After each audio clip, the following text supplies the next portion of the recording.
Hello friends and subscribers. I want to congratulate you on the New Year and Christmas holidays. May the New Year be wonderful for you. Enjoy watching. Not so long ago, the world became available to the world public a clip on the web. Its heroine was a girl with makeup and in men's clothes, and many people did not like it. A man in shorts and a t-shirt sat on his bed, scrolling through the latest city news on his phone. Through the open door, the room was illuminated by a light bulb from the hallway. The dark-haired young man sat and watched the news unhappily. He strongly disliked them. Besides that, he was also annoyed with his heavy body.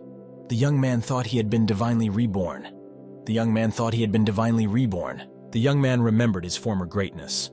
After all, before his rebirth, he had been a descendant of the emperor himself and had covered the sky with one hand. But now everything has changed. A young man finds himself in this strange world, and he is annoyed to see the same insults against men in the news every day. Things have completely changed over the past thousands of years, and in today's world, women and men have switched roles. Men just look after their appearance. The worst part was that the weak spiritual energy of this world had damaged the young man's soul, and now it would be very difficult for him to restore his strength to its former level. He remembered his final battle with the demoness. She towered high in the sky, hovering in a red robe with inserts of dark material. In this battle, they shattered the endless void. The demon was too strong, and the young man survived completely by chance. The young man realized that part of his soul had fallen into the void. The young man was very lucky and was able to enter another world and be reborn. The young man recalled the information about the new body with all his might. With difficulty, he managed to call up the right memory fragment and realized that the old body master's name was Lin Mo. In the same way, the young man found out that Lin Mo was a rich guy in the best private high school. He opened the closet and looked at the school uniforms. He came closer and scrutinized the black jacket, which was embroidered with gold threads. The school crest on the chest was also embroidered in gold. Mo-zun couldn't say with certainty that he had been reborn completely, so he decided to use Lin Mo's identity until he recovered his strength completely. This meant that Mo-zun would have to go to school. After changing into his suit, the Emperor's heir pulled the door handle on himself and left the room. Zun stood in the middle of the house and looked at the interior with interest. The house was quite large and well kept. There were paintings hanging everywhere. After walking around the house, Zun came to the conclusion that this kid Lin Mo's family was pretty good, and one could live here quite decently. The young man turned the other way and thoughtfully adjusted the bow tie around his neck. He didn't like the fact that the house wasn't as big as his home fish pond. Zun dug into his new memories and learned that his parents had been killed in a traffic accident. Their car had collided head-on with a truck, and there was no chance of survival. His grandmother is now lying in the Central City Hospital. She sleeps most of the time and doesn't recognize anyone. She has Alzheimer's disease. Shortly thereafter, Lin Mo's aunt moved into the young man's house with her family, and all property passed into her hands, while the lad's personal expenses were cut to a minimum. Since the owner of the body was weak-willed and mild-mannered, he did not try to change anything and just silently tolerated all the abuse. Remembering all the details about the old body master, Zun reached the living room and came within sight of his new family. The three of them sat at the table and ate breakfast by the large, spacious window. The Art Nouveau furnishings in the living room were complemented by wooden chairs by the table. It was time to take a closer look at them. That man with brown hair and glasses must be Liu Yingjun's uncle. A kid of Lin Mo's age with purple short-cropped hair is his cousin. His name is Lin Jixuan. Aunt Lin Li exclaimed that He Younghui was absolutely right, and their idea of getting engaged was a wrong decision made in haste. Zun became wary. The name He Younghui had not occurred to him until now. He had to dig deeper into his new memories and figure out who this girl was. Now he was starting to remember. He Younghui was the girl Grandma had wanted him to meet before her attack. She was a very pretty, smiling, green-eyed girl. Younghui had a good figure. Her long brown hair ran down her shoulders, but the girl herself was not thrilled with the idea at that time. After all, Lin Mo was too large, so Younghui pushed him away and said she didn't want to communicate with him. The owner of the body was so upset that he was careless and ran out into the road where he was hit by a car. The young man didn't stand a chance. The truck's headlights blinded him and Lin froze in place. Zun thought for a moment. In this world, women married men, and it was unclear to him how his generation of emperor could marry. Aunt Ling Li tried to turn the conversation to another topic and started talking about something else, but Zun just didn't listen to her. The young man came to the table, looked at her sternly, and asked her not to be amateurish about his prenuptial agreements in the future. Li was very surprised and squinted her eyes, trying to figure out what had happened to this slobbering Mo Lin, who had behaved completely differently just yesterday. Li regarded her nephew, who towered over her with his hands in his pants. He had an overly assertive look today. It was depressing to Lin Li. Soon the maid came and brought a clean plate for Mo Lin. The young man moved a chair and took a seat across from his aunt, staring at her. Despite the fact that the table was full of salads and appetizers, the young man did not want to eat. He hadn't eaten since he'd lost his appetite. But this world had its own laws, and Mo Zun had to maintain his new body so that it wouldn't die at all. In front of him was a plate with a huge bird on it. Zun decided that he needed to get over himself, so he nibbled off a small piece with his chopsticks and sent it into his mouth. Despite his squeamishness, he noted that the dish smelled wonderful. Meanwhile, Jixuan persistently suggested him to transfer abroad. After all, his classmates already knew that Lin had confessed in front of everyone, and he would be ashamed for the rest of his life. Zun was indignant. In the 10,000 years of the Emperor's reign, he had never been interested in other people's opinions, but unfortunately in this world, he is forced to play the role of an ordinary guy. After putting another portion of meat in his mouth, Zun closed his eyes and said that he was happy with this school. He was not going to leave the school. The cousin laughed and spread his hands apart, gesticulating desperately. He said that it didn't matter at all where you studied, as long as you got your grades. This jerk was just interfering with the enjoyment of the meal with his stupid chatter. Zun irritably thought that it would be nice if his cousin would stop talking for a while. Meanwhile, time passed inexorably, and an hour after Jun sat down at the table, it was time to get ready for school. The brothers were picked up by a personal driver in a large silver car. The young men did not wait long and took their seats in the spacious back seat. Soon, a red-haired young male driver pulled up outside the school, woke Jun up, and reported that they had already arrived at the place. Jixuan gave an embittered look at his stupid and fat cousin and admonished him to get out of the car right behind him. To the young man's great surprise, the mild-mannered Mo Lin looked at him with a glare. It was not the usual hunted look. This scared the hell out of Jixuan. He had never seen his brother like this before. Mo Lin had always tolerated everything that was done to him and never resisted. Ling Jixuan left the car and stepped out with a brand new black leather briefcase. He looked at the car incredulously. It was not like his brother. After waiting for his cousin to pass a little while, Mo Jun opened the car door and leisurely dangled his feet. He had to figure out what was going on. Jun got out of the car, holding the exact same black briefcase with a gold border around the edge. The building of their private school loomed in front of him. The path to the school was paved with cobblestones. Jun walked along it, looking around. He recognized that the architecture here was quite modern. Nevertheless, the young man could not look calmly at modern youth fashion. He noticed that all school children flaunt their white legs in shorts. And the girls were all right. The schoolgirls walked around in blue pleat skirts and school jackets.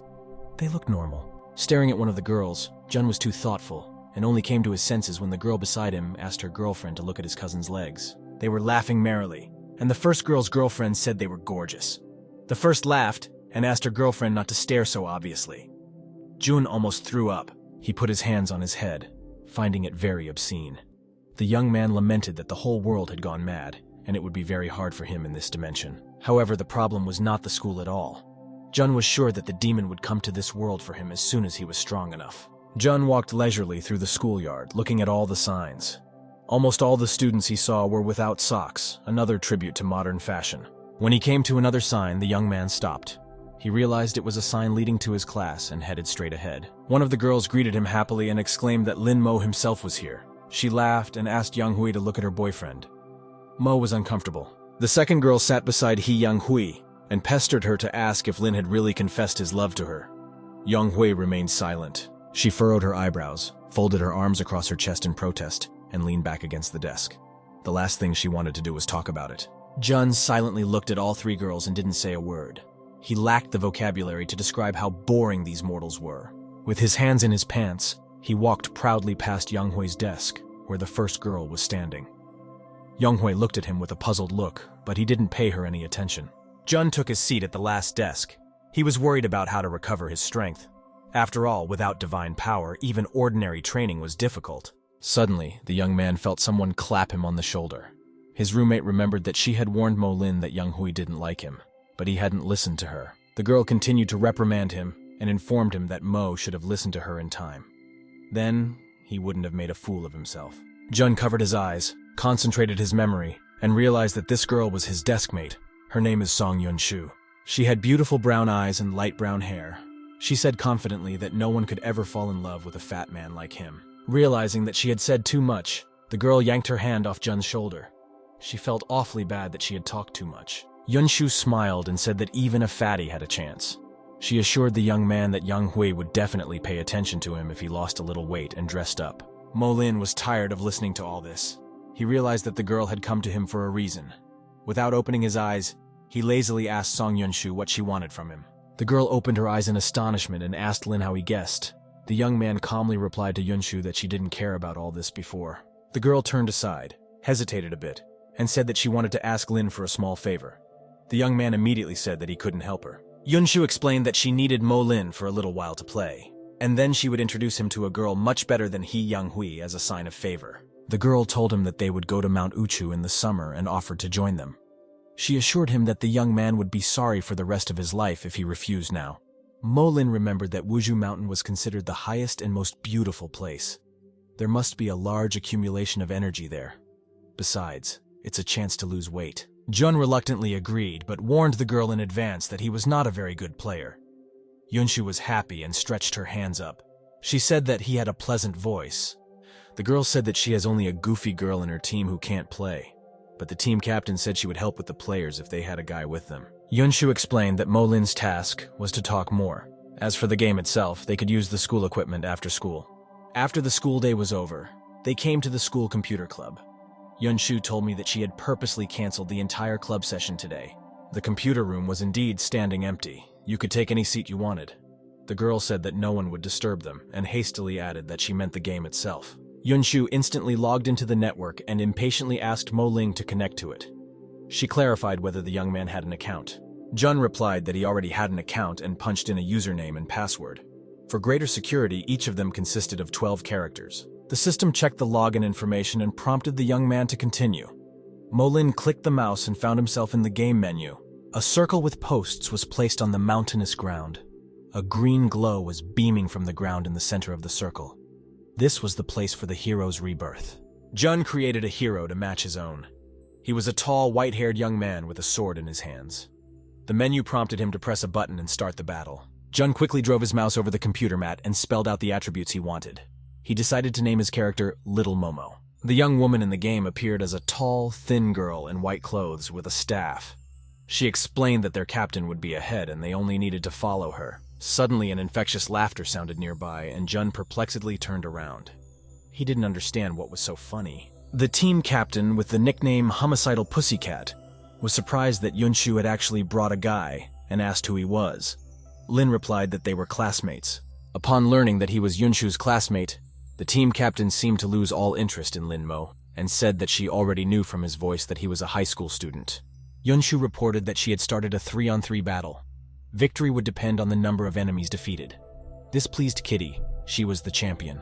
She motioned for Momo and the girl to stay put and watch as she quickly blew away the enemies. Killer Puss flew at the enemies, holding the naginata in her right hand. In the meantime, Yunshu advised Baby to hide for now, just in case. She would take a look around and scout the situation herself. Jun thought that cultivators in this world were mythical beings. All these sword fights, spells, and healings reminded the young man of his own world. Mo Lin sat with headset earphones on his head and looked carefully at the monitor. He thought that he needed to be very careful. The spellcasters might as well be here. While the hero Little Momo was sitting and resting on a rock in lotus pose, the system notified all players that Killer Puss had been killed by Flying Feather. Reborn not far from the young man in the red healing portal, the team captain stamped her feet and angrily exclaimed that she had lost. Losing only made the girl angry, and she rushed at her enemies again, this time with her bare hands. Kitty promised to take revenge on them, because you only learn from mistakes. A few minutes later, a new message appeared on the screen. It was no different from the previous one. The same girl with the nickname Flying Feather had won. Momo sat calmly on the rock and waited. Killer Puss reappeared in the revival portal. She was angry. She just didn't have the words to say. Kitty shouted that she was serious this time and rushed to attack. Yunshu said that the leader was obviously not far away and assured her that she would hurry to help. 2 new messages appeared one after the other. They said that the girl with the nickname Flying Feather had brutally killed both girls from Little Momo's team. Yunshu started yelling that she brought the guy in to boost the team's morale. She said that Flying Feather was probably one of the top 100 players on the server. Seeing the young man's rival on display, the girl screamed that Feather was coming straight for him and asked him not to die so quickly. Jun said that it would be fine. As soon as Jun sensed danger, he sought to avoid it. Besides, the Emperor couldn't be killed by a mortal even in a game. Therefore, he would simply run away from Feather. From the computer club, the girls could be heard exclaiming that the enemies had revived and could be surrounded. The captain was informed that the girl was in the second zone. In the center sat Yutang. The girl beside her was very happy that her captain was in the first 100 players. The second girl said that one player was running away and needed to hurry. Yutang was confident in her movements. Few people could compete with her in this game. She assured her friends that that player would not run away. Little Momo ran across the playground through the forest and was surprised to notice that one of the girls kept trying to catch up with him. He expected that she would get bored or leave him alone. June realized that it was time for a dash and accelerated. Now he was running away from the girl with 7 steps. But the girl did not think of giving up. As he ran, the young man had time to think that he had never been hunted so thoroughly, not even when he was emperor. Choosing the right moment, he suddenly jumped towards the nearby ruins and took cover there. The girl was surprised at the speed with which he had escaped from her. Little Momo rushed forward. Jun realized that attacking in this game was just a test of stamina, and it would not be possible to win by using his body alone. An interesting thought occurred to the young man. He guessed that he could use spiritual power to temporarily strengthen his character. Flying Feather had tracked down the young man rather quickly and was pleased to note that this swordsman didn't even know how to hide. He was just new to the game. Feather flew quickly out of the bushes, being absolutely sure that the young man did not see her. The girl was wrong. Little Momo had calculated everything to the second. If only a little more, the hero's head would be ruined. But at the last moment, Molin's fingers were frantically running on the keyboard, setting the desired algorithm of actions. The fingers of her other hand rested on the computer mouse, impatiently stroking its keys. Jun was ready to fight back against the girl and just waited. The boy stared tensely at his monitor. He seemed to have become one with his hero. At the right moment, Jun realized that what he had planned had to be done now. The flying feather was indeed flying very fast. It was inexorably approaching, and no mortal would be able to dodge its attack. But not Jun. At the very last moment, Hero Lin, as if he realized that he was in danger, instantly turned around, straightened up, and threw his sword at the flying feather like a spear. Jun could now allow himself to relax. He looked at the startled girl with the defiant eyes of a winner. She realized that there was a new player in the arena. The opposing team was amazed. Yutang was facing a professional player. They decided that Little Momo was the real champion. Yutang herself was discouraged. Back when she had chased the young man through the forest, she had noted his extraordinary reaction.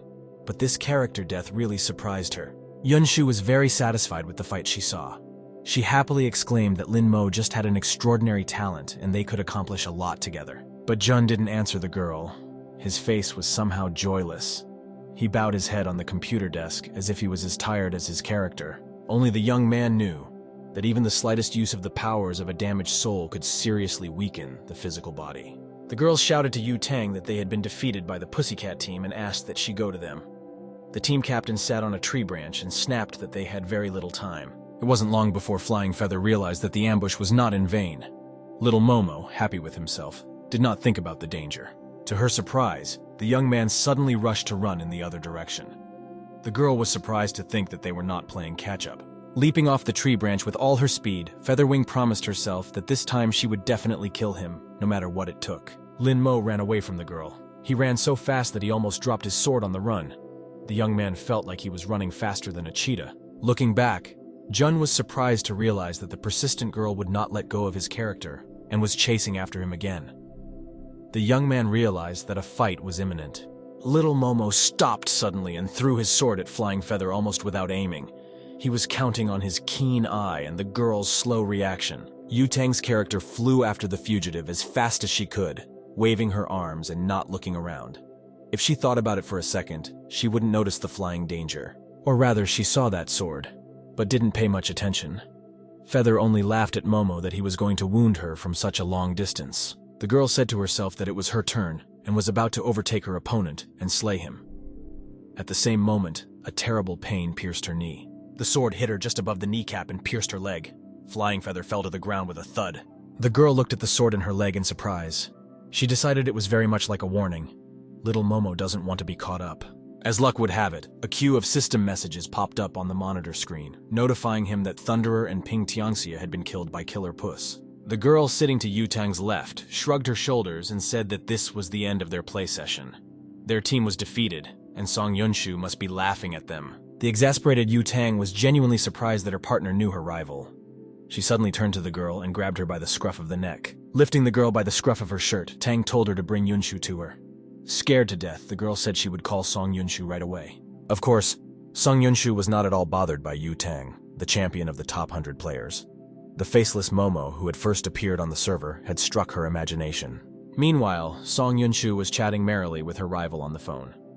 After hearing that the girl wanted to see her in person, Yunshu assured her that she would meet her soon. After putting out another Team Lin Mo's request, the girl laughed and suggested that Yutang had simply fallen for him as a smitten rival. Yunshu offered Lin Mo to go to the meeting with her, but the young man refused. He didn't need this meeting at all. Moreover, he needed to recover his strength. At the door, Jun turned around and reminded the girl that she had promised him something. The young man told his classmate that he was already leaving the classroom. Song Yunshu happily waved goodbye and assured him that she remembered everything. She was very happy that her team had managed to defeat Xiao Yutang. After he left, the girl called Zhao and Dahua and asked them to keep her little sister company. She asked them to wait for her at the school gate. Meanwhile, Lin Mo used a cab service and made his way home. It was a large 2-story house with a 2-space underground garage. It was evening and the sun was setting. Lin Mo opened the door and walked across the house to his room.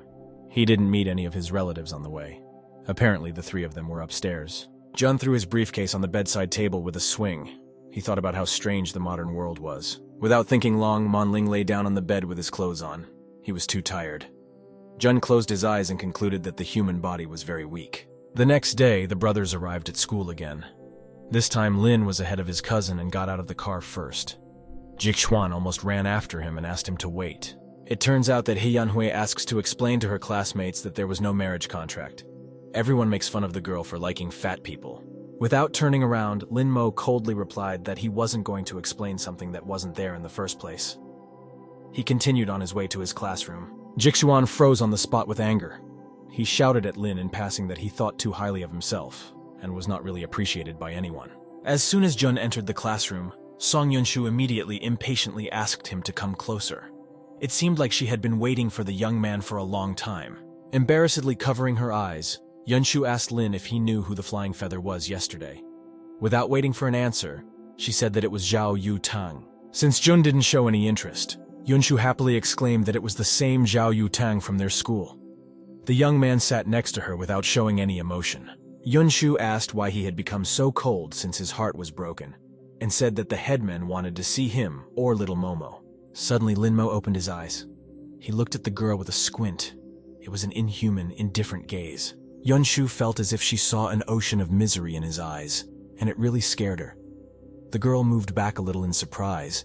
She had never seen Lin like this before. After a moment, Jun was already sitting straight at the desk again, folding his arms in front of him and crossing them over his chest. Song Yunshu asked the young man to be a little more gentle. At the same time, a girl approached their desk with a confident stride. Her heeled shoes clacked very loudly in the relative silence of the classroom. The girl walked over to Lin Mo and Song Yunshu and slammed her palm on the top of the desk. Everyone around them froze and stared at her. It was a pissed-off He Yanhui. She shrieked that she wanted to clarify something. The girl recognized that Lin Mo's words about their marriage were not a joke. Yunshu instead of Lin replied to the girl that she was overstepping her bounds. Besides, Lin Mo is also a boy, and she should sympathize with him at least a little. Yang Hui smiled slyly and asked what had happened to herself, for Yunshu herself had previously spoken ill of Lin. She suspected that her friend had fallen in love. Song Yunshu realized that she had once again said too much and was now burning with shame. She closed her eyes and begged her classmate to just be gentle with Lin Mo. Without opening her eyes, Jun told Yang Hui in an even voice that there was nothing between them right now, regardless of whether it was a joke or not. Therefore, it was better for her to leave. Stunned, he reminded her that he himself has been bugging her forever with this marriage thing, and she's sick of hearing it. But every time in their house, she only has eyes for Lin Jixuan. The classmates moved closer with interest and listened to the conversation. One whispered to the other that Mo hadn't even started crying. The other whispered back that he would have run away if he were Lin. Suddenly, the classroom door opened loudly. Another girl appeared on the threshold and began to look around, checking to see if she was in the right place. She was not alone. Seeing their target, the girls moved purposefully under the lustful gazes of their classmates to the last desk. It was Xiao Yutang. She decided to pay a personal visit with her entire team and see little Momo with her own eyes. One of the guys said that Tang is just a beauty. The other said that Zhao's little sister is rich, sarcastic, and unapproachable. Anyone who gets in her way will inevitably be kicked out of school. Xiao Yutang stopped at the desk, looked menacingly at the young man and girl, pointed her finger at them, and demanded that they come over to her immediately. Jun remained seated as if nothing had happened.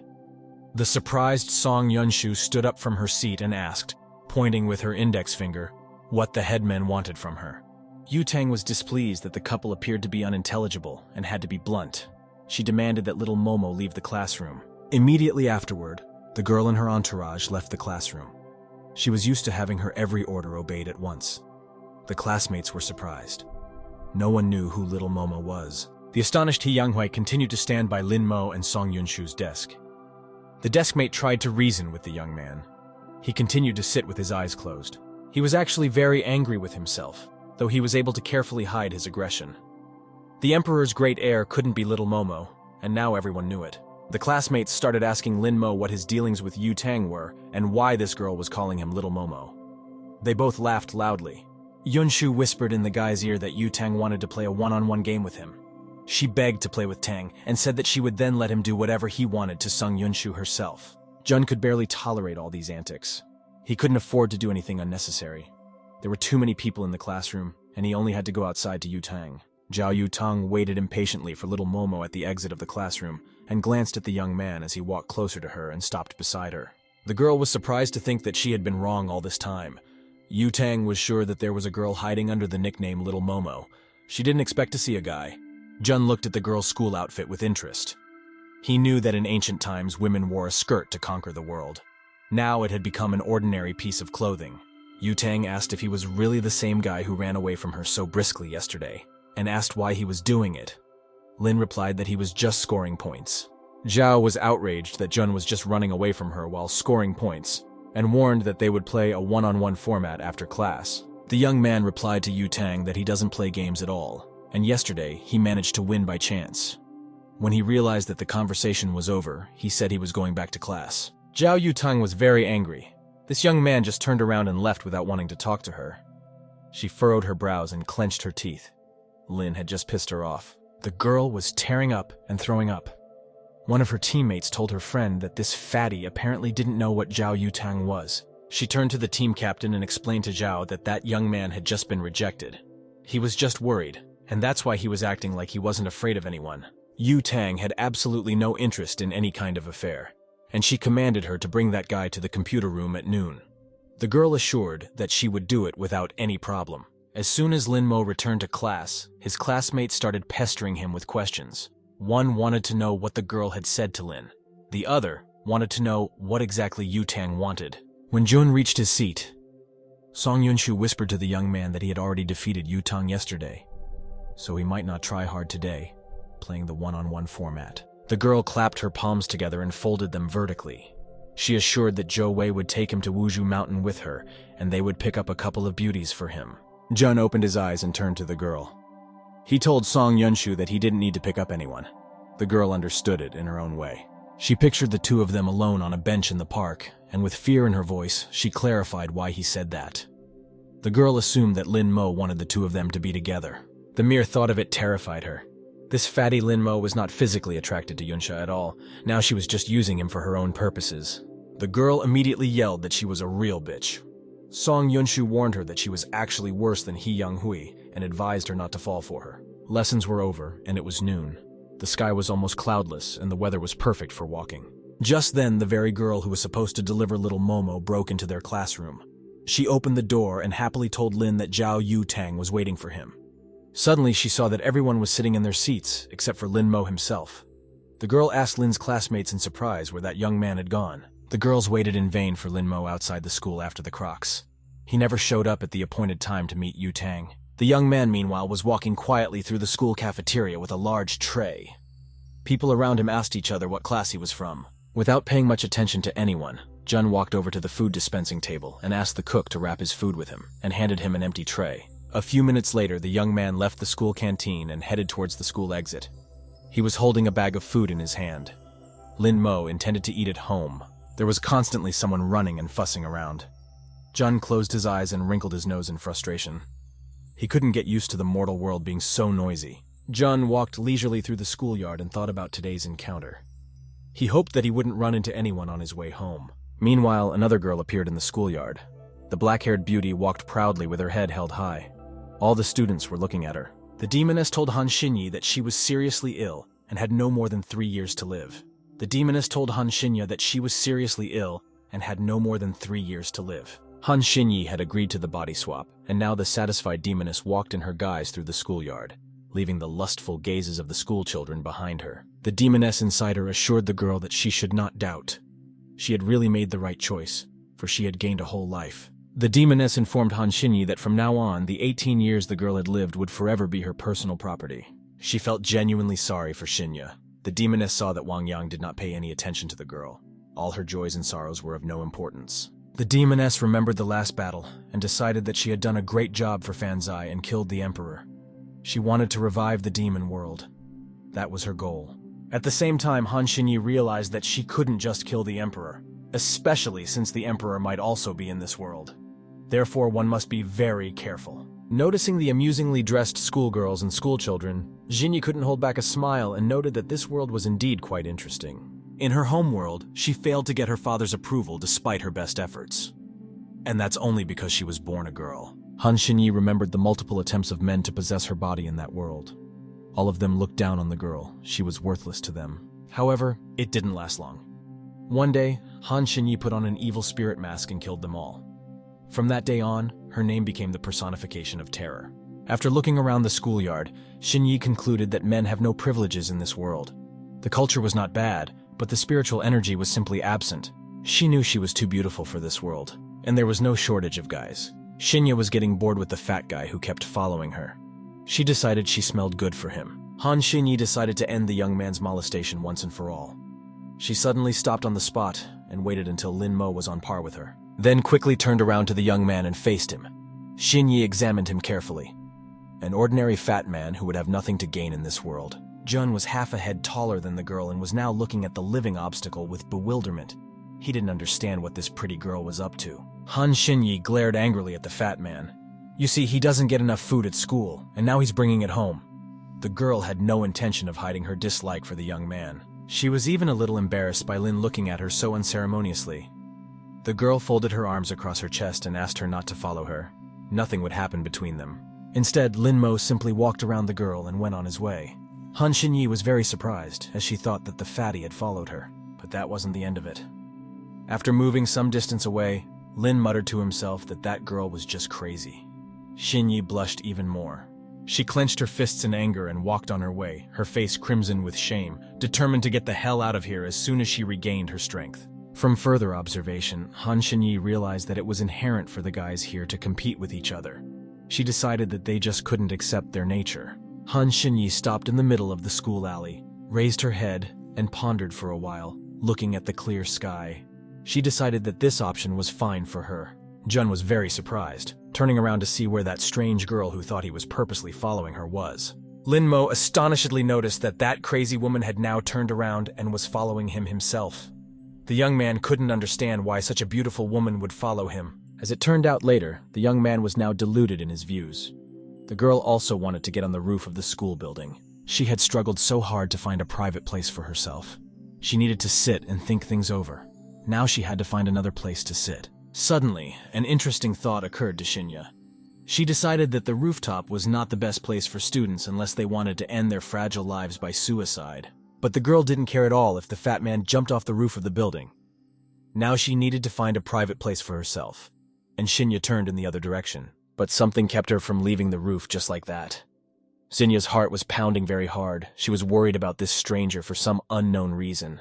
Han Xinyi remembered that the former owner's friend of this body had also jumped off the roof, committing suicide. She thought that the girl would definitely save the young man. Han Xinyi couldn't delay any longer. She flew up the steps leading to the roof with lightning speed. She had to fulfill the promise she had made to the girl who bore her name. Just before the door, Han Xinyi promised herself that she was saving a human in this world for the first and last time. She vowed to stay away from humans. Looks like Xinyi ran to the roof of the school building just in time. That jerk had completely lived up to her expectations and was about to turn into a tortilla. Leaving the now unnecessary food bag in this mortal world, Lin Mo was now standing on the very edge of the roof with his hands in his pockets. He had the look of a doomed man. Running towards the young man with all her might, Han Xinyi squinted her eyes and extended her hand, conjuring the young man to move away from the edge of the roof. The young man continued to stand. The girl only now remembered that her skills didn't work in this world, and she wouldn't be able to pull him away with willpower alone. At this time, Lin Mo didn't even have a thought of jumping down. He was just enjoying the cool air. The young man expected to eat on the rooftop and then go downstairs. But that stupid girl ruined everything again. She broke the silence and the even flow of life, demanding to stop. Jun opened his eyes in surprise. That black-haired pretty girl was coming straight at him. It seemed impossible to hide from her. Everywhere the girl found Lin Mo. The girl breathed a sigh of relief. She had made it in time, after all. Shinyi ran up to the young man and wrapped both arms around him as hard as she could, trying to pull him off the roof ledge. This was something that Lin Mo could no longer understand. He angrily asked Han Shinya what she was doing and why she had come here in the first place. Not paying any attention to his words, the girl continued to pant and try to pull him off the edge of the roof. Jun shouted for her to leave him alone. At this point, Shinya still managed to accomplish what she had planned, but at the last moment she realized that her plan had a serious flaw. She simply wouldn't be able to hold such a body. Immediately, Han Shinyi fell on her back. She didn't have enough strength to stay on her feet. Lin Mo's heavy body landed on top of her, and it was very painful. As far as the girl could assess the situation, the underdog had broken a couple ribs in the fall on her, and she could barely breathe. Han Shinyi lay there and groaned in pain. Now it would take even more time to successfully recover her strength and get the hell out of this world. Lin Mo sat on top of the girl and wiped his eyes with his fist, not even realizing how much pain she was in.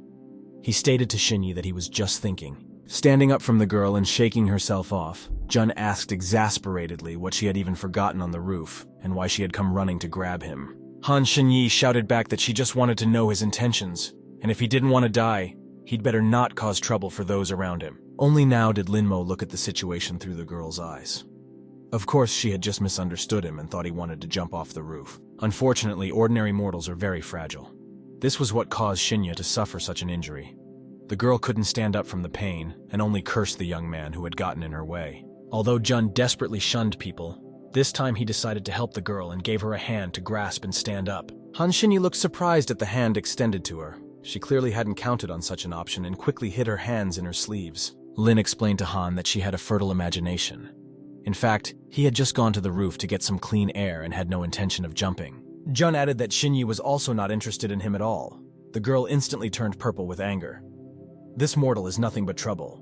Lying on the ground, she swung a clenched fist at him and commanded him to get off the roof as soon as possible. She didn't want to see him again.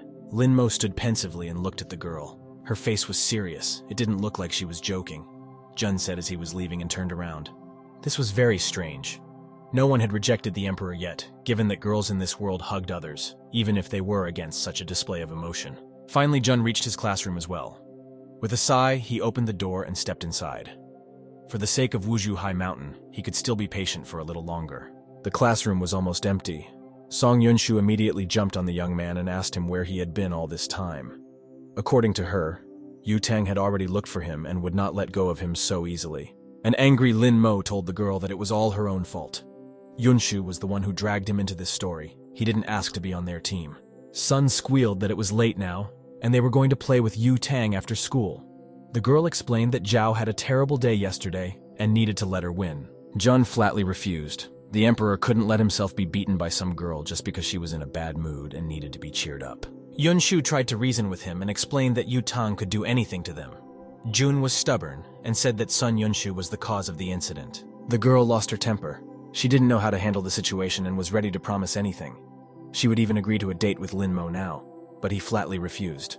Sung Yunshu realized that all was lost and muttered to Bobby Q that they had lost this battle. The girl leaned her head on the desk tiredly. It was getting late. Lin Mo had already stayed here for too long, so it was time to go home. The sun was already setting over their private school, and the clouds had taken on an ominous yellowish hue. After saying goodbye to Yunshu, Lin Mo said that he had to go now. Meanwhile, the young man once again reminded Wuzhu's grief so that the girl wouldn't forget. Walking out of the school, Jun remembered that there was still something left in this school worthy of his attention. There was still that girl lying on the roof. Lin Mo looked up at the roof. He remembered that he had broken the girl's rib. The thought crossed his mind that it shouldn't bother him. Then Lin hesitated. Still, she needed help. Jun continued to argue with himself. He had completely forgotten that mortals were very fragile creatures. It looked like she had indeed broken a rib, but there was no ambulance in sight. The young man's suspicious mind immediately painted him a picture of two pretty girls in police officer costumes handcuffing him. Jun thought with annoyance that in this world, people's lives had value. And if the girl's corpse on the rooftop was discovered by the police, he would be finished. The fear of being arrested overcame all other doubts, and Lin Mo rushed with all his might back to the school, to the roof of that building. Han Xinyi was still on the roof. Due to her injuries, she was unable to stand up on her own and only made attempts to move around. Leaning on her arms, the girl thought with annoyance that the body of a mere mortal was too weak to deal with such an injury. Besides, the sun had long since set, and it was windy and cold on the roof. The sun had long since set, and it was windy and cold. At first, the girl thought she could call out from the roof for help, and someone would help her anyway. But then Han Xinyi remembered that she was a demon and was forbidden to ask for help.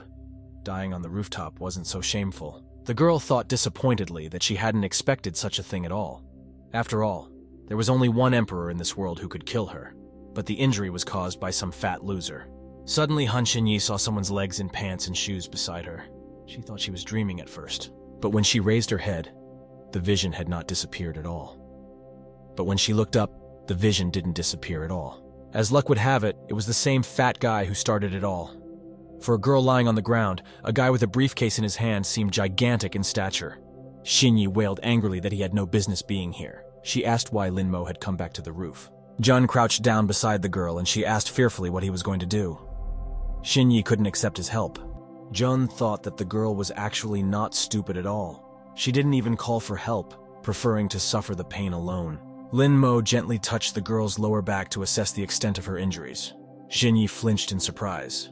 She turned her face crimson with shame and helplessness to him and wailed that he had no right to touch her with his filthy hands. Jun stated that Xinyi really did have a broken rib. He advised her to exercise more. The girl irritably replied that she was practicing more than the person who broke her bone. Lin Mo crouched down beside the girl and started unbuttoning his jacket. Han Xinyi suspected something bad. The blushing girl indignantly asked what he was up to. Taking off his jacket, Lin covered the girl with it and calmly explained that it was already cold on the roof. She should put the jacket on and take it easy. Jun assured the girl that it was all due to a misunderstanding. He would call an ambulance for her now, and then they would be even. Han Xinyi accepted his help with great reluctance. She was terribly embarrassed to realize that a mere mortal was helping a demon, so she asked to take the jacket back. The young man understood her words and said that she just needed to be patient. It was too cold now. The girl would be able to take it off after the ambulance arrived. Xinyi was surprised to think that Lin was not like the others. He didn't despise others because of the situation they were in, and he turned out to be a good guy. Han Xinyi sympathetically thought that the world demanded too much from men. And this guy is also fat. She should be more considerate of men. Lin Mo called an ambulance to the school and waited for it, sitting on the roof and looking up at the sky. The clouds were an unusually ominous mustard color. An ambulance with a medical team soon arrived, disturbing all the school children with its loud and annoying siren. Jun regretted that it was because of him that the girl had gotten hurt. A medical team came out of the schoolyard with a stretcher. A girl was lying on them. The school children were sure that someone had fought, and an ambulance had to be called. Han Xinyi was lying on the stretcher. Her face was burning with shame. At this moment, it seemed like the gods had decided to turn their backs on her and punish her for something. It was already late in the evening when the yellow cab stopped in front of Lin Mo's big house. The boy paid the driver and went inside. As soon as Jun stepped over the threshold of the house, Jishuan immediately pounced on him. It turned out that Xiao Yutang had been looking for Lin Mo while he was away. Jun didn't answer and the cousin got angry. He shouted asking Lin Mo why Xiao Yutang was interested in him. Jun looked at him coldly and informed him that he would not repeat himself a second time, and therefore demanded to move out of the way. Jixuan was frightened. Lin's gaze alone made him shiver. He couldn't understand what had happened to that naive boy who was being pushed around by everyone. Jixuan was sure that it was Fatty Lin who provoked Zhao into some kind of conflict and asked him not to cause trouble for the family. Lin calmly walked on. The exasperated cousin yelled that his brother was no longer a child and threatened that he would make his mom kick Lin Mo out of this house. Turning his head, Jun informed his cousin that he had missed one important detail. This house was actually owned by Lin Mo. This finally pissed Jixuan off. He couldn't stand it anymore and swung at Lin and shouted that it was time to teach him a lesson. To his surprise, the clumsy fatty was unusually quick to intercept his hand by the wrist. Jixuan still didn't understand how this could have happened. Jun clasped his cousin's hand and realized that this creature's physical training was worthless. The young man cried out in pain and begged to let him go. He felt very humiliated. Jun snorted contemptuously. He was tired of messing around with this weakling. Lin grabbed his cousin by the scruff of the neck and advised him to just stay out of his way. Collapsing from the homing kick to the floor, Jixuan roared even more at the insult he had received and screamed in pain. At the same minute, he ran upstairs and wailed, complaining to his father that Lin Mo dared to hit him. Jixuan naturally roared and smeared tears on his cheeks. Almost immediately, he triumphantly went downstairs, immediately hiding behind his father's back. Liu Yingjun came out wearing a yellow t-shirt and immediately shouted that Lin had no right to hit his cousin. As he approached his nephew, he also swung his hand at Lin Mo. Yingjun shouted that he was going to teach the brat a lesson. But to Lin Mo, he posed no threat, and Jun easily grabbed his uncle's hand by the wrist as well. Liu Yingjun was very surprised. He didn't expect such boldness from his nephew. As soon as Jun started pawing his uncle's wrist, he immediately went backwards and fearfully shouted that he was surrendering and Lin Mo had won. Letting go of his hand, Jun looked at Yingjun sternly and informed him that he advised them all to just stay out of his way from now on. Jixuan turned pale when he saw that even his father couldn't handle his cousin. Yingjun himself wailed that Lin Mo was behaving disgustingly. Tears came to his eyes. Liu Yingjun called his wife for help and roared that Lin Mo would beat him and his son if Lin Li didn't come down immediately. Lin Li appeared immediately and squealed that she was fed up with all of this. She stared at all three of them, squinting her eyes and studying the surroundings. Jixuan and Liu Yingjun froze in surprise. They had expected that the mistress and keeper of the household would immediately throw the fat man out into the street. Lin Li and Lin Mo looked at each other. Aunt Lin had to admit that the boy's gaze had completely changed. He didn't hide his eyes when pressed. Lin Mo looked at her directly without taking his eyes off her, as if he felt like he was the master of the situation and commanded everyone here. This gaze was beginning to frighten Lin Li. If only a little more, she would be the first to avert her eyes. Under this kind of pressure, Li felt out of place. In any case, it was necessary to put the tomboy in his place. Lin Li said that in any case, Lin Mo was to blame for what happened, and should apologize to his uncle and cousin. Jun smirked sinisterly, and thought to himself that Lin Li is the first person to ask Ben Di to apologize to someone. The young man took another step and found himself even closer to Lin Li. Now they were staring at each other absent-mindedly. Neither force was willing to give in to the other.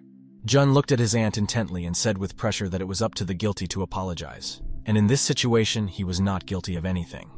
They were the first to start bullying him. Lin Mo walked past Lin Li, and she angrily shouted at the young man's back that he could forget about pocket money if he didn't apologize. Without turning around, the young man replied that it suited him just fine, and walked on with his hands in his pockets. The family looked at him in surprise. After reaching his room, Lin Mo only then let his feelings out, and slammed the door as hard as he could. The door closed with a crash. It was only now that Jun was left by himself in the room that the young man thought about pocket money. Until now, he hadn't even thought about their importance to human life. Lin Mo started methodically going through the entire room. He hoped that the owner of the body had hidden a certain amount of money somewhere just in case, so he looked in the closet. Unfortunately, there was nothing resembling money in the cabinet, and Jun began to open the drawers of his desk one by one. The young man came to the conclusion that money was the stumbling block. Without it, it would be difficult to get food on Mount Wuju. Jun decided that he urgently needed to find an income. The situation was not good. The money for personal expenses had run out, and there was nothing to sell. Desperate, Jun remembered that he had a set of clothes and socks left. It was a life-saving thought, and the young man decided to go to an auction on the net and see what he could get for his things. He decided not to waste time and immediately turned on his computer. To his great surprise, the potential buyer showed up just a minute after he had placed the lot. Jun was surprised that he had found a customer so quickly. Without realizing it, he had fallen in with fetishist customers, who simply pelted him with various incomprehensible questions. The first customer asked about the brand of his clothes. The second man was interested in how long Lin Mo had been wearing the clothes and whether they smelled like his body. The buyer said it was very important to him. The third customer demanded a photo report of the items. The girl wrote to Lin that it would make more sense to her. Jun didn't expect such strange inquiries and simply fell off his chair in surprise. This was the first time Lin Mo had encountered such a display of his interests. Lying on the floor, Jun frowned, thinking that the emperor had never been afraid of the devil. But these ladies gave even him a chill. Getting up from the floor, he decided to immediately delete the advertisement and never return to it. Lin Mo didn't know what they would think of doing with his clothes. He reproached himself for being stumped by such a trifle as money. Nevertheless, he should have exercised first and regained his strength. Jun took off his shirt and remained in a tank top.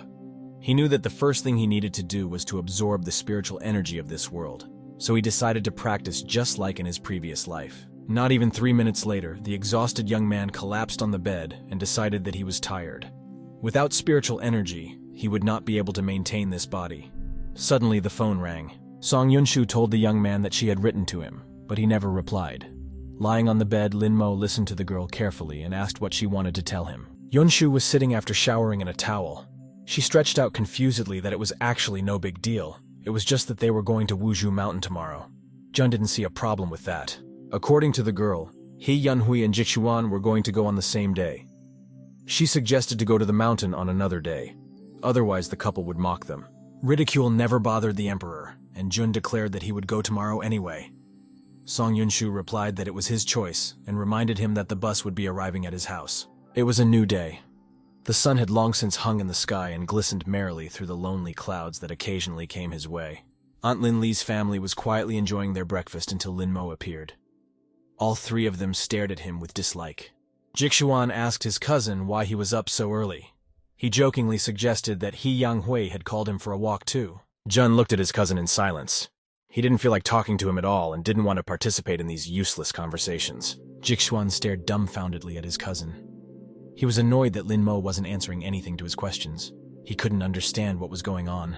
At the appointed time, a tourist bus arrived to take the excursionists to Uchu Mountain. A klaxon horn sounded. Jixuan told his cousin to stay focused and keep eating and said goodbye to his father. He pointed out the window and announced that his bus had arrived. He, Yanhui, stood by the open door of the bus and waved cheerfully.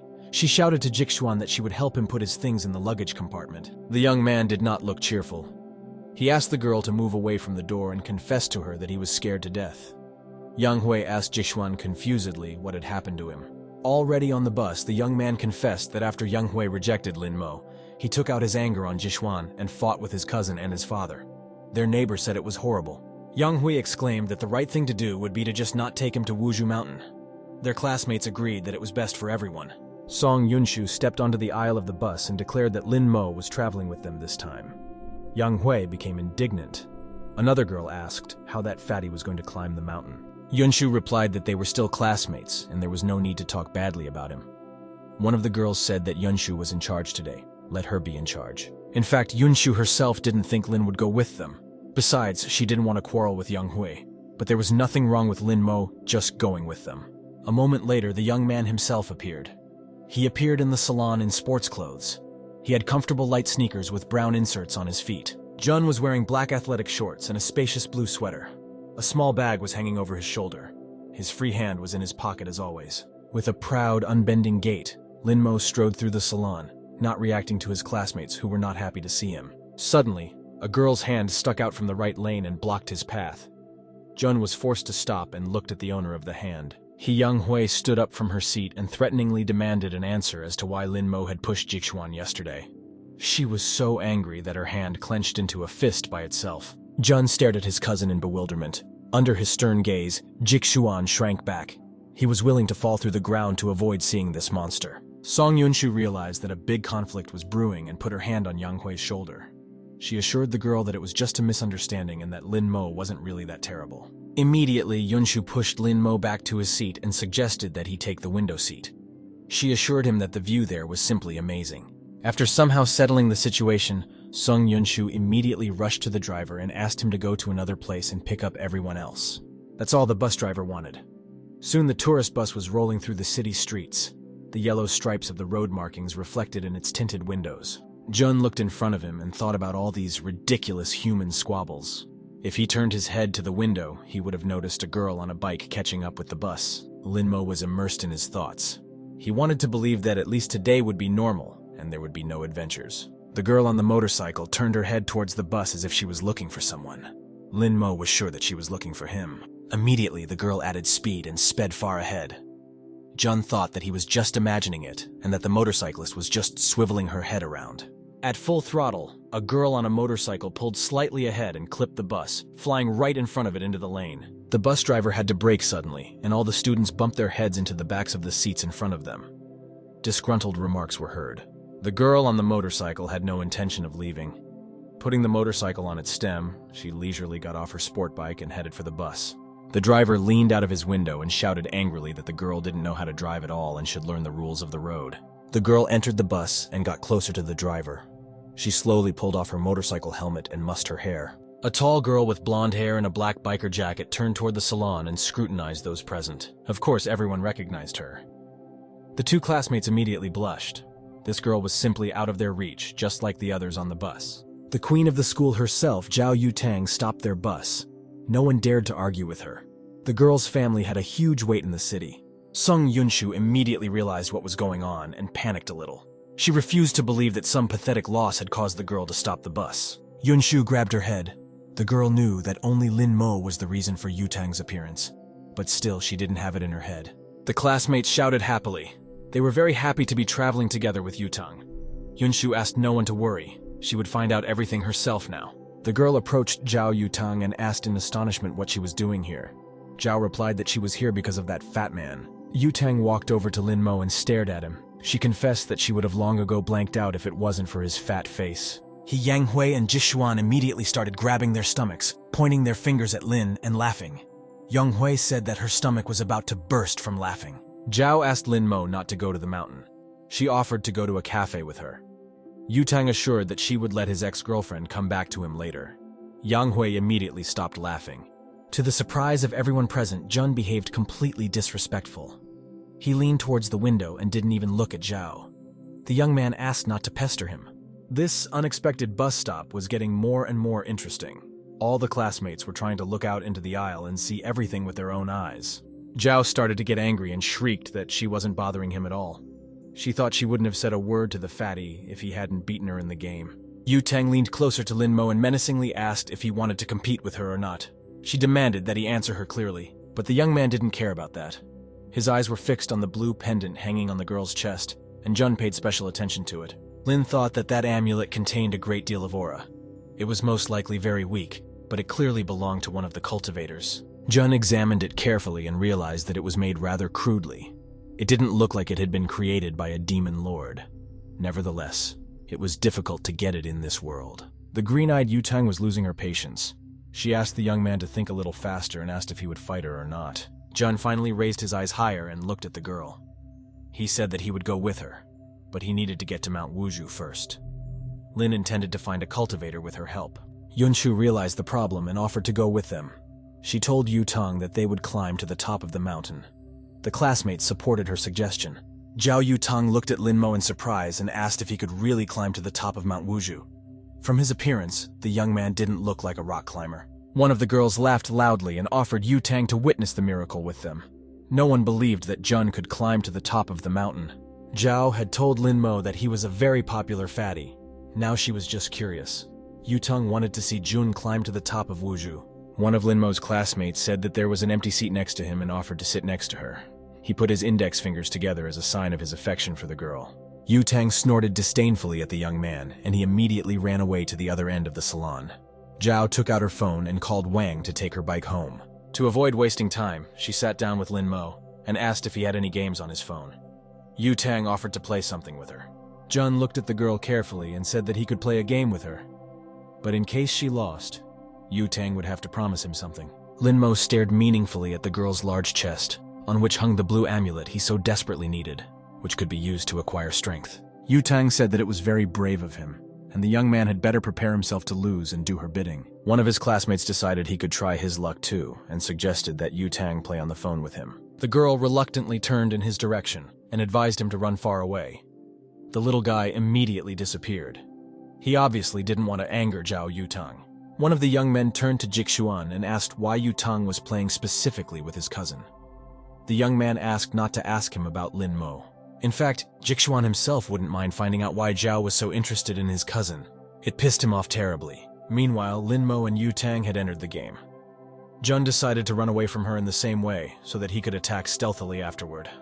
This was the right tactic. Both characters soared high into the air, and Flying Feather realized that little Momo had decided to run away again. She decided that this was the perfect solution. Just like last time, Lin Mo's character suddenly stopped and turned around. From his hands, something flew towards Feather. Flying Feather realized that little Momo was trying to reach her at high speed. Her eyes went wide with surprise. It was too late to maneuver, and the energy charge was inexorably approaching the girl's face. A moment later, she slumped to the ground. In the meantime, the screen showed the message of the kid's victory, and the character himself landed neatly on his feet. The final battle absolutely stunned Xiao Yutang. She still didn't understand how all this could have happened. The girl stared at the phone screen in surprise. Jun lazily turned to the girl and dispassionately informed Yutang that she had lost. The girl still couldn't get over her defeat. She began to question how he was able to do it.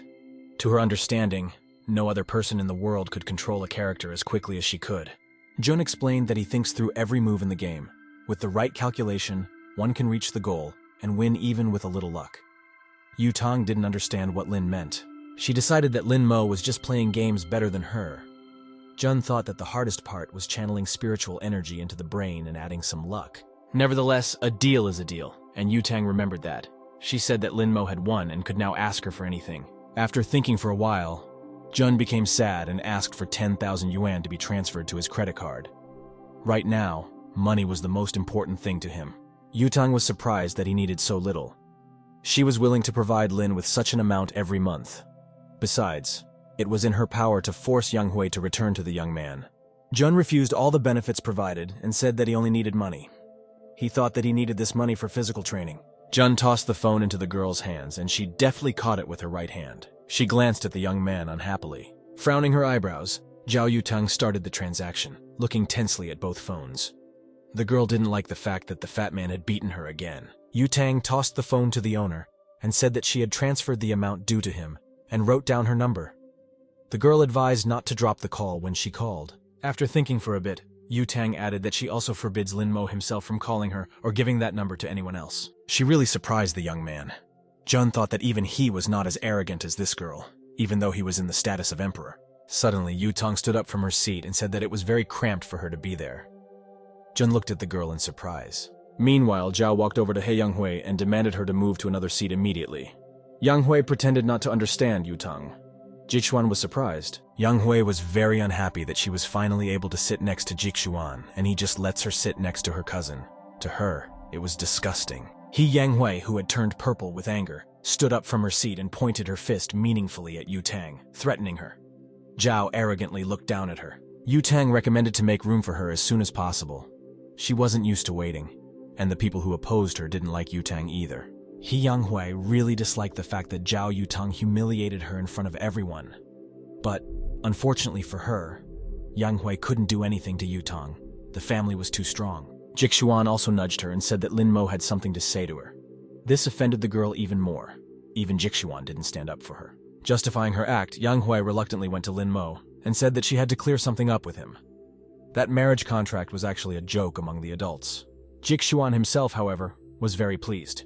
He smiled, a little embarrassed by the neighborliness of such a girl. The young man was glad that he could finally chat with Yutang. Not knowing where best to start the conversation, the young man pretended to cough into his fist and tried to draw the attention of the important person. Jixuan started chirping happily that his name was Lin Jixuan and offered to play something with him. He was too small a pawn for Yutang, and she immediately blew the young man off. The girl thought irritably that she was not going to get quiet here too. It would be better if she continued to sit with the fat man. At least there was something soft to lean on. After a while, their big tourist bus arrived at the bus stop. Some people were resting on hexagonal benches in the shade of the trees. The classmates got off the bus and began to look at Mount Uchu. One of them couldn't believe it was possible to climb such a peak. The other asked for sunscreen. The young man was already a little tired, so he asked his classmate worriedly if they were even halfway there. The girl laughed and assured him that she would help him when the time came. The girls decided among themselves that they would help the others when they were tired. That way, they could not only eat tofu together, but also become a little closer to each other.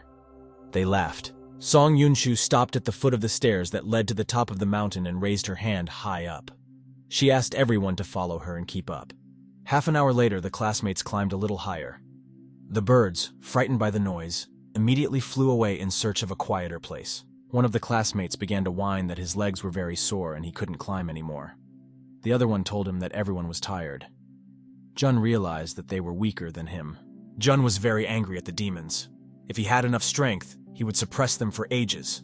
But right now, he needed to move forward. Xiao Ming offered to help Linan carry her bag to the top as a joke. The girl laughed and replied that she could carry Ming herself on her back. Yunshu heard all these conversations and saw that no one offered to help Lin Mo. This was expected. Unfortunately, the girl couldn't help either. She didn't want unnecessary rumors. Another 20 minutes passed. Jun didn't speak to anyone and walked forward purposefully. He was already starting to pant, so he was at the tail end of the tour, holding onto the railing. Soon his classmates were high up. Jun realized that he had had enough. It was already clear that he was the weakest in terms of physical strength. Song Yunshu looked sadly at Lin Mo and realized that he was really exhausted. She decided that she couldn't leave him alone since she had started this all by herself. The girl quickly walked down to Lin Mo and asked if he needed any help. Jun proudly refused to help and suggested that she catch up with the group. Holding onto the railing and panting, the young man assured Yunshu that he was able to walk on his own. He was sweating profusely, a tremendous strain on his body. Jun angrily thought that fatigue was out of the question. After all, mortals couldn't even imagine what he had to go through before becoming the emperor. Walking up, Jun decided that he had started to bring his own pain when he saw Yang Hui and Jixuan together. Song Yunshu was pained to look at him. She didn't understand why Lin Mo would want to do this. Yunshu caught up with him at the next platform and asked him to rest for a while. She promised to pick up Lin Mo later if it was so hard for him to climb up. Jun snorted disdainfully. The girls sat on the bench and admired the view. They had walked more than half the distance to the top. One of them saw Lin Mo walking by and said that the fat man was still strong. Meanwhile, his classmates were nearly falling off their feet. One of them was sure he could go no further. The other said that he had run out of strength and suggested that he go back. Jun mockingly looked at these pathetic people. He firmly knew that he could have reached the top if he had been more persistent. At one of the sites, the classmates met. As it turned out, the boys gave up and decided to drive home without reaching the top. Yunshu asked them not to scatter after dinner. One of the classmates saw Lin Mo on the landing and was very surprised. She expected to meet him at the bottom of the stairs. The girl remarked in amazement that Lin Mo had reached this place by himself. The second girl said that the others looked very exhausted and weak. Song Yunshu exclaimed that they had climbed high enough and everyone was tired. She suggested that everyone go to the restaurant and have some refreshment at her expense. Jun refused and said that they could go if they felt like it. He himself wants to go up higher and see the scenery from above. Song Yunshu squealed that Lin Mo didn't have enough strength and would fall off on the way. The classmates agreed that the fatty could climb higher if he wanted to. Another long 20 minutes passed. Exhausted, Jun finally crossed the last span and approached the platform at the top of Wuzhu Mountain. The view from the site was very beautiful indeed. A beautiful gazebo was erected for those who wished to take a break from the hustle and bustle. The gazebo was not empty. Xiao Yutang was quietly sipping her cocktail and was very surprised to see that the fatty had actually made it to the top. She looked thoughtfully at the young man. He was halfway behind his group and they had already managed to descend. Lin Mo would be teased all the way up the mountain by himself. Jun completely ignored the girl in the gazebo. The young man had his own goal, and he walked to the edge of the peak, enjoying the view from the top. Jun was satisfied. He wasn't wrong, and there was indeed an aura present at the top of Mount Wuzhu. It wasn't much, but it was enough for training. Lin Mo stretched his hand forward, exposing his palm. He told himself that there was still more to come.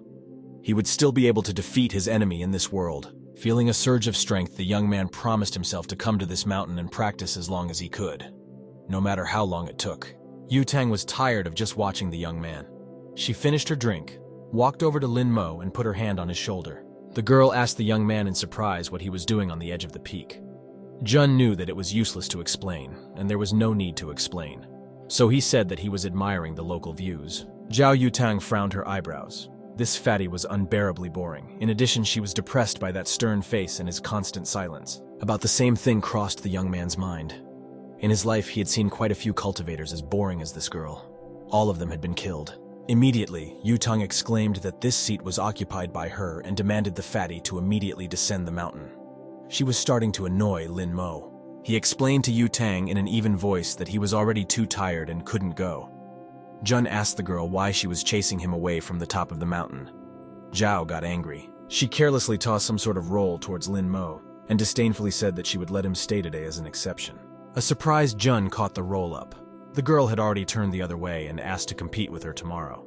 She added that it was boring here and suggested that they go downstairs. When the girl left, Jun unwrapped the package. There was a bite of sandwich in it. Of course, any mortal would be squeamish about it, but that didn't bother the emperor. In the past, he had even eaten animal corpses for self-improvement, and the sandwich was necessary to maintain that body. Now Lin Mo was not disturbed by anyone. He refreshed himself and sat in the lotus posture on top of the mountain, closing his eyes. It was time to start purifying this body. It was late evening. Lin Mo's classmates continued to relax at the restaurant at the foot of the mountain. but the young man was still nowhere to be seen. A worried Yunshu called him and was surprised to learn that he was still on top of the mountain and had no intention of leaving. She asked him not to overdo it. Jun was outside the inn at this time and told the girl that the nature here was simply magnificent. He decided to stay here for a few more days. Now it was necessary to notify his trashy family and let Lin Li know that he would be gone for a while. Jun took out his phone and found his aunt's contact. He said hello to Lin Li and said that he had somewhere to stay for the vacation. Auntie was very pleased. She liked this arrangement. Jun walked up to the receptionist's desk in the hotel. The young man behind the counter smiled politely and asked what he needed. Jun asked how much a single room for 2 months cost. The receptionist replied that the rent would cost him 8,000 yuan. The cost was quite satisfactory to the young man. He would still have some money left. Jun immediately filled out the necessary paperwork and rented a room for 2 months. Lin Mo didn't waste any time. Every day here, the young man devoted himself to climbing to the top of Wuzhu Mountain. Overcoming hardships, he climbed the long stairs every day. After reaching the top of the mountain, Jun invariably sat down in the lotus posture and absorbed the spiritual energy of the place. He was getting stronger and stronger. After returning to the room, Lin Mo worked out with the barbell and dumbbells until he fell off his feet from fatigue. 2 months passed in this way. Song Yunshu called the young man from the car and asked if he was ready to go home. Jun replied that he had already packed his things and thanked the girl. In fact, Yunshu was ready to tear him apart with her bare hands. She didn't talk to anyone at all these days. Only Xiao Yutang kept questioning her about where the fat man had gone. Out of anger, she decided to drag Lin Mo to Yutang by all means and let them deal with each other. After examining himself in the mirror, Jun realized that he looked much better outwardly. Even after 2 months of training, his spiritual strength left much to be desired. The young man lost a lot of weight and became more slender. His facial features had changed. Jun was now a tall and trim young man. Song Yunshu's car stopped in front of the 4-story hotel Jun had told her about. The young man himself was nowhere to be seen, so the girl had to go up to the room. Yunshu easily found the right room and knocked demandingly on the brown door with her knuckles. The lock on the room door instantly clicked, and the room door began to slowly open. Yugshu pushed it open impatiently and stepped inside. Still, she missed the fat man and was glad to see him. The girl was standing with her eyes closed, so she had not yet seen the change in the young man's appearance. It wasn't until she raised her head and opened her eyes that Song Yunshu realized that something was wrong here. The room number seemed to be correct, but it was clearly not Lin Mo. There was no trace of the fat man they had left behind on Wuzhu Mountain. Instead, there was a tall guy in the room, and he was captivating Yunshu with his beauty. The girl was terribly embarrassed and didn't know where to go. She confusedly began to explain to the young man that she had just come to the wrong place. She was actually looking for a classmate. Song Yunshu couldn't take her gaze away from the handsome stranger. She was now admiring his long legs. The girl's heart was beating desperately. Song Yunshu instantly pictured herself and this young man as a married couple. The young man was holding a newborn baby in his arms. Yunshu had already thought of a name for the baby. Song Yunshu finally realized that she had been staring at a guy she didn't know at all for an indecent amount of time. This made her blush. The girl immediately turned and ran away, apologizing to the young man. She thought that she had been staring at the boy for so long that he might well have thought her a pervert. Jun finally spoke and told Song Yunshu calmly that she had understood everything correctly. The girl was very surprised to hear a familiar voice. She went back and tried to clarify the situation. The room number was 107th. Just like the young man said. The young man is most likely Lin Mo's friend. Jun surprised Song Yunshu even more and told the girl that he himself was Lin Mo. Yunshu took a few more careful looks at his face. She began to suspect that the young man was telling the truth. But there was too much difference between fatty Lin Mo and this well-built handsome man. Yunshu asked the young man to stop joking around. She said that their voices were indeed similar, but that was all that he and Lin Mo had in common. Jun replied to the girl that he had just lost weight, and there was nothing to be surprised about. Yunshu exclaimed that he looked much better than if he had just lost weight. For everything about the young man was wrong. He was taller, straighter. His legs were longer. It would be more accurate to say that the young man was completely renewed and changed. Lin Mo had had enough of waiting and bickering, so he asked Yunshu if the car had arrived. He picked up his bag and suggested that the girl not waste time and go home. Song Yunshu pinched her cheek to see if she was imagining things. After all, this cold gaze and manner of speaking really reminded the girl of Lin Mo. Yunshu remembered telling Lin Mo that fat people had potential. She didn't think then that it would be true, and he would change so much. Yunshu praised herself for never making fun of Lin Mo for being overweight. Now their relationship was going to work out, and she offered to carry the young man's bag. Seeing the young man with the bag, a young girl ran out from the driver's side and obligingly offered Lin Mo her help. Yunshu was angry. She ran at full speed towards the red car, on the run demanding the driver to stop her molestation of the young man. Lin looked at the girl driver in surprise. Running briskly to the car, Song Yunshu pushed the girl away and pulled the door handle herself, gallantly opening it for her new fiancé. Smiling sweetly at Lin Mo, Yunshu bowed to him and invited him to take the passenger seat in the back. Jun looked at the girl in surprise. Yunshu climbed into the young man's seat and questioned how he had managed to lose weight so quickly. She suggested that he couldn't have climbed the mountain every day. The girl happily kept chatting that it was impossible to lose so much in one vacation. She said that Jun just looked amazing and his chest was great. Yunshu was praised by Lin Mo and said that he had done a great job. Young Hui would be wagging her tail at him right now. You shouldn't pay attention to people like that. They're nothing but trouble. The girl couldn't calm down and kept chattering about how handsome Lin had become and how many girls would want to be with him. The young man got tired of it and asked the girl to be quiet. Song Yunshu immediately had a change in her face and wrote off this irritation to the fact that everyone had hated and ignored Lin Mo before. She again pictured herself together with Lin Mo by her side. This time they were wearing snow-white wedding suits. Lin held a huge bouquet of flowers in his hands. Blushing at such thoughts, Yunshu thought that Lin Mo would definitely fall in love with her if she was a little kinder to him. She imagined another picture from the future. This time she was on the air of Central Television and was talking about herself. Be that as it may, it was Song Yunshu who was closest to Lin Mo, which meant that she had a better chance at this handsome man compared to the others. Unable to stand it, the girl started sucking up again and offered the young man a good rest. She would treat him to something delicious. Jun replied that he just needed to go home. Song Yunshu was very disappointed. She reluctantly agreed to drive the young man to the house. All her plans instantly collapsed. After a while, a red Volkswagen pulled up gently in front of Lin's house. Jun thanked the girl driver and got out of the car. He went straight to his home without even saying goodbye to Yunshu. She got out of the car and shouted back that they would see each other soon. Jun waved at her without turning around. Yunshu thoughtfully asked why Lin Mo had such a beautiful back. The driver reminded her that before the trip, Yunshu wanted Lin Mo and Yutang to meet. Smiling, the girl turned her head and said that they were on their way home now. She couldn't afford to send Lin Mo sheepishly straight into the mouth of Xiao Yutang's she-wolf. Jun opened the front door and found himself on the doorstep of his house. He attracted everyone's attention, and the whole family turned to look at him. All three of them were clearly hostile. No one had expected Lin Mo to appear here, especially since no one recognized the young man. Glittering her eyes from under her glasses, Aunt Lin Li immediately menacingly asked the young man who he was and how he managed to get into the house. Taking a seat at the table, Jun took the chopsticks and nonchalantly announced that he was Lin Mo. He had just lost weight during the vacation. Jixuan didn't believe him. He started yelling that Lin Mo couldn't be like him even if he lost weight. The cousin asked who he was and why Lin Mo was pretending to be him. Looking at Lin Mo's face, Aunt Lin Li saw familiar features, and so she asked her son to stop yelling. It was necessary to clear things up. She shifted her gaze to her nephew and examined him meticulously once more. Lin Li assumed that Lin Mo had had plastic surgery. Jun replied that all his money is in her custody and he would not be able to do that. Lin asked if he would get pocket money this semester. His aunt assured him that she would give him some money and help him with his school uniform.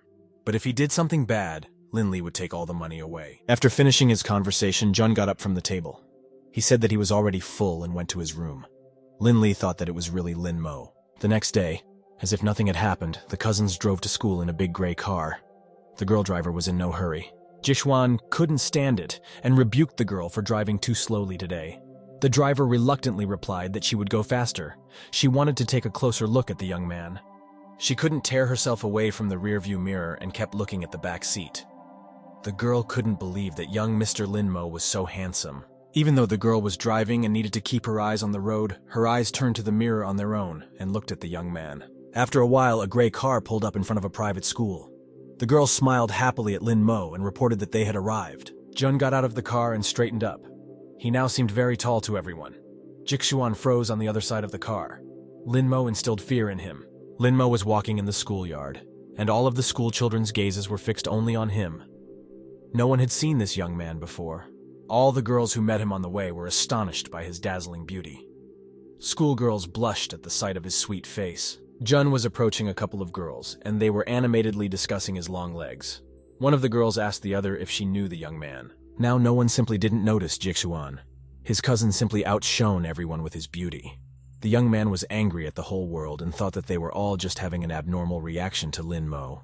Even in the school corridor, there were flocks of girls following Lin Mo.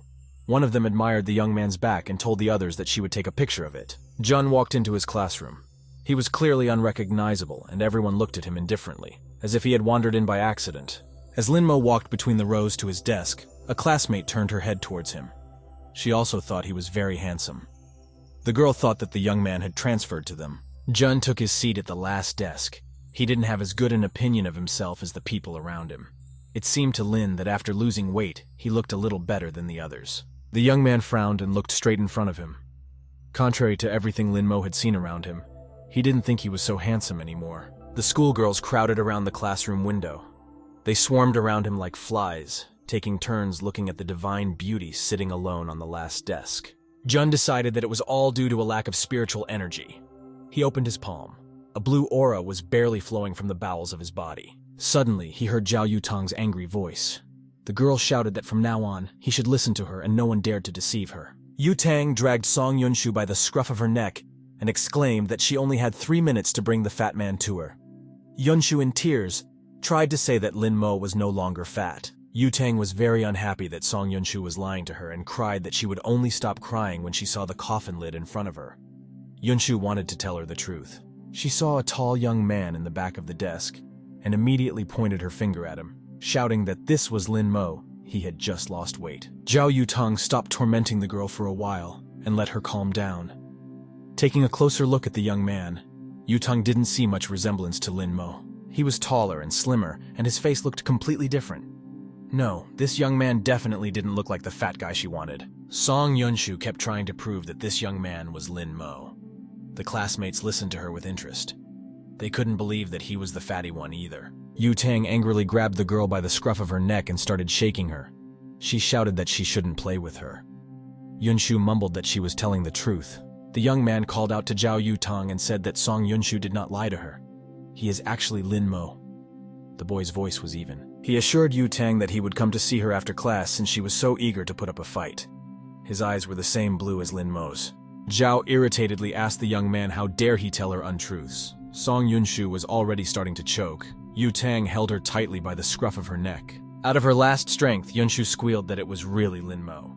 He had just spent the entire vacation on Wuzhu Mountain and lost weight by training tirelessly. Zhao Yutang loosened her grip slightly and looked at the young man more closely. No, there was certainly something about him that resembled Lin Mo's features, but that was simply impossible. The girl walked up to Lin Mo and tensely scrutinized his face. She clarified if he was really that fat guy. Jun asked her not to call him that again. Yutang was astonished. Outwardly, he was completely different, but the voice, words, and mannerisms really belonged to the Lin Mo she knew before. However, Zhao didn't want to lose her brand. She said that it was better for the young man to stay late after class, regardless of whether he was fat or thin. Song Yunshu said fearfully that she had actually only called Lin Mo over to help him out a little. After all, he doesn't know how to play games at all. Zhao gave the girl an arrogant look. Song Yunshu immediately wanted to hide away from those eyes. Yutang seemed like a huge monster to the girl. She asked how Yunshu even dared to say anything about Lin Mo's game, and who she even was. Zhao reminded the girl that Yunshu used Lin Mo's account to call her. Yutang said that she had never met a more unscrupulous person before. Turning around, Yutang left Yunshu and headed towards the exit of the classroom. Song Yunshu rushed after her and asked her to listen to her. There was actually a world-scale disaster. Yunshu was really deceived by Xiao Yutang for Lin Mo's sake. The girl was immediately approached by her twin sisters and started asking Yunsha how she knew that that handsome young man was actually Lin Mo. Another girl said that Lin couldn't look that good even if he lost weight. A second one suggested that he had plastic surgery. At that moment, a teacher in a strict suit walked into the classroom. Her hair was dyed purple. The teacher asked everyone to get ready for the lesson. Not knowing how best to start the first lesson of the semester, the teacher smiled and said she had no idea how their vacation had gone. Immediately, her smile waned. She saw a very strange student. He was a head taller than the rest of the class, and he was clearly not from this class. The teacher asked what class the one at the last desk was from and what he was doing here. Lin Mo was surprised. It sounded quite rude. Song Yunshu immediately threw her hand up in the air and cried out that it was Lin Mo. It was just that he had gotten into shape during the vacation. The teacher smiled. She did not immediately recognize the young man and said that it must have been very hard for him. The teacher asked if he wanted to change places this semester. Without letting him say a word, Song Yunshu immediately shouted to the whole class that Lin Mo didn't want to change his place. He was fine where he was. He Younghui realized that this was her only chance and shouted that she and Yunshu would like to switch places. An annoyed Yunshu shouted that she didn't want to switch with her. Wang Lu also had her eye on the young man and told the teacher that she had grown older over the vacation, and so she should sit in the back. Yunshu shouted at her to calm down too. The angry girl was now like an aggressive sword warrior. She was willing to hold on to her position with all her might, because she was the only one supporting Lin Mo. The teacher was fed up with the bickering, so she asked everyone to calm down and then demanded that Song Yunshu get up from her seat. The girl was indignant. Holding onto her desk, she sobbed and yelled to the whole class that she didn't want to switch places with anyone. So the two girls forcibly pulled her away by her arms, dragging her around the classroom. Jixuan's neighbor suggested that Lin Mo had had plastic surgery. The young man himself wanted to know how his cousin had managed to become like that. The teacher smiled and said that it was time to settle down. She seated the students by swapping the even numbers, and thus Lin Mo got Li Jian as a roommate. Yunshu was still in disbelief and asked if she should sit in Li Jian's seat. The other girl reassured her and said that now she wouldn't have to eat alone. Jun was pleased with his new neighbor. Li Jian was fat and calm, and the young man was confident that John wouldn't bother him. Song Yunshu moved to her new seat and immediately laid her head on the desk. She sobbed inconsolably and lamented that Lin Mo had been taken away from her. Her deskmate tried to comfort her. The bell rang for recess. The teacher gave the students their homework and said goodbye to them. It was time for recess. Jun stood up from his desk, intending to leave the classroom. He wanted to finally have some peace and quiet. The classmates immediately approached Lin Mo, not hiding their admiration. One of the girls said that he had done a great job. Wang Lu asked for some advice for her brother. Song Yunshu did not hide her disdain and said that they were all hypocrites. She said that they were all hypocrites, because before no one wanted to look at Lin Mo, but now no one wanted to look at him. Yunshu tried to make her way to Lin Mo and said that she had not disliked Mo from the beginning. A classmate held her by the arm, and the other one slapped her angrily. Lin Mo was tired of looking at those classmates fussing around him. He looked at them indifferently and asked them to move away from him. The girls immediately obediently parted in different directions, standing in a straight line. Jun walked past them without looking at anyone. He was tired of being famous. One of the girls got embarrassed. She said that Lin Mo looked really cool when he ignored her. Jixuan boiled up and shouted that she was disgusting. Wang Lu told her that Jixuan is angry, and he Yanhui can't sit on two chairs at the same time. The girl immediately replied that she was choosing Lin Mo. Jun couldn't even walk into the canteen in peace. There were two lines of school children leading to the serving table, and everyone instantly stared at the young man. One of the girls immediately waved her free hand at him and shouted that Lin Mo could stand in that line with her. Jun refused. He said that there was no need to do that. Sun Yunshu immediately ran over and asked her to give up her seat in that case. The classmate refused. Jun realized that he wouldn't be able to live peacefully without attracting attention. He realized that all these schoolgirls were just crazy. Indeed, the girl behind him was admiring the young man's thighs.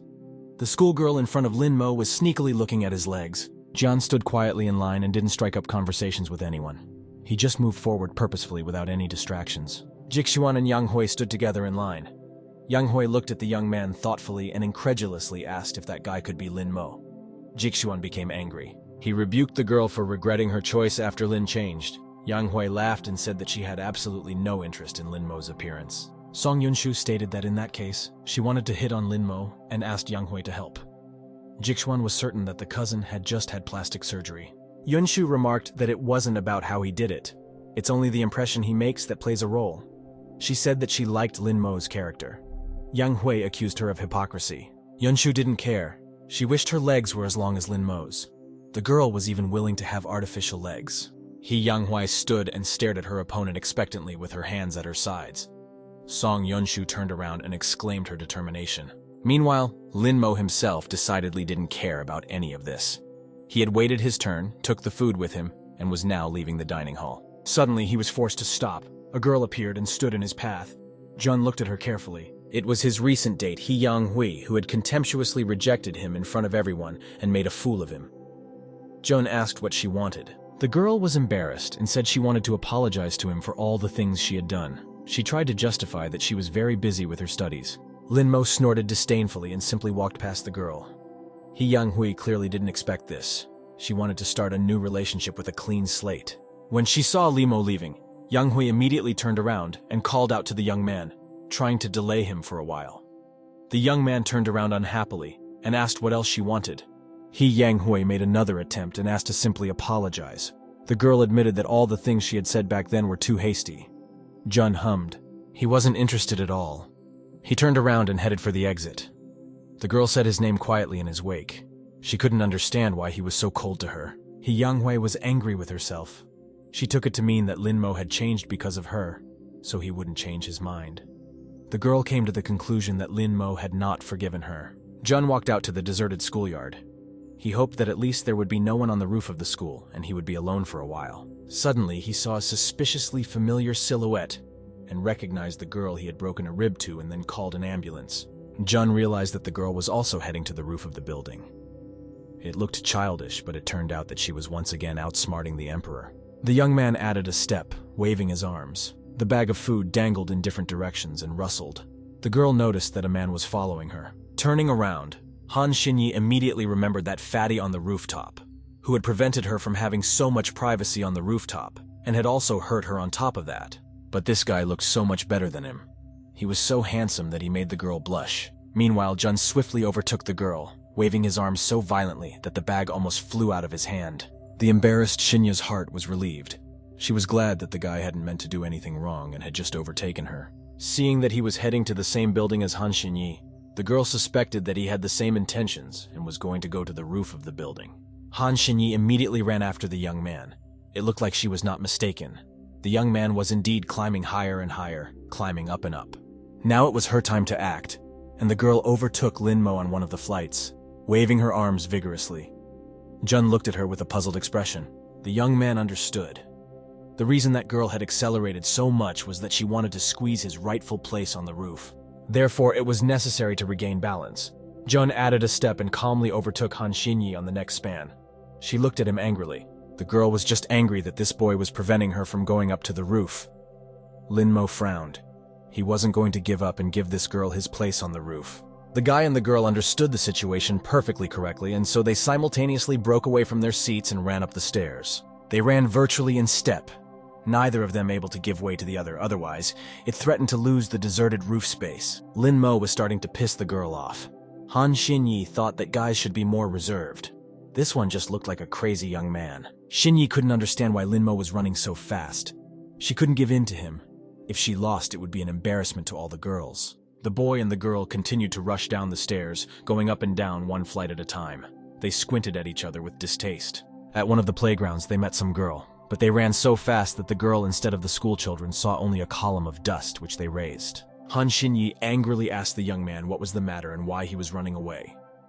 Waving his arms with all his might, Jun replied that she was doing the same thing. The girl shouted that she only ran because he himself started running. Lin Mo snapped back that she was sick, and his running had nothing to do with her. Han Xinyi became enraged. She angrily asked why the young man was calling her sick right now. She could barely restrain herself from tearing the mortal immediately. Jun lunged forward a bit, and Xinyi shouted back that a guy who was always fighting and arguing with girls was in danger of never getting married. Jun contemptuously thought that she didn't understand anything. After all, he is a tall man, and an emperor besides, and he simply can't afford to get married. The young man asked where she finds the strength to argue with him. The girl has no manners. At the same time, she tries to pick up strange guys. Having overcome the last span, the guy and the girl ran out to the finish line. Straight ahead was an open door leading to the roof. They both decided that there was no way they were going to lose. Seeing that Lin Mo had almost reached the roof, Han Xinyi grasped the riser of the door with her fingertips and blocked the passage with her last strength. In the same second, Joan blocked the girl's path, holding onto the door on the other side. Now neither of them could get out before the other. Han Xinyi jammed her elbow against the door, trying to push the young man's hand away.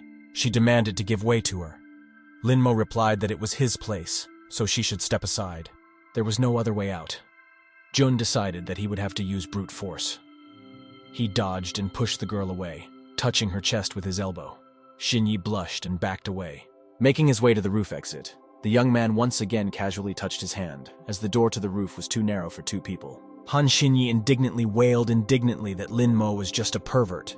Her face was simply purple with shame. The worst part was that the girl had lost her advantage. Jun knew without her shouting that he had touched something soft, and he thought for a few seconds but still quickly returned to his goal. Taking advantage of the girl's confusion, Lin Mo unhinderedly ran out onto the roof of the building, securing a spot behind him. Jun turned to Han Xinyi and informed the girl that she had lost today. This was now his territory, and she could go wherever she wanted. The blushing girl indignantly exclaimed that Lin Mo was cocky and simply had no idea who he was dealing with. Han Xinyi added that this was not all. In addition, the young man had unceremoniously touched her breasts and insulted her. Jun couldn't bear the insolence and gave the girl a powerful slap. His left cheek was now burning with pain and resentment.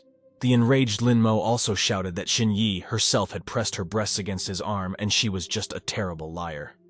The girl's eyes opened wide in surprise. Xinyi had completely forgotten that men were very vulnerable in this world. If he was too calm, it would be suspicious. As it is, it's fine. He's a mere mortal. The girl clenched her fingers into a fist and lunged at the young man. Lin Mo was getting annoyed that the girl was still here and not going anywhere. He defiantly pulled out his phone and said that he would call the police now. Xinyi was indignant and shouted that she was just furious. If only a little more, she would really wring the neck of that damned mortal who dared to cross her path. Jun was already looking at the girl calmly and asked why she was still here. He assumed that Xinyi intended to do something. Han Xinyi blanched. She really was ready to slaughter this mortal here, or at least throw him down from the roof to crash. But the girl remembered in time that in this world, society despises women who beat men. Then she would not be allowed anywhere. Han Xinyi came to the conclusion that she couldn't stay in school even if she taught this young man a little lesson in politeness and beat him up. It was hard for her to control her emotions. It was obvious that Lin Mo was just provoking the girl. Xinyi really wanted to respond rudely to rudeness. Barely containing herself, the girl declared that she would spare Lin Mo this time. She warned that the next time they met would end badly for the young man. Turning around to leave, Han Xinyi said goodbye and proudly walked away, shouting one last time that men and bad men were very difficult to bring up. Jun looked at the exit from the roof with suspicion. He considered his job done. Unfortunately, this girl had caused him a lot of trouble. A notification came to his phone, and the young man realized that there was a continuation of the morning news bulletin. He immediately started scrolling through the news. The first reference caused Lin Mo to be seriously surprised. This was uncharacteristic of the world he was in now. The news reported a horrible virus that hit a local poultry farm. As a result, thousands of chickens died overnight. With only a glimpse of the photo to the news, Jun immediately realized what the matter was here. None of the local viruses could cause such evil in a short period of time.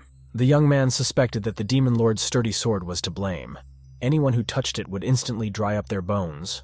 Apparently, she was the one who had done the work. Jun recalled that in the last battle, the Demon Lord had been destroyed along with Void. His Emperor's sword had also been destroyed. The Emperor had then been reborn in this world. The young man assumed that the Demon Lord was also alive. Jun was so angered by his guess that he broke his chopsticks with anger. The difference was that to restore his powers, the Overlord killed demons. The Emperor had chosen the heavenly path for himself and could not allow the Overlord to regain his strength. Lin Mo sat on the rooftop and leafed through the news further. One had to scroll through the feed to the end to see the situation for today in its entirety. The sun had already set when he came downstairs.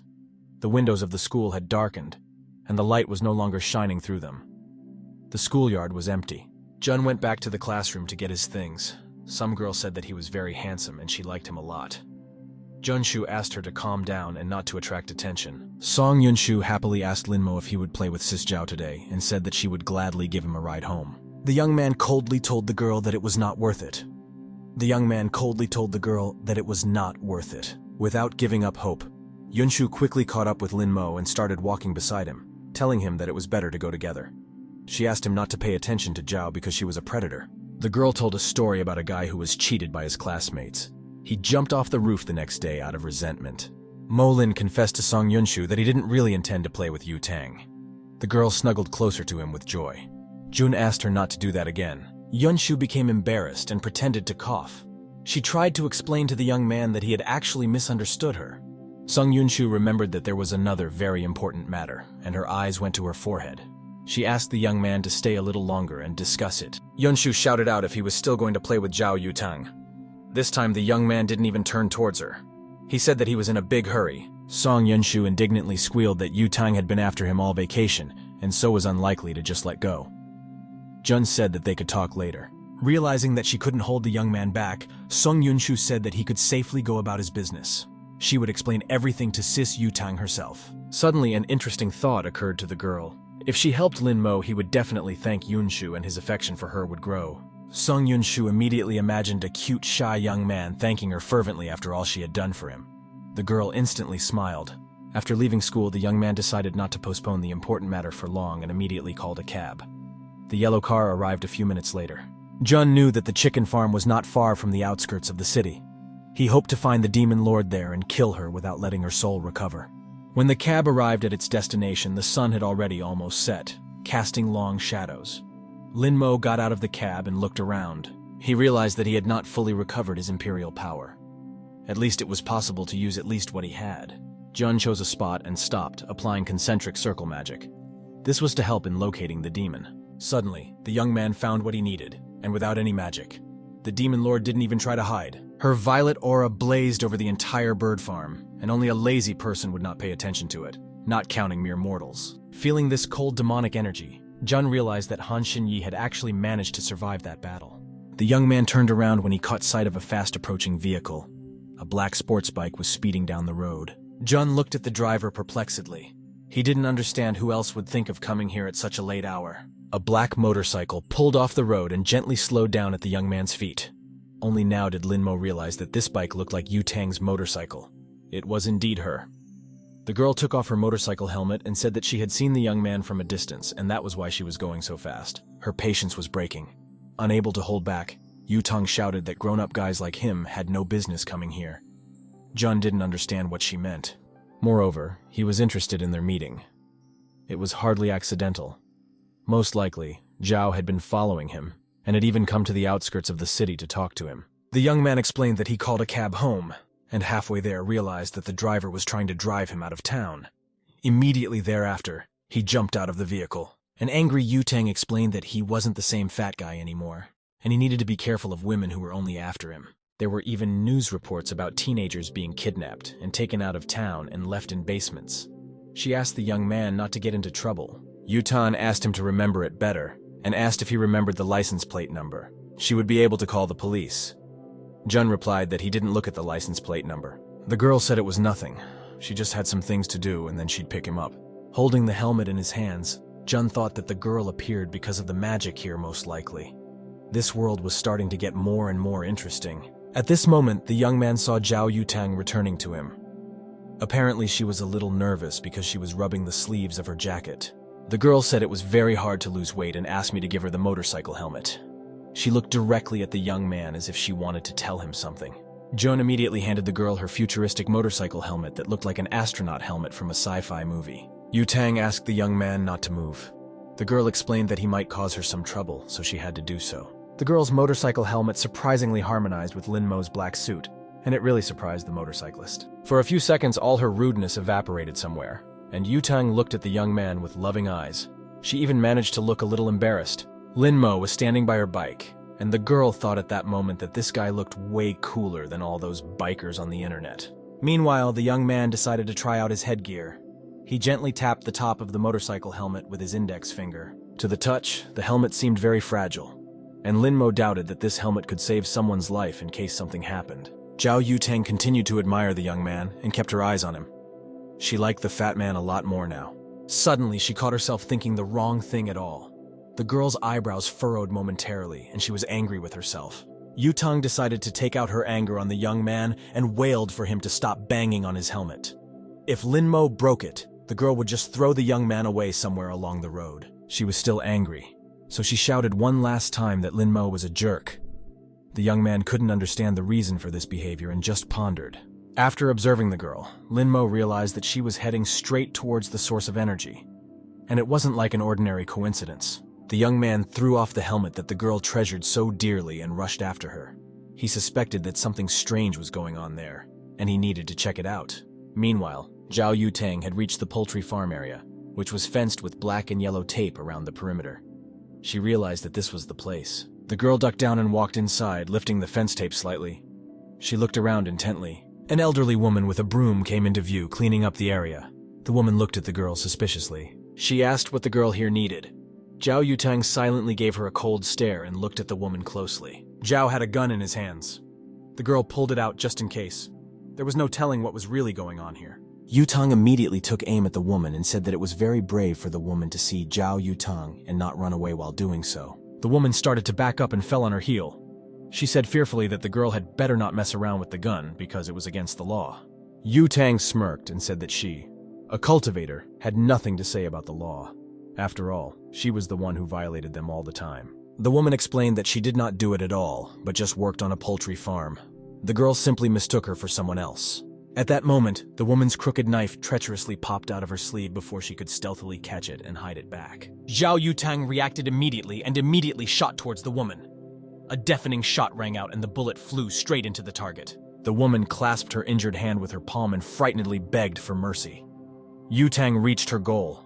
Now the woman couldn't use the knife. It was lying under her injured arm. Xiao Yutang walked over to the woman and noted that it was time to tell everything. The girl raised 2 fingers up and a cloud of energy formed around them. The girl's eyes lit up with sinister lights. Meanwhile, the energy blob spread out in different directions and took the shape of the sword Yutang was holding. The girl swung her sword downward, cleaving the air.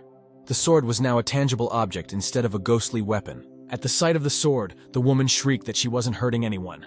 She was just raising chickens. She assured me that she had no spiritual energy. Yutang said in mockery that the woman was improving animals today and would start on humans tomorrow. She asked if the woman had thought about improving Xiao. Yutang has actually practiced a little, but she is full of talent, and her path to perfection can be compared to a monk's self-cultivation for 10 years. The woman finally looked up and thought for a moment, then exclaimed that the girl was right. Her voice didn't sound frightened now. In a jubilant voice, the woman cried out that she should have guessed it herself. She stretched out her hands with curled fingers. At their ends were claws. The woman rushed into the attack with a smile on her face. She exclaimed that after she defeated Xiao Yutang, her own strength would increase many times over. The girl replied that the woman had a pretty good idea.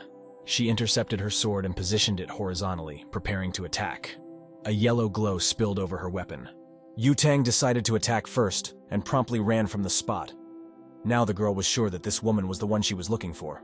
Xiao Yutang ran towards the woman, who turned out to be a monster. The girl shouted that the woman could not defeat her. Yutang was just in time. By the time she stuck her sword into the woman's torso, the woman had already turned into a black monster with paws and claws. Jun watched their fight, hiding behind the corner of the building. He realized that things were not good at all. This energy strongly resembled the aura of a demonic sword. Meanwhile, the female monster transformed further. She grew taller and taller, with a bird's beak instead of a nose. Against her, Yutang's sword seemed like a dagger. The monster continued to grow rapidly in size. The woman's ears turned into donkey ears and large purple horns grew above them. Xiao Yutang was now angry. She hadn't met cultivators of this level before, and this meant that she would have a lot of work to do. Huge lilac wings formed behind the monster's back, and the girl was stunned. She had never seen anything like it before.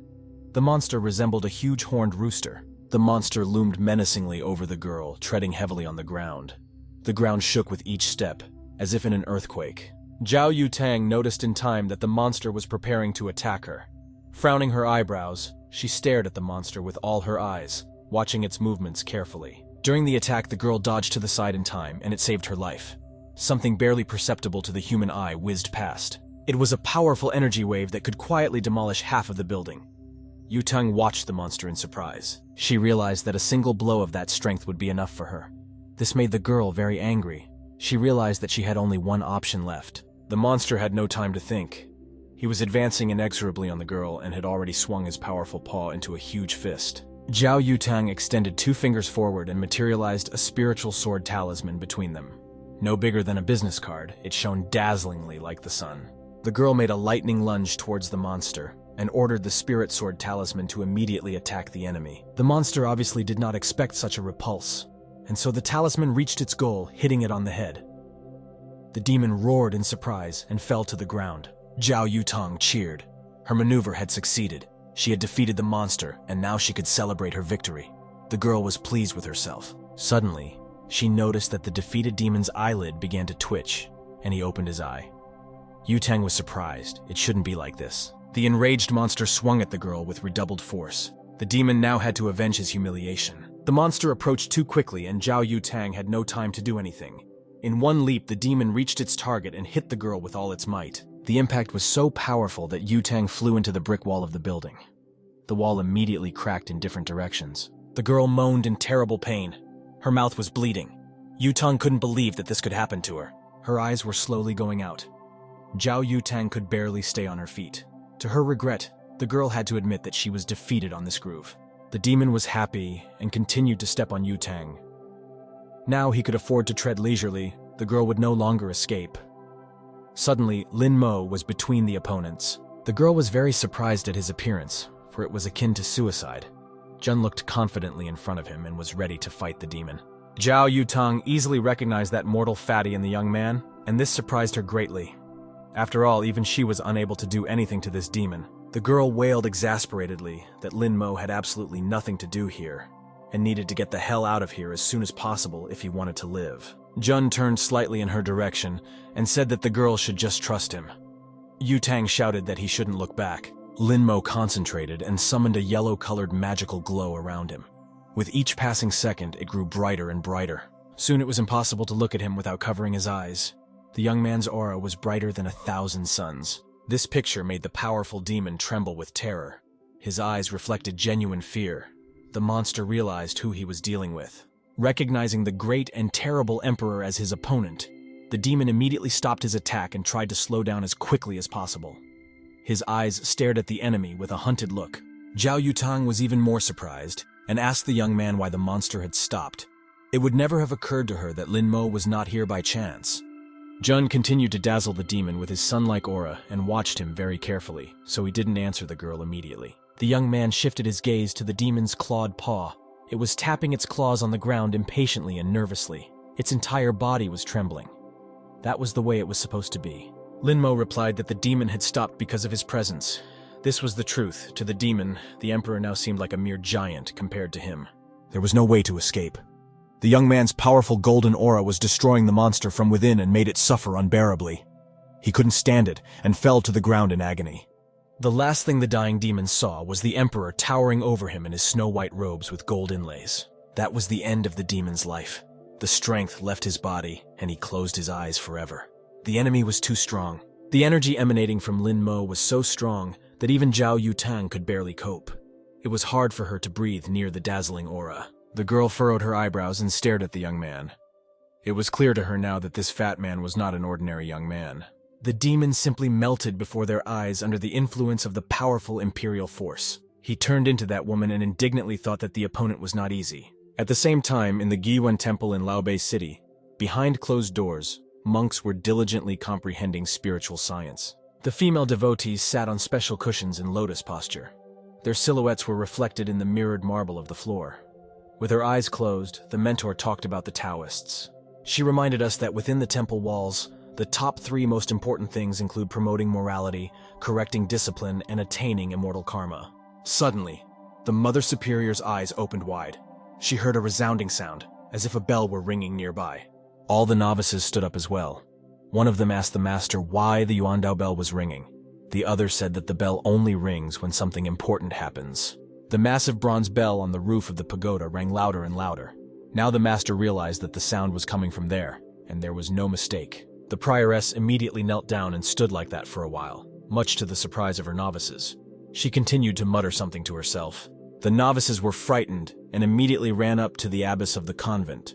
One of the girls asked the master anxiously what was going on. The mentor couldn't get a word out for a long time. It was the woman from the farm. As if she had come to her senses, she told the novices that a great rebirth was taking place. Meanwhile, at the Poultry Farm, June looked around in surprise. The demon lord had disappeared somewhere without a trace, and the young man couldn't find her anywhere. Seeing the demon's body lying on the ground, Lin Mo thought that the monster had lost its spiritual strength too quickly. It was most likely just a fragment. But it didn't matter much at the moment. The young man held out his palm, and the fragment began to slowly flow into it, forming a lilac-colored crystal. Now all the power of the demon fragment belonged to the young man. All of its energy had left the man's body, making him a useless gray mass. After carefully examining the crystal, Jun realized that this could be a serious test for him. But the thing was, even such a fragment could benefit the young man. It was now necessary to figure out who Xiao Yutang really was. The young man saw that she had a huge potential of undiscovered talents. The girl couldn't take her amorous eyes off the young man. She embarrassedly clasped her hands between her knees and admired Lin Mo's ethereal beauty. Jun surrounded himself with a yellow aura that consisted of runic symbols and ordered the girl to forget absolutely everything she had seen today. The golden circle of runes was so bright that it was reflected even in Yutang's green eyes that were wide open with surprise. At the same moment, the girl collapsed to the ground face down. After the battle with the demon, she was very tired, and couldn't stand on her feet. After reading the girl's information, Jun learned that she was 17 years old. Even in the immortal world, she could be called a genius among cultivators. On the other hand, it indicated that Yutang had special abilities. But in this world, all of a person's talents don't matter. Suddenly, the young man felt the faint throbbing of his heart. The rhythm of his heartbeat was getting faster by the minute, and Lin Mo found it hard to breathe. A terrible pain pierced his body. His heart seemed to be beating so hard that it was about to explode inside his body. Jun immediately realized that it was because of the fragment he had put in his pocket. The young man hoped that it wouldn't hurt too much. Holding his heart, Lin Mo walked away from the chicken farm, which was fenced off by a black and yellow ribbon. He had to hurry back home. Suddenly, two tall girls of athletic build appeared in his way. One of them told him that he was a very handsome boy. The second girl with fiery red hair put her arm around Lin Mo's shoulder and offered to take him to an interesting place. Jun advised her not to cling to him. The girls immediately grabbed his hands and pinned him behind his back. The second girl asked Lin Mo why he was being so rude and stubborn. To the young man's great regret, his strength was already running out. Therefore, he could not resist two strong hooligans. The girl in the brown t-shirt hugged the young man's neck and affectionately suggested in his ear that he submit to them. Jun couldn't understand the reason for her popularity. At this moment, Xiao Yutang walked over to them, kneading her hands. The young man suggested that the girls play a little with his little sister. The girl with red hair smiled. She was starting to like it. It was more fun with two than with one. Yutang had no intention of joking around. She immediately adopted a fighting stance and ordered the girls to get out of her sight. Since the girls didn't take the hint right away, the redhead immediately received a glancing blow on the cheek. She looked at her assailant in surprise. The girl tried to give Yutang a good punch in return, but she quickly crouched down and delivered a lightning-fast counterattack to the fire-haired girl's jaw. Without giving a break, Yutang immediately punched the girl's torso with all her might. She hit the girl's solar plexus, and the girl fell down. Her brown-shirted friend got angry and shouted that she was about to kill the girl. She was much larger than Xiao Yutang and quickly rushed at her. Without much thought, Xiao chose the right moment and slammed her heel into the angry lady's chin with all her might. After dealing with the arrogant girls, Yutang shifted her gaze to Lin Mo. He was standing there calmly looking at the girl. She squealed that Lin Mo should not have stood a pillar, but should have immediately punched him as soon as he saw him. Yutang was surprised that Jun didn't even try to resist. She explained that she had to aim for the chest, and wondered if the young man knew anything about male self-defense. Jun thought she must not be interested in that. Xiao Yutang immediately turned around and said that it was time for them to go. Lin Mo needed to be brought back. Today was already too strange today. Jun was twirling the motorcycle helmet in his hands, hesitating to put it on, because it was much more important to Yutang as a driver. Xiao Yutang irritatedly asked who allowed the young man to take off his helmet in the first place. She demanded to put it back on. They didn't have much time. The girl got on the bike and Jun took a seat behind her. There was nothing to hold onto, so he had to put his hands on the girl's waist. Jun decided that he would gently hold onto the girl's tank top to avoid touching her exposed stomach and back. Yutang got angry and shouted that Lin Mo should hug her waist harder. The speed of the motorcycle should not be underestimated. After making sure the young man was tight enough against her and holding on securely, Yutang started the bike and warmed up the engine at low revs. They were rushing down a deserted highway at night. There was no one around for miles around. Just the two of them on the bike and two yellow headlights illuminating the way. Jun thought that in his world, hugging a girl like this was considered indecent. Here, a guy could easily take the initiative to hug a girl he didn't know. Xiao Yutang didn't pay any attention to it and thought about the fact that the bike wasn't flying as fast as she wanted.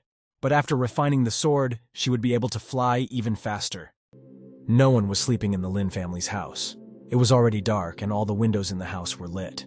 The street was completely empty. All the residents were enjoying the comfort of home at this late hour. Soon, Yutang delivered the young man home and stopped not far from his mansion. The rubber of the bike squealed resentfully because of the quick stop. Jun took off his helmet and gave it to the girl.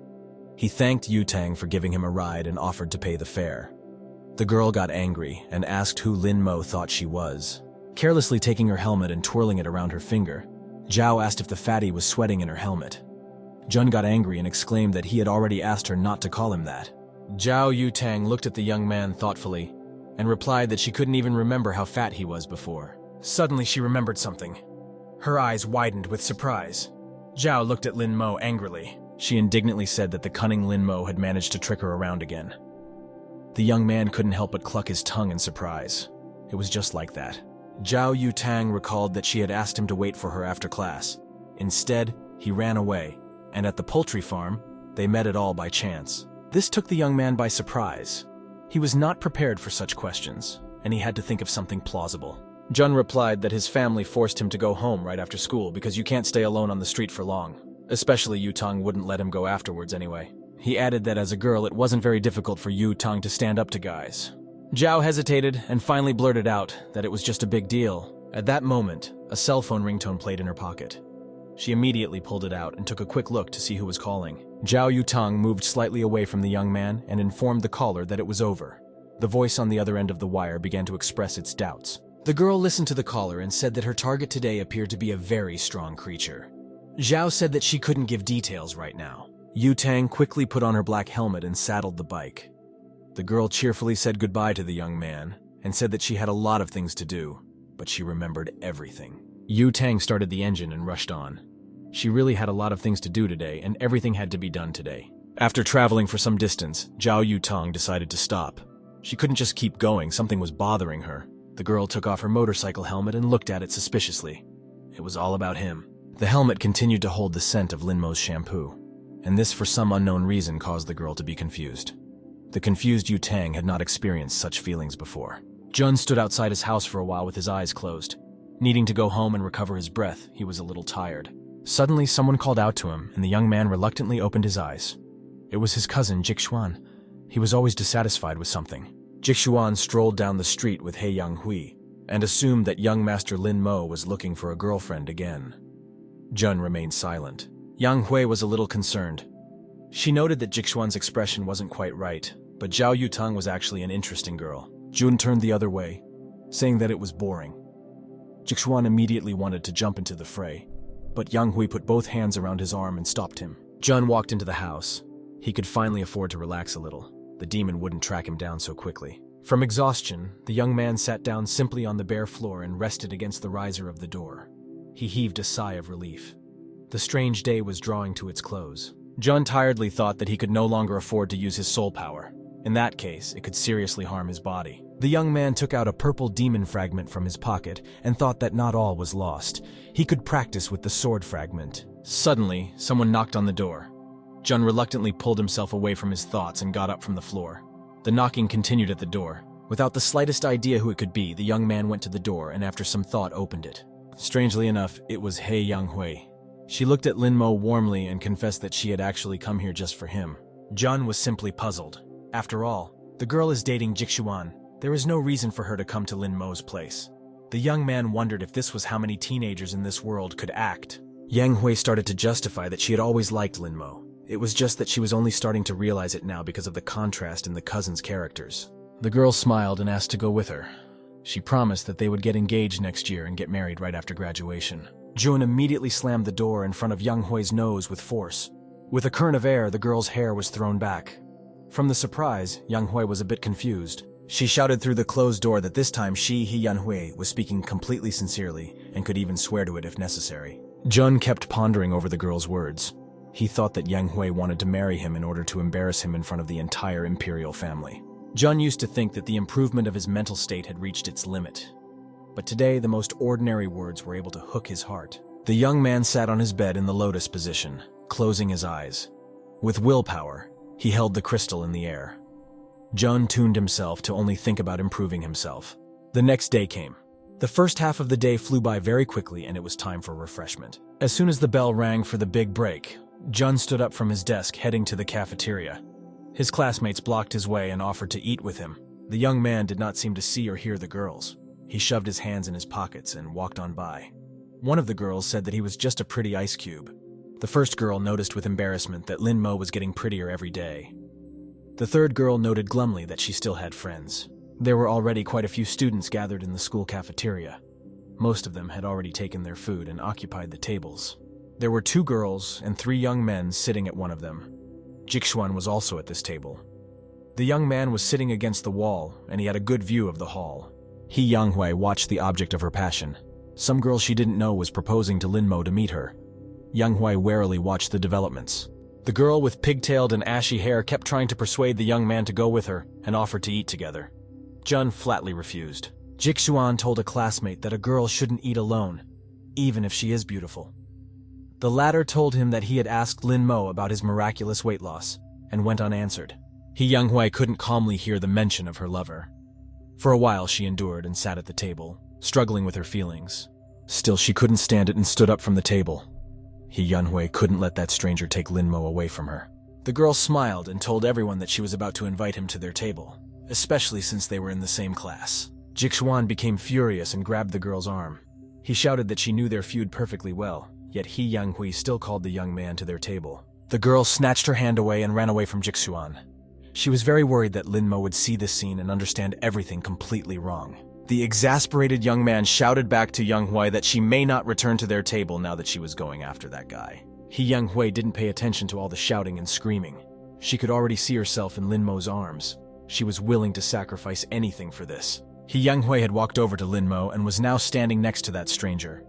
Each of them was trying to get the young man's attention. Lin Mo was only annoyed by these annoying women. At that moment, another challenger appeared. She loudly called the fat man to her. Everyone present was familiar with that authoritative voice. Jun also immediately recognized Xiao Yutang from her voice and frowned. She was the only thing missing here. They wouldn't even let him eat a snack in peace. The girl was serious. She sat at her table sprawled out and demanded the young man to come over to her immediately. No one can have the right to Lin Mo. Of course, this attracted everyone's attention, and every student tried to at least sneak a peek at what was going on. One of the pupils walked nearby as if by chance. Another guy whispered to his comrade that Lin Mo from their class had been captured by Xiao Yutang. The latter pointed out that this has happened before. The ugly guy becomes handsome and starts to be noticed. He Younghui was ready to tear her hair out of helplessness. After all, everyone likes Lin Mo, and Yutang is no exception, and this girl would definitely not be able to handle her. Jun was displeased. After all, he had already repeatedly asked Yutang not to call him fatty anymore, but the girl stubbornly continues. Suddenly, the young man noticed a more important object and shifted his attention to a very different black-haired girl. It was his recent acquaintance Han Xinyi, and she was walking quickly through the dining room towards the exit. Jun followed her movements. And then the young man realized that she could only go so fast to the roof. He had to catch up with the girl and be the first to take the coveted place at the top. Xiao Yutang didn't know what was going on, and so she watched Lin Mo, who immediately ran away from the school canteen after asking her to come over with great surprise. Song Yunshu pounded her fist on the table with anger and declared that there was no way to approach the fat man since he was handsome. She resented Lin Mo for thinking too much of himself. Xiao Yutang was getting angrier and angrier. She pulled out her cell phone and found Lin Mo's phone number in the address book. No one dared to ignore her. After dialing the right number, an enraged Yutang yelled into the phone that she was giving Lin Mo one last chance. She would be waiting for him after school, and he had better not run away from her. This time, Jun was too late. This time, the entrance to the roof was covered crosswise with small white belts, and it was clearly done by that girl. The young man was surprised. He removed both belts from the door and walked over to Han Xinyi. The girl was sitting on the rooftop enjoying her food as if nothing had happened. Xinyi had already laid out a small, square green mat. She made herself comfortable on it and told the young man that she was the first to arrive today, so he should leave. Jun didn't move from his seat. He told Han Xinyi that he had won last time, so the rooftop seat was his by right. The girl replied that last time the young man had let her go. Xinyi assumed that Lin Mo knew then that he would win against her. Jun told the girl that she should just go downstairs and leave. She shouldn't come back for a loss. Han Xinyi turned purple with anger. She said indignantly that he was forcing her to leave and wondered what else he might think of. The girl warned that in the future it might come to marriage. Jun calmly replied to the girl that she simply had nothing more to say. Therefore, he is forced to fight with her again for a spot on the roof. Han Xinyi smirked. A plan instantly formed in her mind. The girl realized how she could teach this arrogant young man a lesson. She pulled out a small case and showed it to the young man. The girl's eyes lit up with excitement. Han Xinyi exclaimed that they would settle their dispute with this. Jun looked into the case, trying to understand what was so interesting in it. The girl herself looked suspiciously cheerful, as if she was sure of her victory beforehand. Han Xinyi's mood had actually changed. It seemed like her eyes were even smiling.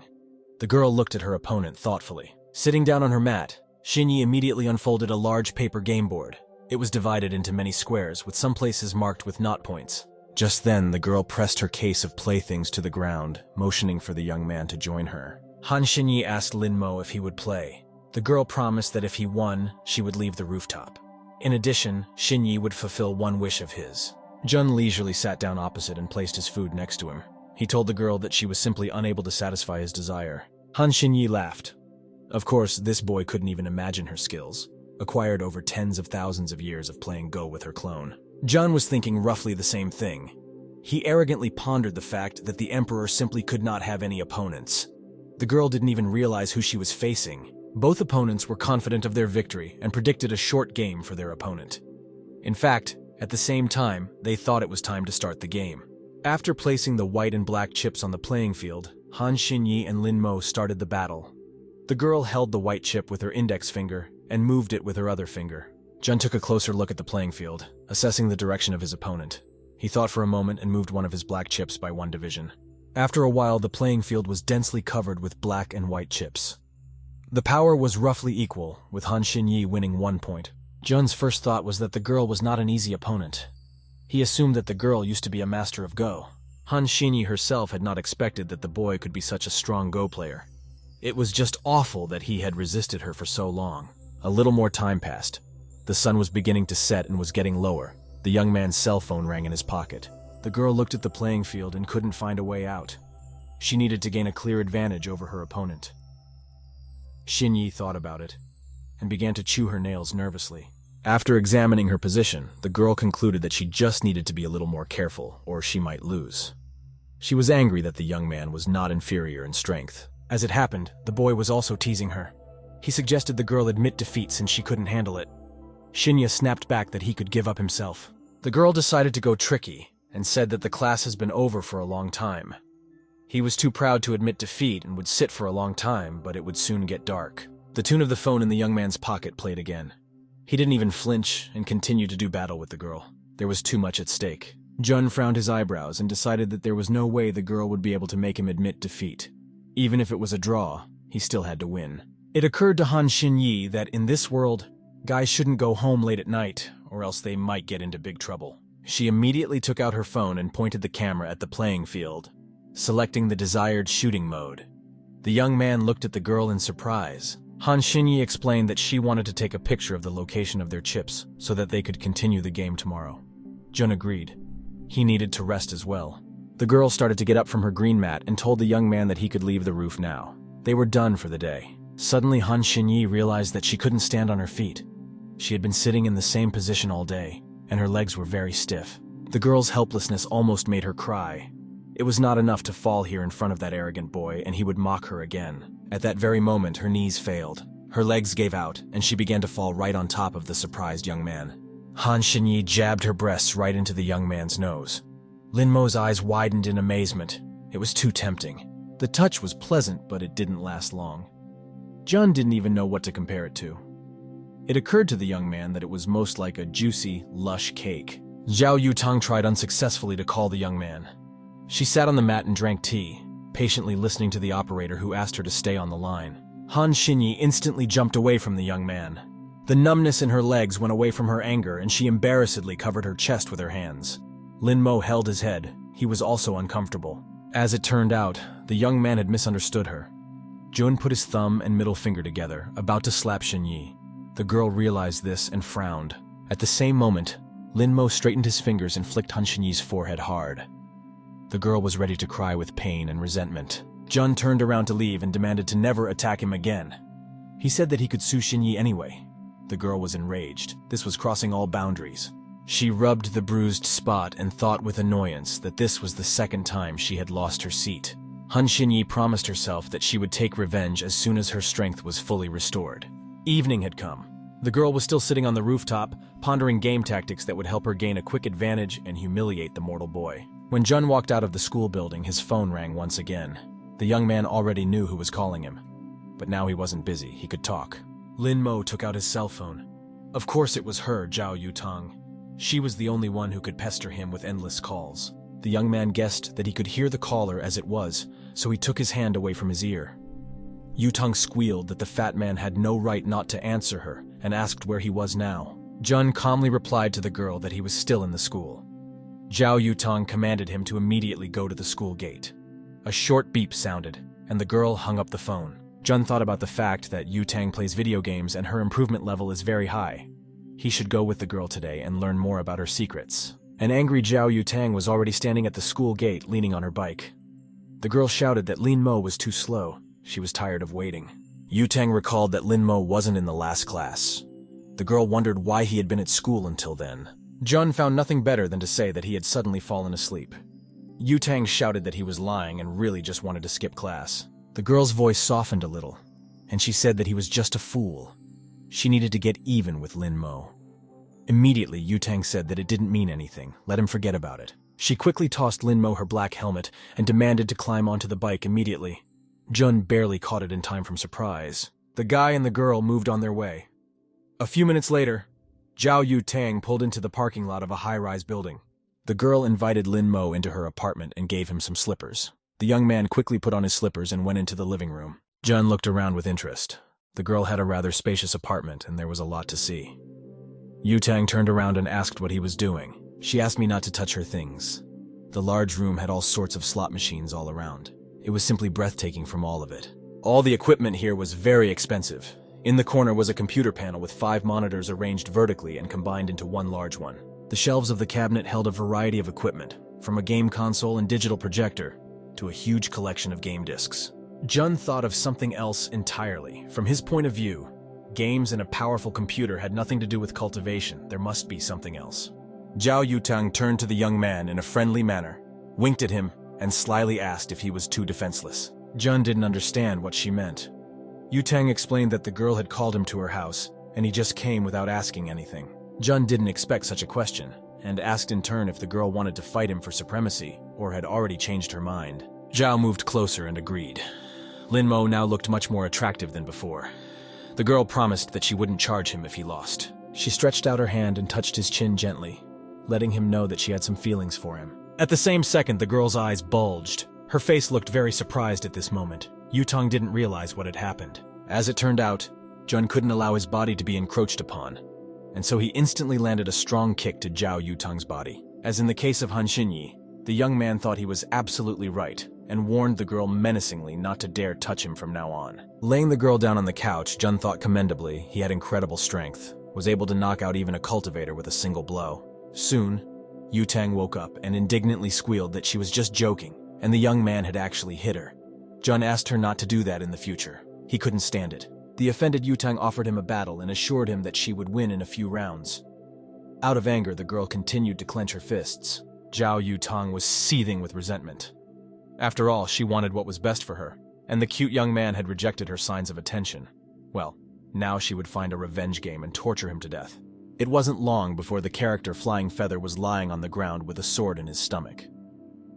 Little Momo had gotten his first point in the game session. Subsequent attempts did nothing for Xiao Yutang.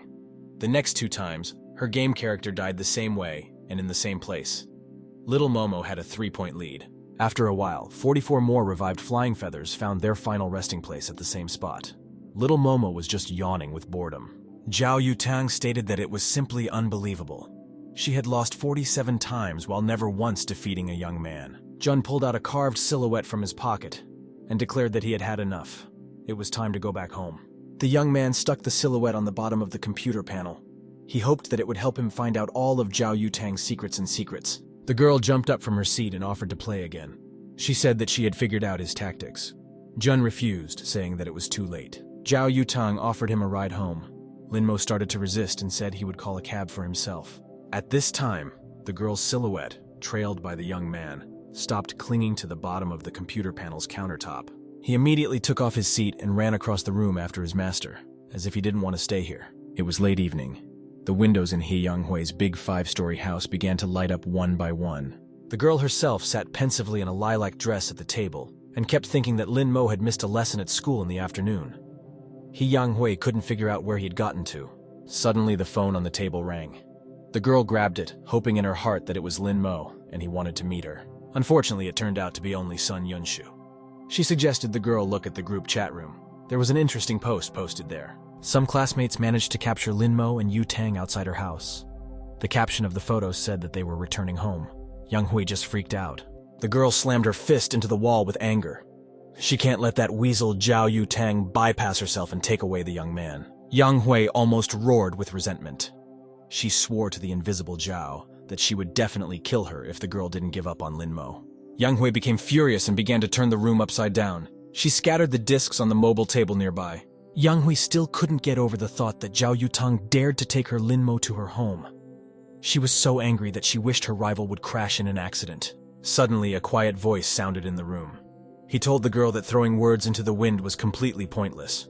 Yang Hui opened her eyes wide in surprise. A purple crystal with an aura of the same color appeared in front of the girl. The voice asked Yang Hui if she really wanted to take revenge on her rival. The girl could not see the crystal above her head, and so she wondered fearfully who was in her room. She called for the ghost to appear immediately. The glow from the aura intensified. An indistinct outline was right above her head. Yang Hui saw nothing, but she heard a voice. He told her that his essence was of no importance. The voice assured the girl that he could grant her unearthly powers with which she could achieve anything she wished. A violet ghost appeared before her eyes. A vague guess appeared in Yang Hui's mind.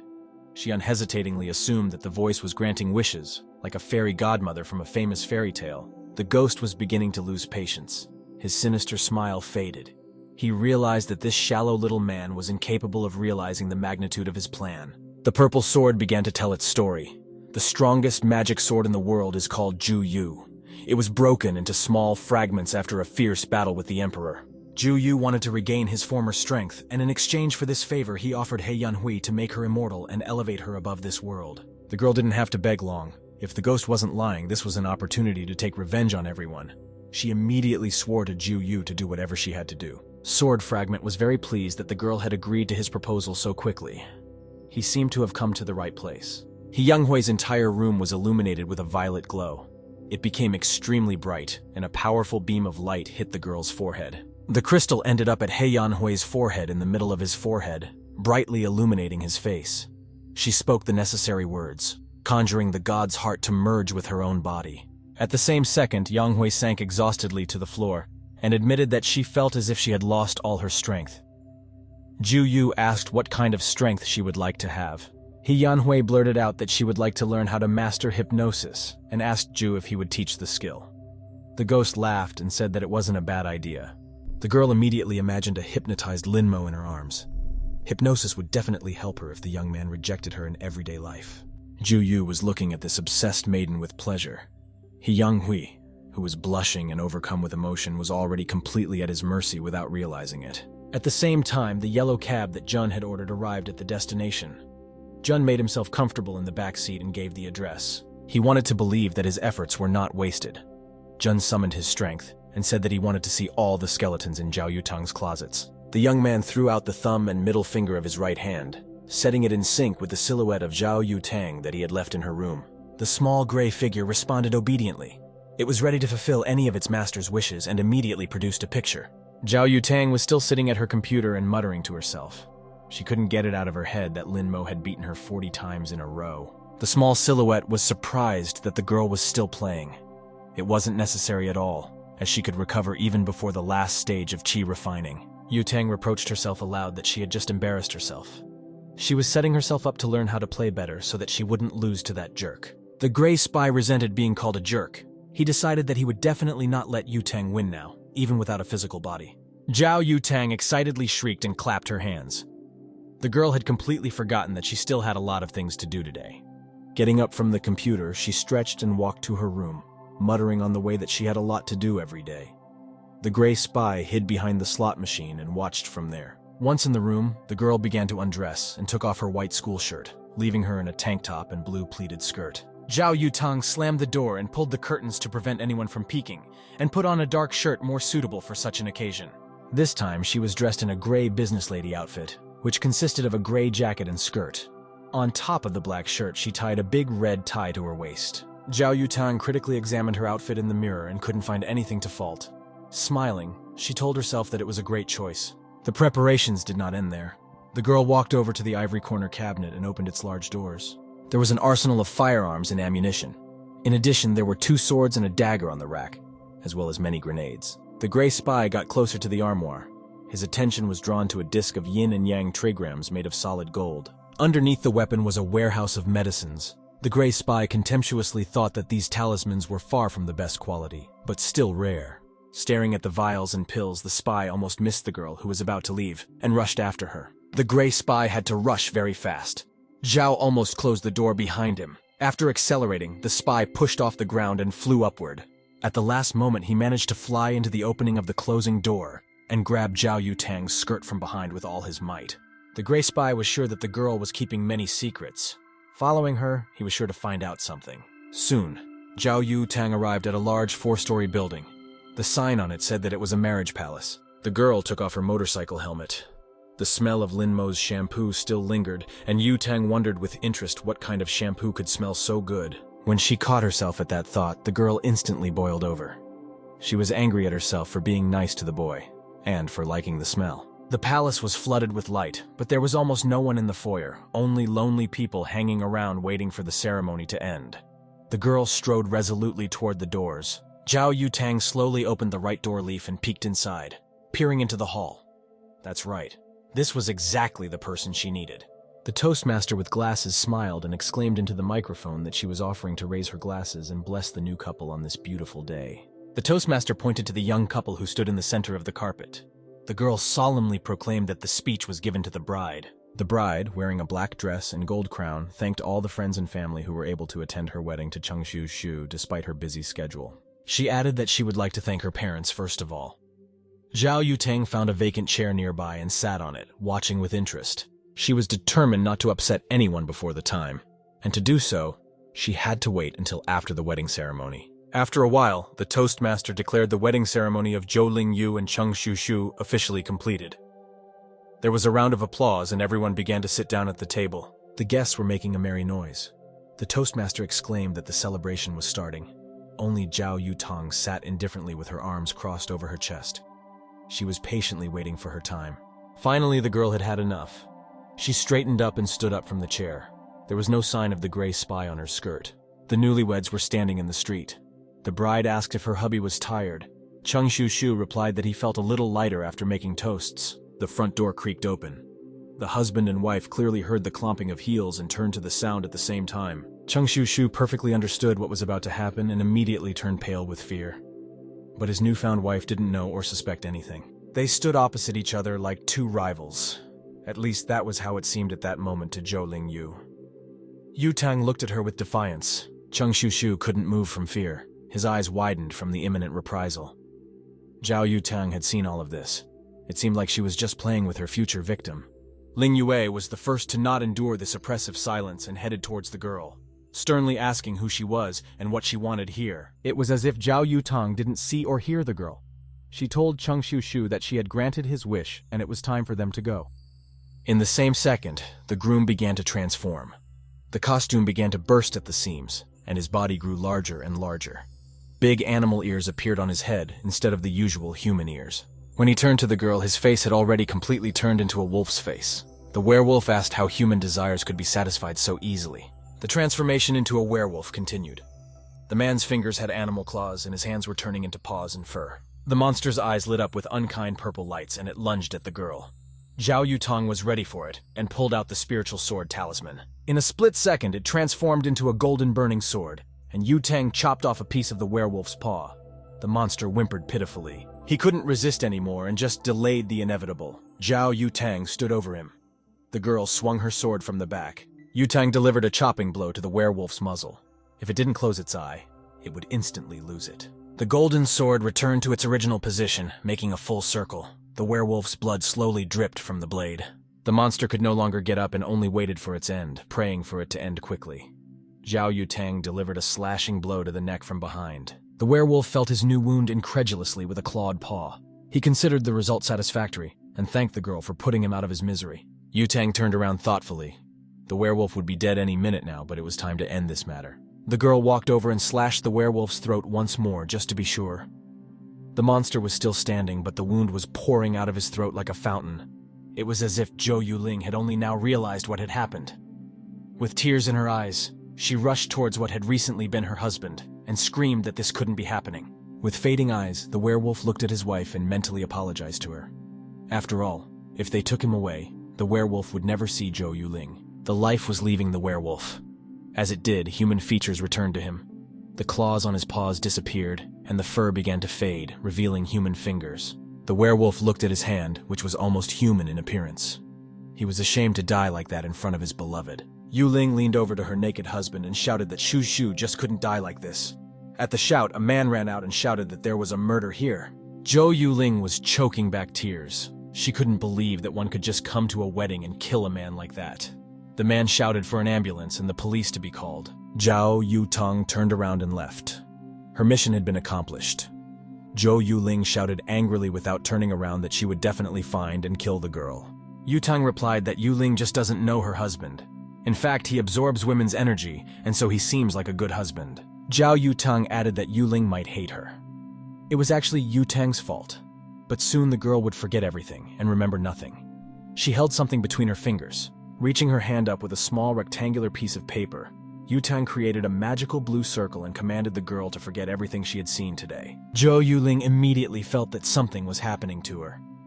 The girl's consciousness blurred. Her eyes couldn't resist hypnosis for long. Losing control of her body, Yuling collapsed face down on the ground. Everything would be fine now. Tomorrow, she would wake up and wouldn't be able to remember anything. Xiao Yutang stepped back a little and dialed the caller. The conversation was not long.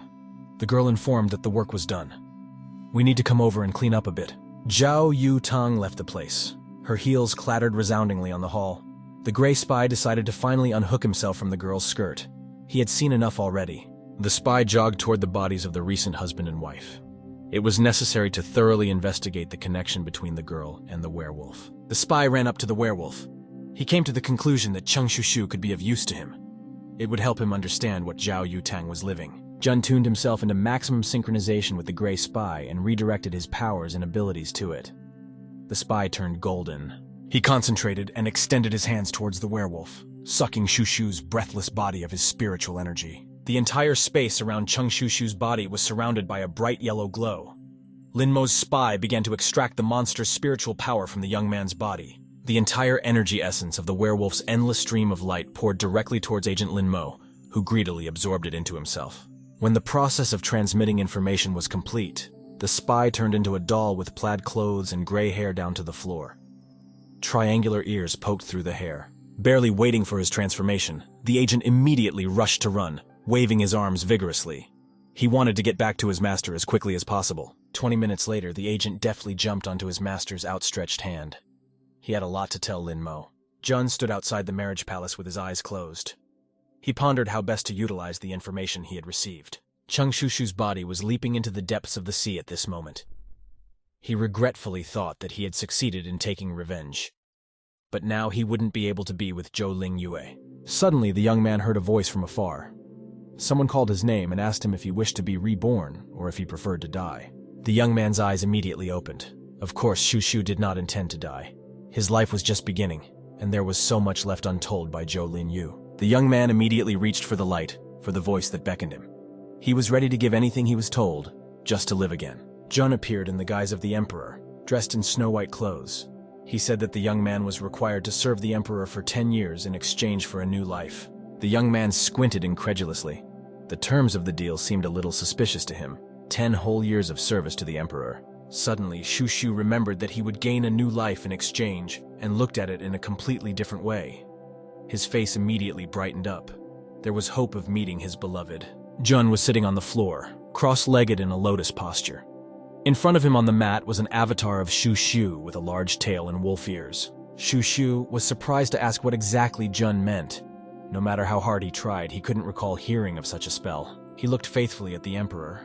Shushu wanted to believe that everything he said would come true, and he would finally be able to return to his wife. Jun studied Shushu carefully.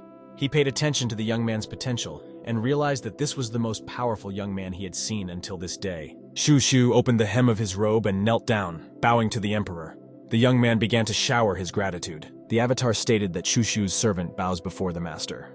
He was grateful for the opportunity he had been given and was willing to do any work. Jun squinted his eyes and asked to start by telling him what Shushu knew about today's trainee. Not daring to tear his face off the mat, the young man replied that there was a lot to tell, and he didn't know where to start. Jun suggested starting with his improvement. Shushu revealed that due to the lack of aura in this world, practitioners were forced to go to secret places that were under the sect's power. The young man himself was a male cultivator with no origin. In the sect, he was destroyed by high-level female cultivators. The servants had no cultivation resources. That was how Shushu became a cultivator. The young man explained that due to the lack of resources, practitioners turned to evil cultivators. They are always associated with killing. Jun thoughtfully said that Xiao Yutang from the Phoenix sect was probably one of them. He wanted to find out more about this girl. Shushu lit up and revealed that Xiao Yutang is not only the main genius of her generation, she also belongs to the Zhao family, one of the 3 aristocratic families. The emperor asked if immortality existed in this realm and how to become immortal. Shushu replied that he had never heard of it. Getting cocky, the young man asked if he would be able to date his beloved during those 10 years. Jun replied that he could do anything as long as he didn't reveal his identity. Shushu gratefully thought that he had never even dreamed of meeting such a good master after his death.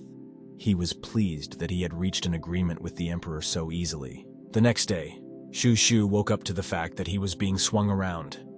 He was surprised to find that he was in a large school bag. Shushu was looking around.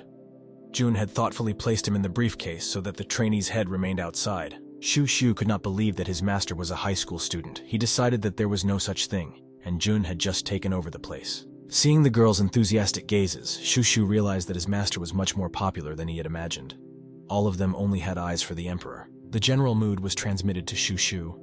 He was embarrassed to admit that Jun was a very handsome young man, and decided that he himself would have fallen for the emperor if he were a girl.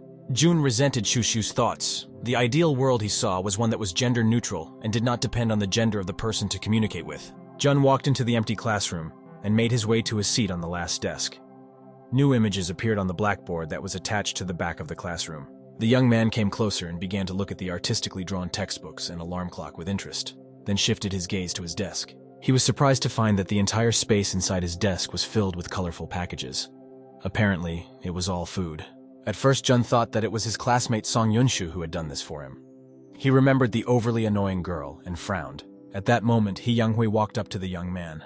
The girl confessed that she bought all that food for him because she knows his cravings better than anyone else. Jun realized that Yunshu had nothing to do with it. Suddenly, an angry Jixuan walked up to them and roughly grabbed the girl's shoulder. He demanded that Younghui immediately explain what this was all about. Younghui assured Jixuan that Lin Mo was her fiancé, so it was perfectly normal to buy food for him. Jixuan was very surprised by the sudden change in the relationship. The young man was furious. Not only did the whole school idolize his cousin, but now his girlfriend did too. He called her rude names and swung at her. To his surprise, the punch did not reach its target. He Younghui intercepted his wrist with the same ease as his cousin and said that it was enough. Jun watched their conflict while standing at the math formula board. He calculated that the probability of Jixuan's punch hitting was 0%. He Younghui looked at Jixuan sternly and firmly said that he should stop bothering Lin Mo. Otherwise, she would not be responsible for herself. This only made Jixuan angry. He already knew that their relationship was hopelessly lost, but the girl had no right to threaten him. Jixuan realized that he had lost all the positions, so he hurriedly ran out of the classroom, wiping his tears as he walked. Today he had lost virtually everything. He Younghui leisurely walked over to Lin Mo and informed him that he should only tell her, and she would deal with anyone who harassed him in the future. A classmate asked his deskmate how come Lin Mo and He Younghui are dating. He said that the change happened as soon as Lin Mo became prettier. The girl explained that Lin Mo actually has a good relationship with Xiao Yutang. That's why He Younghui is so clingy to him. The first half of the day passed quickly. The bell sounded for the big break. The pupils began to gather in the school canteen. The girl with blue hair asked Yutang if she had seen the group chat. According to her, everyone is just posting about He Younghui taking people away from Xiao Yutang. Yutang said with sadness in her eyes that she didn't like this fat man at all. He can do what he wants to do. The girl replied that Lin Mo had long since stopped being a fat man. Suddenly, Xiao Yutang noticed a girl who was walking towards their table with a leisurely proud gait, as if she was in charge here. This was Xiao Yutang's rival, He Younghui. But something had changed. She didn't look hunted now. Younghui didn't even pay attention to them and only smirked. Jun was standing in line at the checkout counter and suddenly heard his name. He recognized He Younghui's voice and became wary. He didn't want to communicate with her. Younghui smiled happily at him and waved her hand. She offered him to have lunch together. Yutang watched the girl, barely restraining herself. The blue-haired girl began to swivel her head, looking at Yutang and Younghui back and forth. She was anticipating the battle and told Yutang that He Younghui really hated her. Xiao Yutang couldn't stand it. She shouted for Lin Mo not to dare to even come close to He Younghui. Yutang promised to slap the young man if he wasn't more careful. Jun realized that it wasn't safe for him to be in the dining hall as long as the two rivals were around. He turned purple and shouted that they were both just idiots. Taking a bag of takeout food for himself, Jun headed towards the exit. He Younghui immediately headed after him. looking back at the angry Xiao Yutang. Jun regretfully thought that along with perfection, he had received such a curse. The young man concluded that he still lacked practice. Shu ventured out of the young man's pocket. He shared his observation that the master was the only person Xiao Yutang was jealous of. Xiao Yutang herself was sitting purple with anger. This Lin Mo dared to scold her in front of everyone. The girlfriend remarked that the young man would never get married if she were to slap him in public. At the same time, Yutang was more interested in He Young-hui. One would have to be too confident a girl to dare to cross Xiao Yutang's path. Being absolutely sure that no one was following him, Jun climbed up and went to the roof of the building. Han Xinyi was already here. As it turned out, she had already managed to reconstruct all the moves of their Go game yesterday. Shinya took a bite out of her sandwich and offered to continue their game. Jun saw that the girl represented anger. He decided that the girl held a grudge against him for everything, and therefore was extremely hostile towards him. Nevertheless, the young man himself wanted to end this argument once and for all. He took his seat, made himself comfortable, and made his move. Han Xinyi turned pale. The opponent had made an overly complicated move, and the girl hadn't counted on this at all. She stared angrily at the playing field. Moreover, Han Xinyi was also plotting a counterattack, and the young man's actions confused her a bit. She resolutely moved her stone. Jun realized that he had encountered extraordinary skills, and now he should think carefully before making his next move. Lin Mo's stomach suddenly rumbled, and the young man realized that it was time for a refreshment. After all, he hadn't eaten anything yet today because of those two girls. Jun nonchalantly took out a bag of food and placed it in front of him. Han Xinyi looked at him in surprise. She had expected to finish the game quickly. The young man unwrapped the white bag of food. The seafood was on top, so he put it to the other side and pulled out a salad. Then, he leisurely pulled out his chopsticks and examined them carefully, making sure they hadn't gotten dirty anywhere along the way. Han Xinyi angrily suggested that he was so bored playing Go with her. Jun smirked and informed her that it was simply time for some refreshment. The girl remained silent. Jun looked at her figure and thought that sooner or later he would get healthy again if he ate so much. Han Xinyi remembered that she had wanted to ask the young man something for a long time, so she asked him if he had met a fat schoolboy on the rooftop. Jun lowered his head down so as not to meet the girl's gaze. Pretending to be busy eating, the young man replied that he had never seen him. Han Xinyi was still angry at that guy. Her ribs ached even at the mere memory of that fat guy. Suddenly, she came across something interesting while flipping through her phone out of boredom. The girl's eyes went wide with surprise. Without a doubt, it was him. A photo of her rival in the game had appeared in the school's group chat, and Han Xinyi scrolled through the feed with genuine interest. In the conversation, one of the students asked what this handsome man looked like before. They just sent her a picture in the chat room, and it was that fat guy. An enraged Han Xinyi exclaimed that she had asked the young man something recently. Jun didn't understand the reason for her anger. He wondered. The angry girl tried to smile as much as she could and showed the young man his own photo. She asked if he knew the man. Jun didn't even move and calmly said that he was seeing him for the first time. Han Xinyi got angry and squealed that he wouldn't be able to fool her. At that moment, it seemed to the girl that Jun hated his past life. She said conciliatingly that she wasn't going to take revenge on the young man.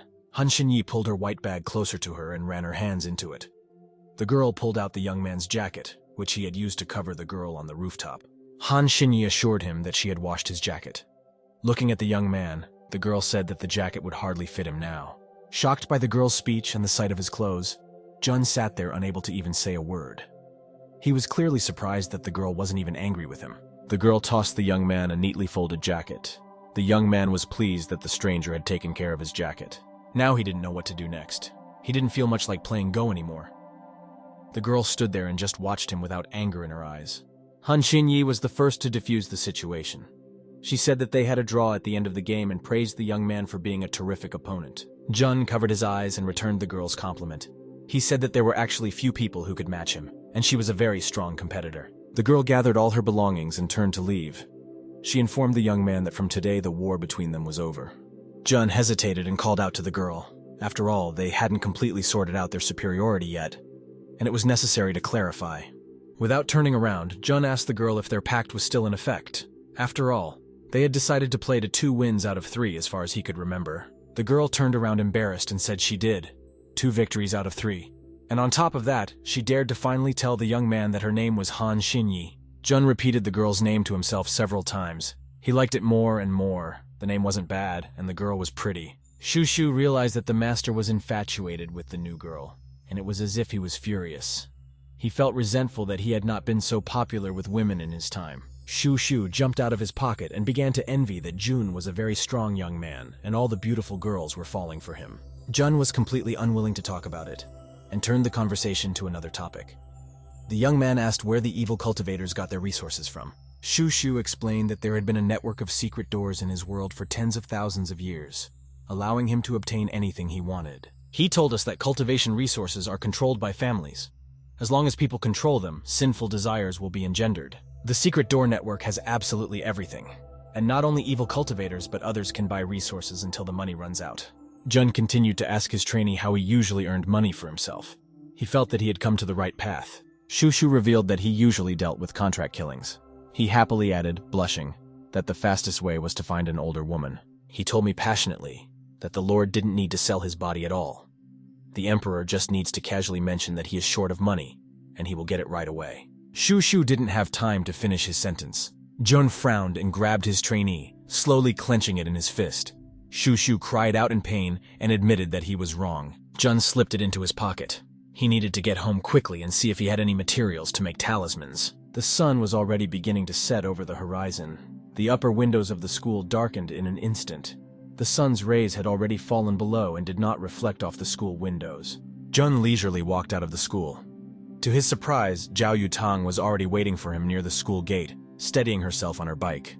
The girl impatiently called out to him. The young man instantly turned around in the other direction. Yutang rushed after him.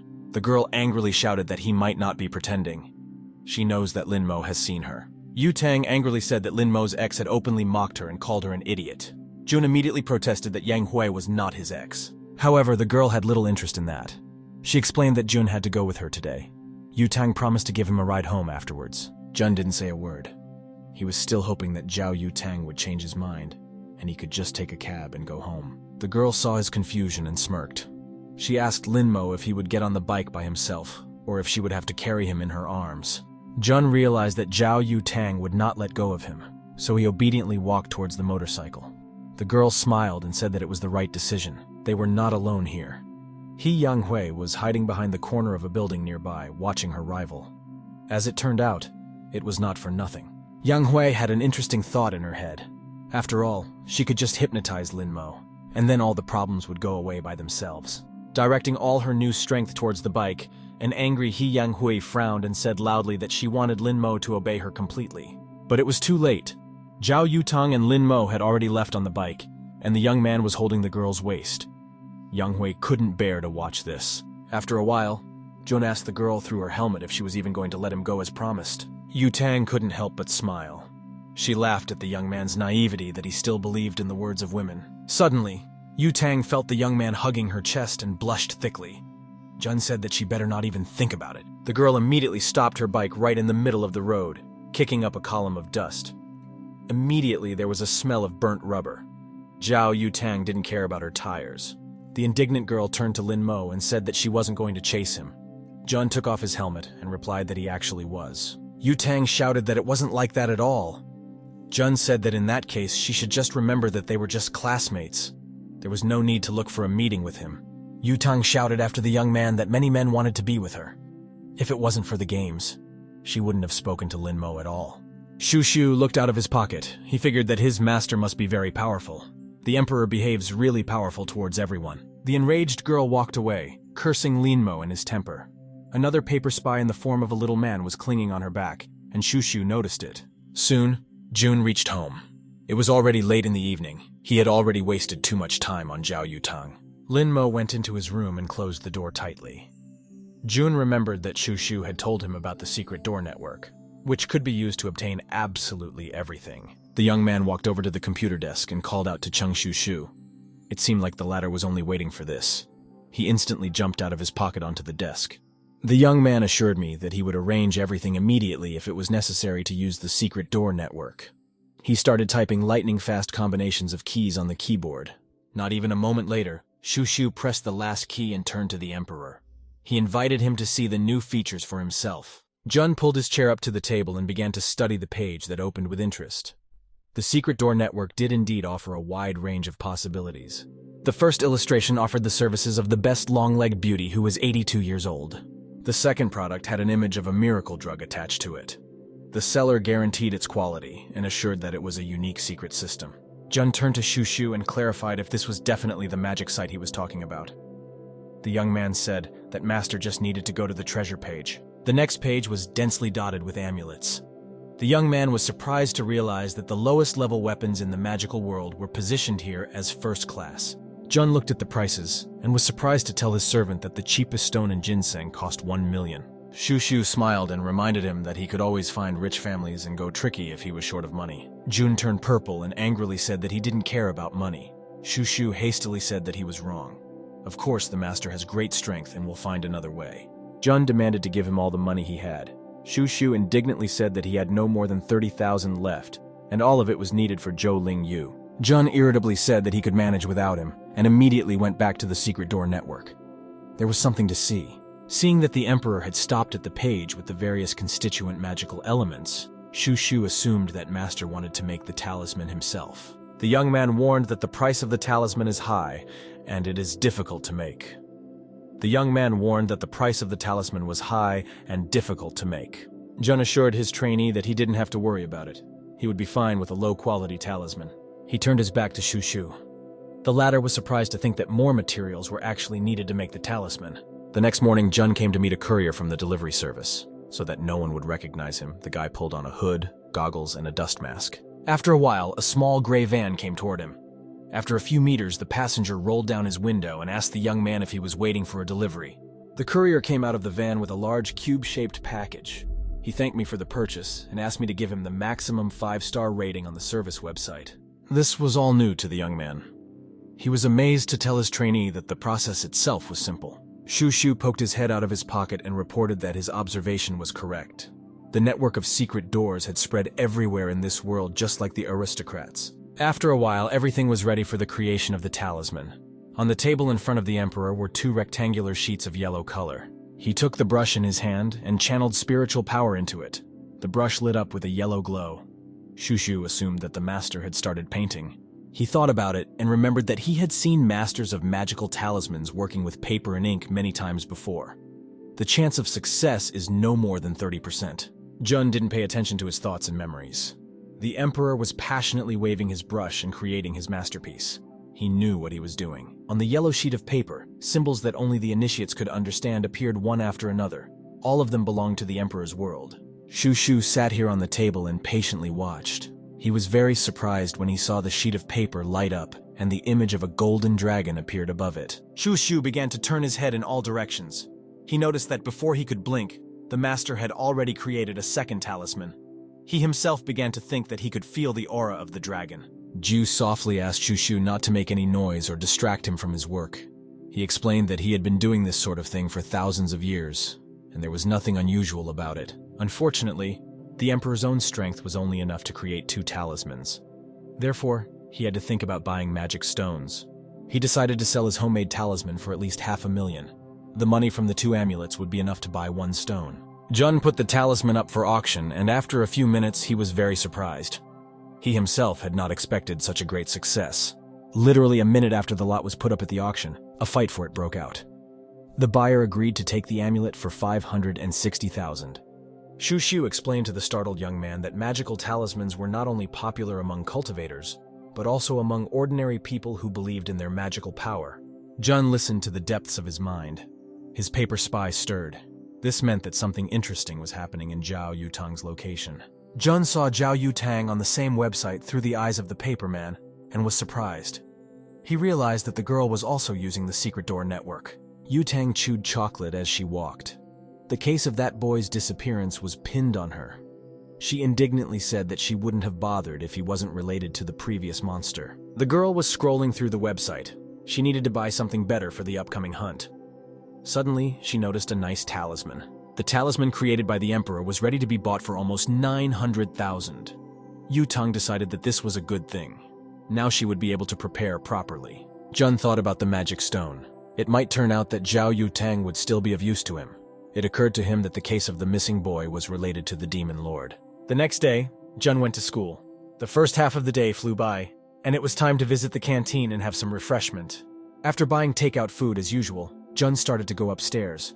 But at one of the platforms, 3 students blocked his way. and Lin Mo asked what was going on. A kid with a punk haircut asked the fat guy to speak louder. The other guy exclaimed that Lin Mo shouldn't act like that. Jun had hoped that the guys would disappear on their own, and he wouldn't have to teach them a lesson. But those three had too high an opinion of their skills. Yang was watching from around the corner. She was the one who hypnotized those three to start a fight with Lin Mo. At the right moment, the girl would save him, and the young man would be grateful to her. Jun didn't give up hope of parting ways amicably and suggested that the trio of guys just get out of his way. Otherwise, he wouldn't vouch for himself. One of the guys became indignant. He immediately shouted that the brat didn't dare to point at him and asked his partners to hold Lin Mo. After this, the fatty wouldn't be able to save his face in front of Xiao Yutang. Suddenly, the bully felt Lin Mo's palm on his face. His eyes popped up to his forehead in surprise. In addition, it was really painful. Jun made a strong lunge forward and pushed the bully. The one couldn't stay on his feet and fell to the floor, hitting his head on the wall. The kid was clueless and only blinked his eyes resentfully, trying to understand what had happened. Jun looked at the remaining two people unhappily. The young man with the punk haircut shouted that Lin Mo had had enough of living, and the two of them rushed at the young man. The two of them could definitely handle him. Yang realized that this was the moment she should help her lover. Right now, she would scatter them in a flash. Suddenly, she saw a black-haired stranger. The girl managed to get ahead of her. Yang looked at the girl in surprise. She hadn't seen her before. At the moment when those two were about to attack Lin Mo, the girl demanded in a commanding voice to stop. The young men stopped in surprise. Han Xinyi approached the punk and sternly asked what they were doing here. The young man turned pale. He realized that the girl had come for a reason. The first youth lied that they just wanted to be friends with Lin Mo. But the youth had pushed him straight into the wall for some reason, and now he was in pain. Han Xinyi looked at him incredulously. The girl reminded the young man that he himself had provoked the conflict and started the fight. Yang was angry. That black-haired girl had appeared so ill-timed with her rescue and ruined her spectacular exit. Coming out of hiding, Yang asked if Lin Mo was all right.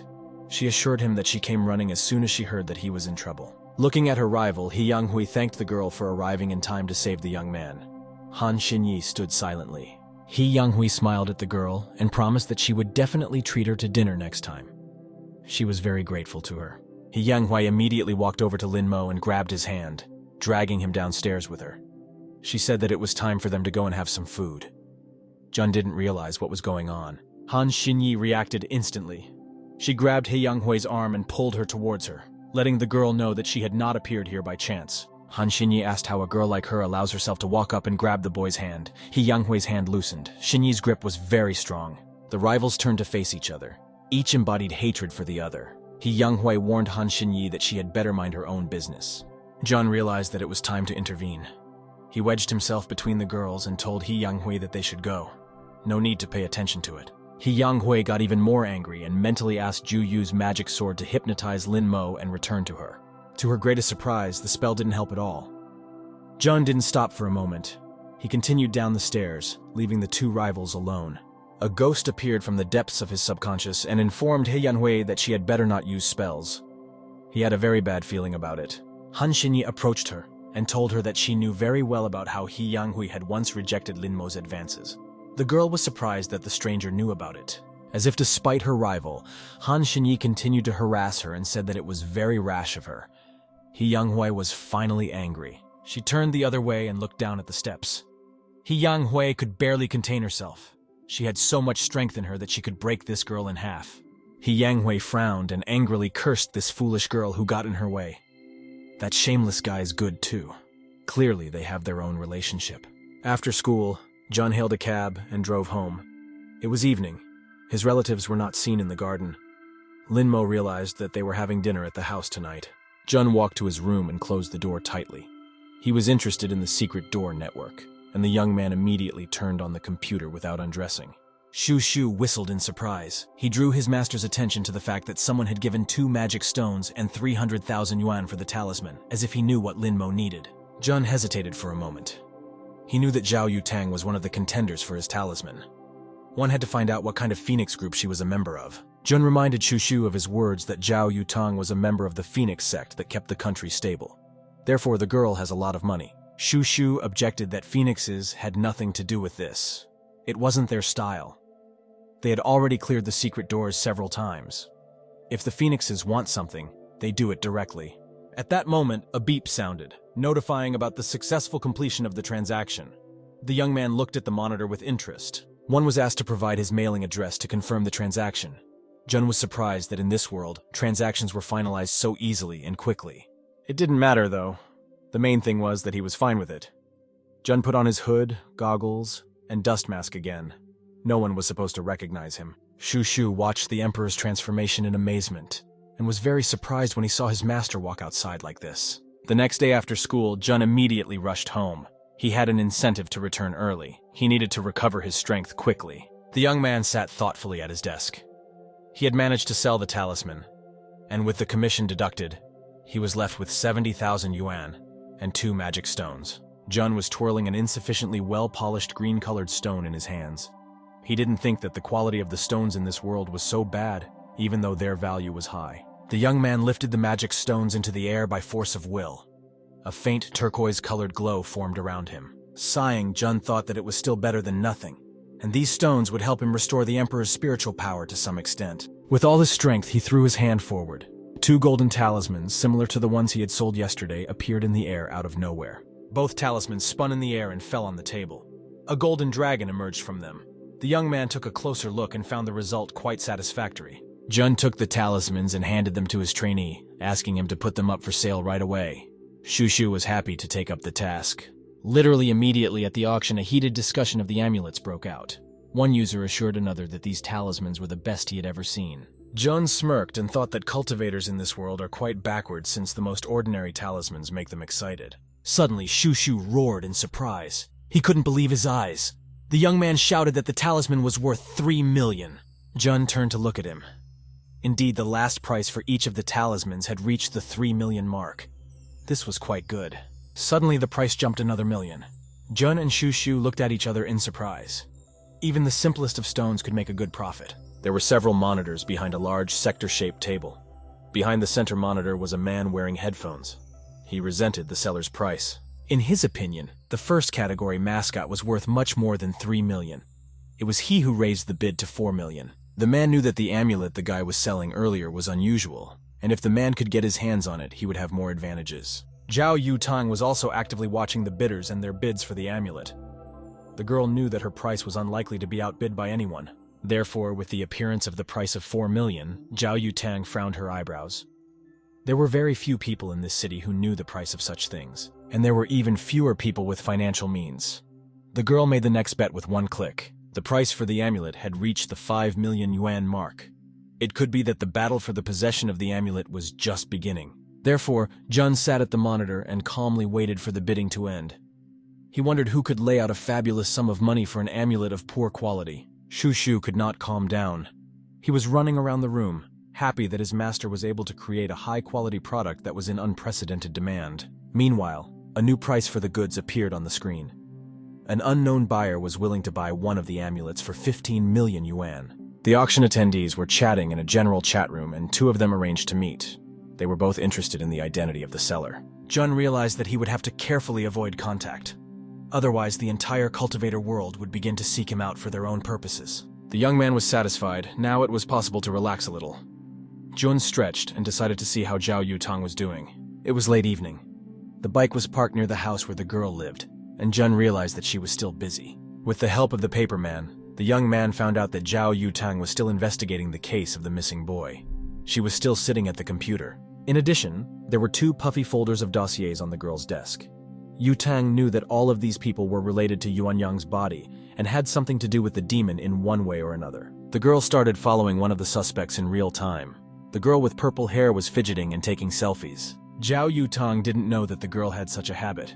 The girl, meanwhile, after another photo, said to herself that this hairstyle was amazing. Yutang was furious. She angrily threw her drink cup on the table and shouted that her hair was not really her fault. She looked terrible as it was.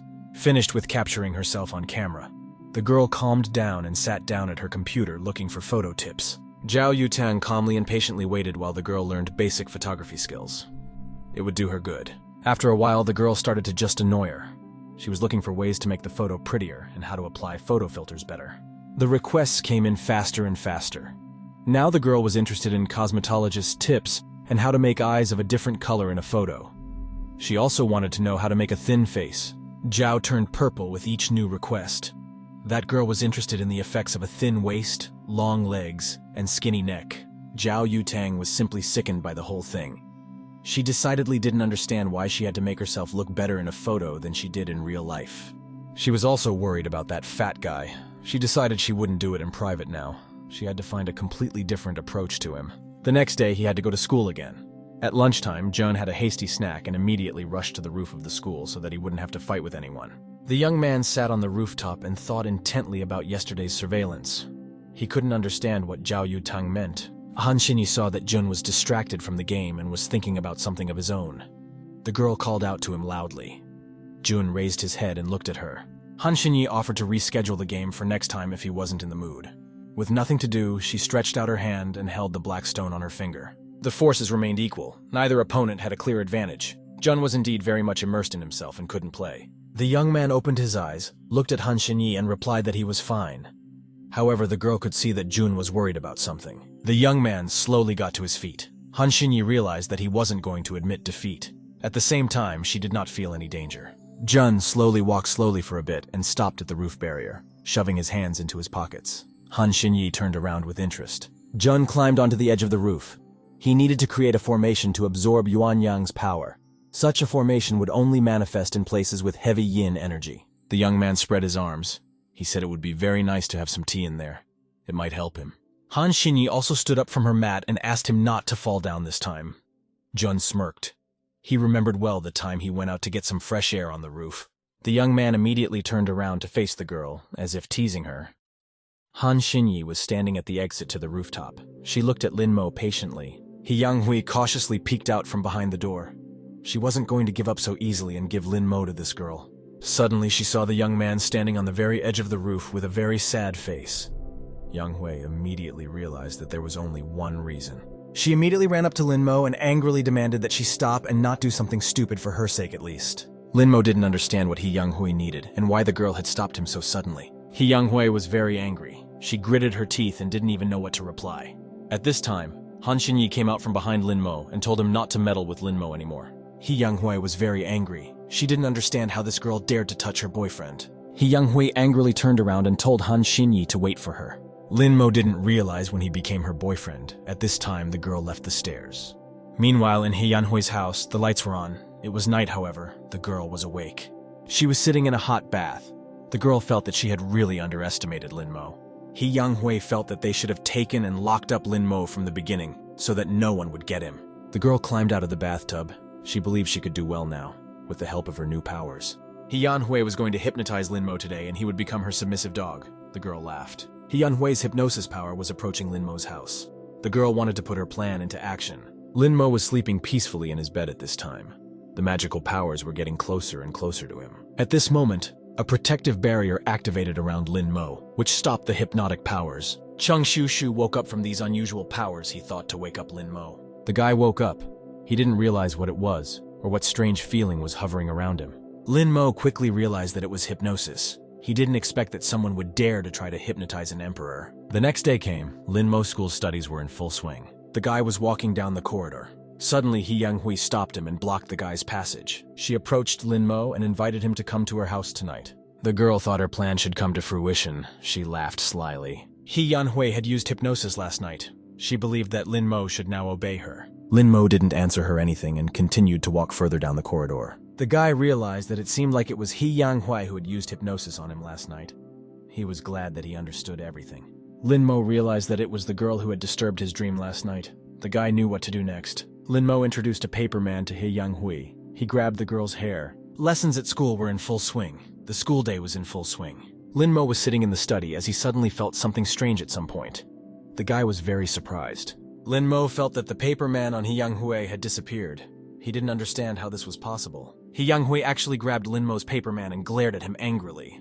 The girl used her newfound power to burn Lin Mo's paper man. Jiu Yu was very angry. The magic sword didn't think he was following him. He Yan Hui didn't understand who he was and why he was following her. Jiu Yu felt that no matter who he was, the girl couldn't let him foil their plans. At this time, the school day in school was coming to an end. It was already evening. Lin Mo realized that since the little man had disappeared, there was either a demon lord or a demon sword behind the girl. There is a practitioner in this world, so Lin Mo doesn't want to act rashly. He was going to contact Phoenix and Xiao Yutang to help him investigate. If Lin Mo's calculations were correct, Xiao Yutang should have already approached the meeting. The guy had a plan for what to do. He stepped from around the corner right into the road. At this time, Xiao Yutang was riding her motorcycle on the road. She crashed into Lin Mo at a tremendous speed. He flew upwards. The girl was shocked. She didn't expect to see the guy on the road and was very scared. Lin Mo flew far away. Xiao Yutang stopped and looked at Lin Mo in surprise. The girl ran up to him. She didn't understand why Lin Mo ran out without looking at the road. Xiao Yutang was worried about Lin Mo's condition. She was going to take the guy to the hospital. Xiao Yutang picked up Lin Mo's hand. She was surprised that the guy's jacket was made of woolen fabric. Lin Mo smiled slyly. He thought that the Emperor had also learned bad things in this world. Lin Mo stood up from the ground. Xiao Yutang didn't understand what was wrong with the guy and where he was going. Lin Mo said that he had to go to He Yanghui's house tonight. Xiao Yutang was very surprised. She didn't understand why Lin Mo would go to the girl's place. The girl was numb. She began to suspect something. Lin Mo's behavior seemed strange to her. Xiao Yutang ran up to the guy and rubbed his shoulders. She asked him to wake up. Lin Mo didn't react to her. He stubbornly walked onward.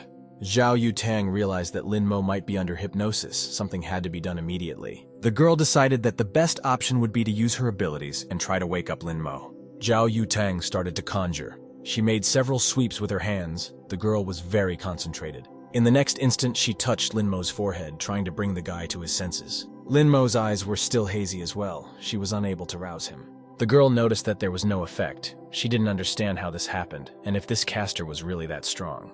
Xiao Yutang was not going to give up. She decided to use another technique on Lin Mo.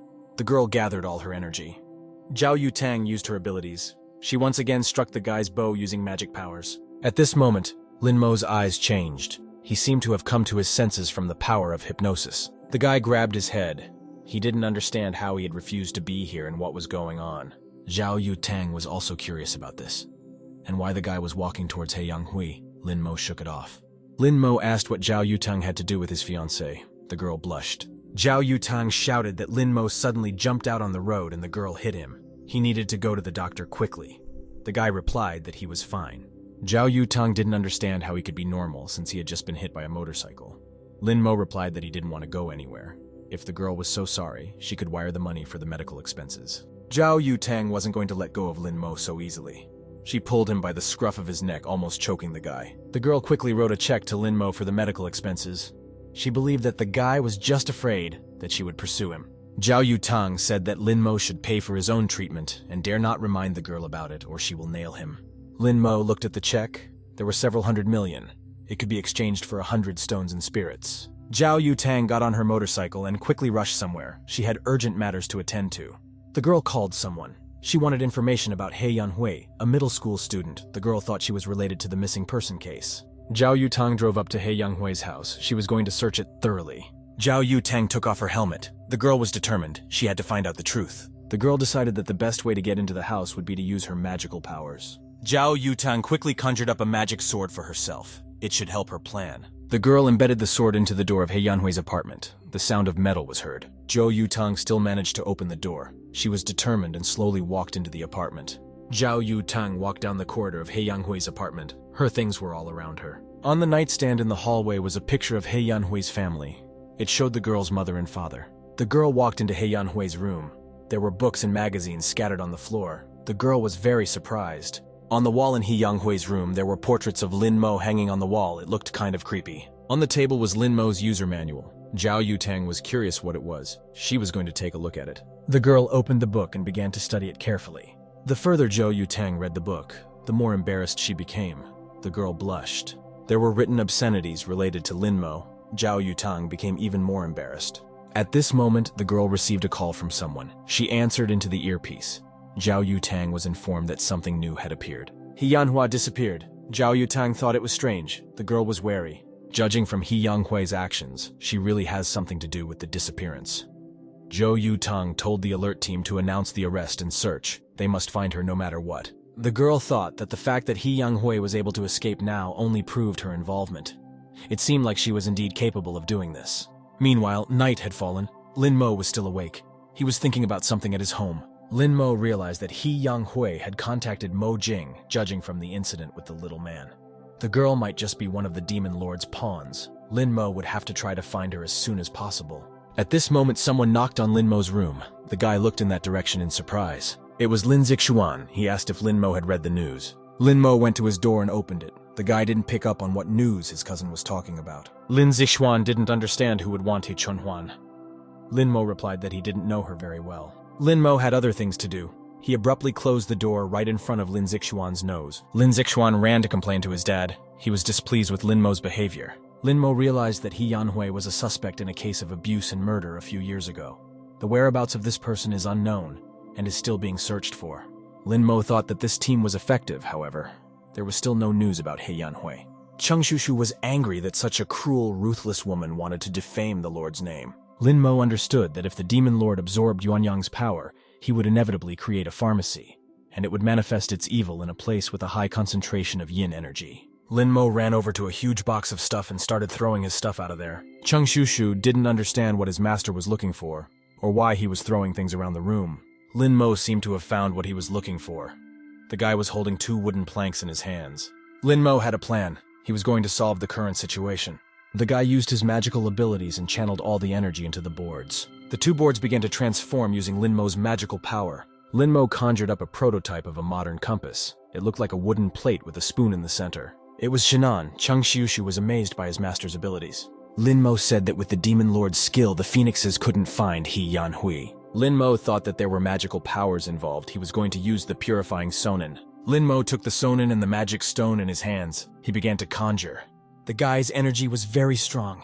An explosion appeared in front of the guys, knocking Cheng Shui off his feet. Lin Mo, with the help of his powers, transformed the sonin by integrating a magic stone into it. Cheng Shui watched in amazement at what was happening. He had never seen such a thing before. Sun's arrow slowly began to spin because of Lin Mo's force. It was pointing in the direction. Cheng Shushu thought that his master was amazing after all. He hadn't been refining for so long, but he already possessed such strength. Lin Mo ordered Cheng Shushu to remove the Sun. The guy obediently agreed to do so. Cheng Shushu looked yes to this magical device. He didn't understand what the sonin was for. Lin Mo replied that it is used to find places with a lot of yin energy. At this moment, Lin Mo heard strange sounds. The guy became wary and looked in that direction. The guy told Cheng Shushu to hide. The guy understood him and jumped into the guy's pocket in a flash. Lin Mo looked at his window. That was where the strange sounds were coming from. Standing outside the window was Xiao Yutang. She walked towards Lin Mo and stared intently at the guy. The girl smiled and gestured for Lin Mo to come out and talk to her. The guy was dousing himself with sweat. Lin Mo didn't hesitate to call the police. He was going to report that he had been broken into. Xiao Yutang was angered by the guy's behavior. Still, after a while, Lin Mo gave up and opened the window for the girl to enter. Xiao Yutang thanked Lin Mo. The guy asked what Xiao Yutang was doing at his house. The girl asked where Lin Mo was hitting today. Lin Mo thought that the girl suspected that he wasn't injured in that accident. Luckily, he wasn't wearing any protection. The scars still remained. Lin Mo showed Xiao Yutang the wounds on his elbows and also said that his legs were also injured. Xiao Yutang crouched down and with a sharp movement of her hand, she lifted the guy's pant leg to look at the damage. Lin Mo was very surprised. He asked what the girl was doing. She was going to give the guy some medicine.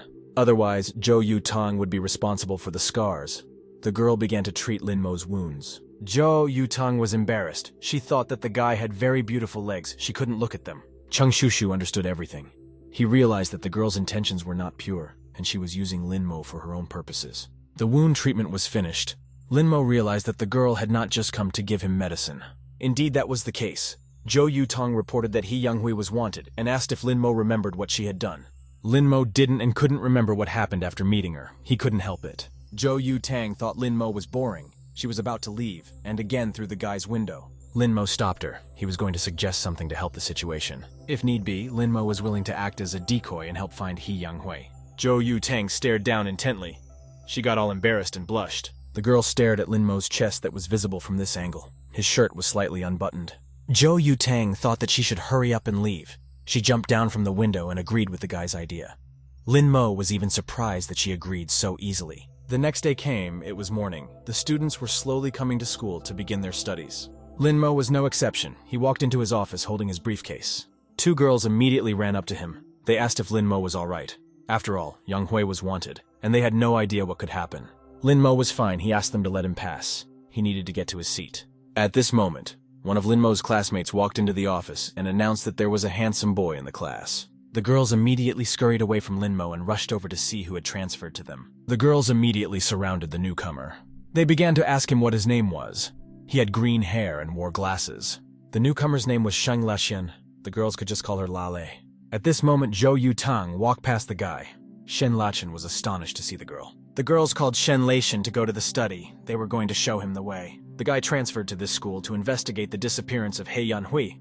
But suddenly a hottie like Xiao Yutang shows up in the same class with him. At this moment, Xiao Yutang walked over to Lin Mo's office and tapped on it with her foot. Lale was shocked. Xiao Yutang easily kicked the door to the study with her foot. She looked eerie. The girl approached Lin Mo. He wasn't supposed to leave after school. She had plans. Lin Mo agreed. Shenlaxian was surprised by this girl's character. He didn't expect such manners. The school day was over. All the lessons were behind us, and it was getting evening outside. Lin Mo gathered all of his things and was about to leave the study. However, he had plans for the evening. Xiao Yutang was already waiting for him outside the door. She told Lin Mo to follow her. The girl looked very serious. Xiao Yutang walked down the corridor. Lin Mo followed her. The girl wanted to talk to the guy about something. The boys came to the science room. It was a secluded place where they could talk alone. The guys went into the office. Lin Mo said that his wound had already healed and the girl had nothing to worry about anymore. If she took off his pants one more time, he would call the police. Xiao Yutang didn't need this at all. She had a serious conversation to have. The girl handed Lin Mo a notebook and asked him to look at it. She said that her relative works as a police officer, and this he found in Yang Hui's house. It was the same diary, How to Use Lin Mo. Lin Mo was shocked to see it. Lin Mo had seen all these notebooks with his paper figure, however. Seeing it now, the guy was at a loss for words. Judging from He Yanhui's plan, she wanted to keep people captive, and Lin Mo was one of them. The guy didn't expect her to turn out to be such a pervert. He thought he should have arrested her sooner. Xiao Yutang noticed that Yang Hui obviously has some ability. The whole country is looking for her. But there is no news. The girl just disappeared. Lin Mo had heard that she liked creepy places since childhood.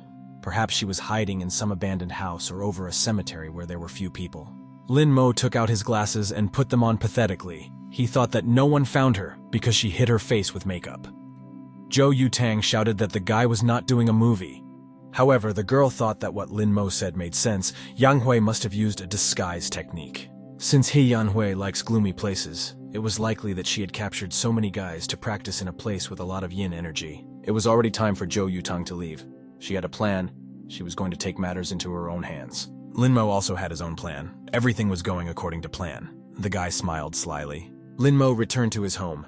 He needed to figure out what to do next. His hints worked well. Xiao Yutang would definitely go online to find a weapon that would lead to yin energy. Lin Mo sat down at his computer and called out to Cheng Shushu.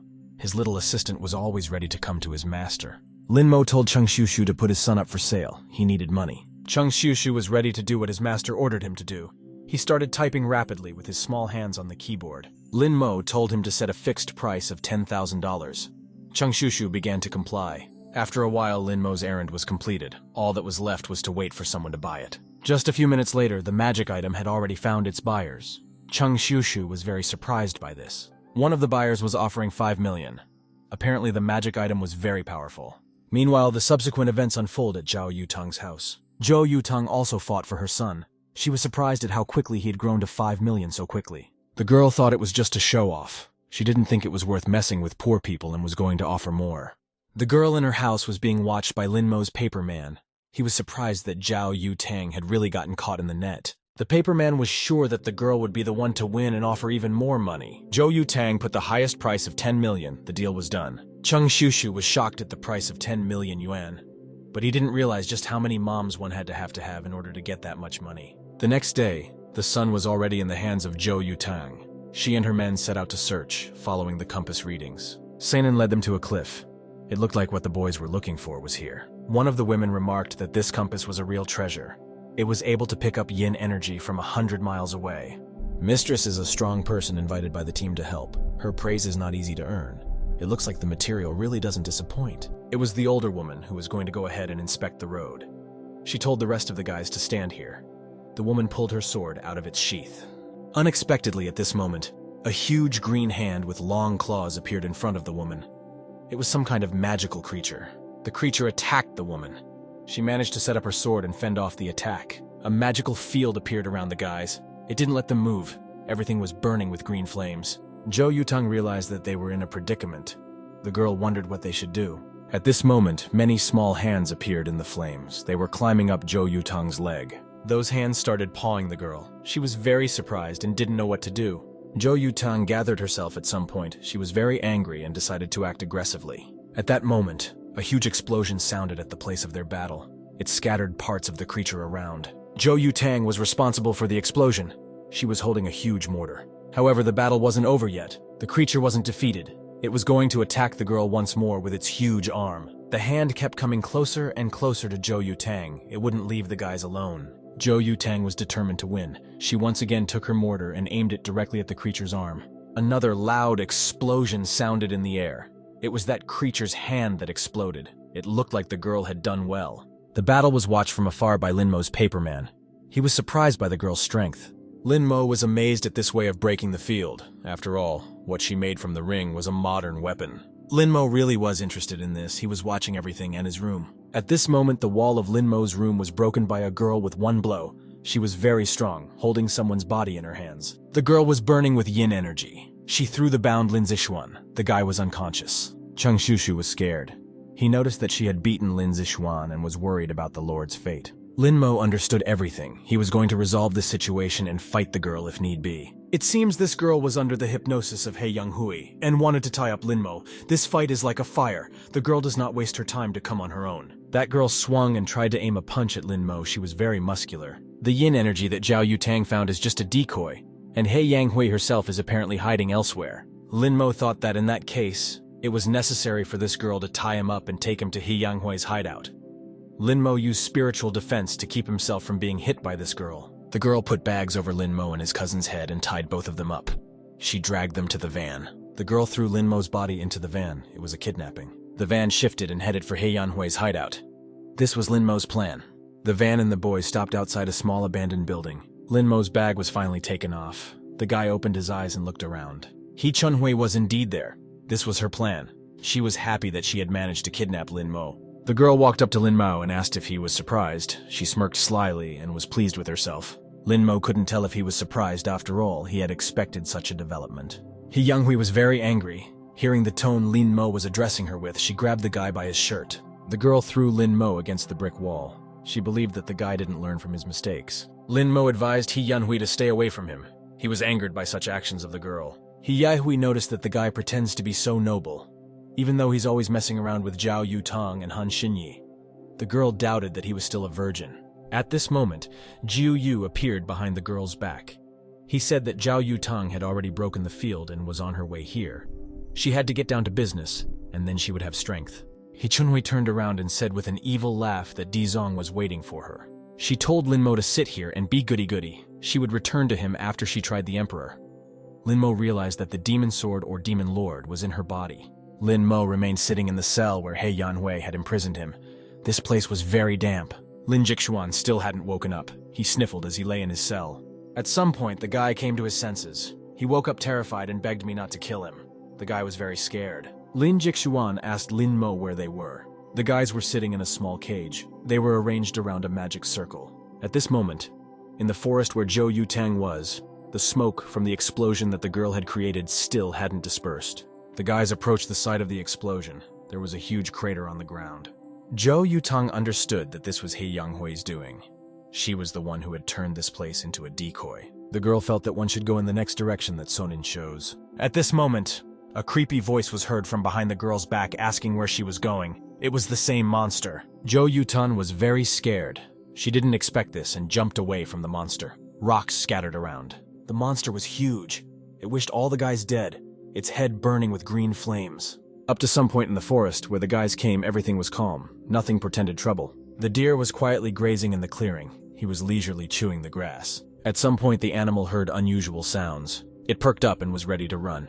At that moment, rays of light appeared from nowhere, destroying everything in their path. There was a fierce battle going on in the forest between the mysterious creature and the boys. The monster was huge and had 6 arms.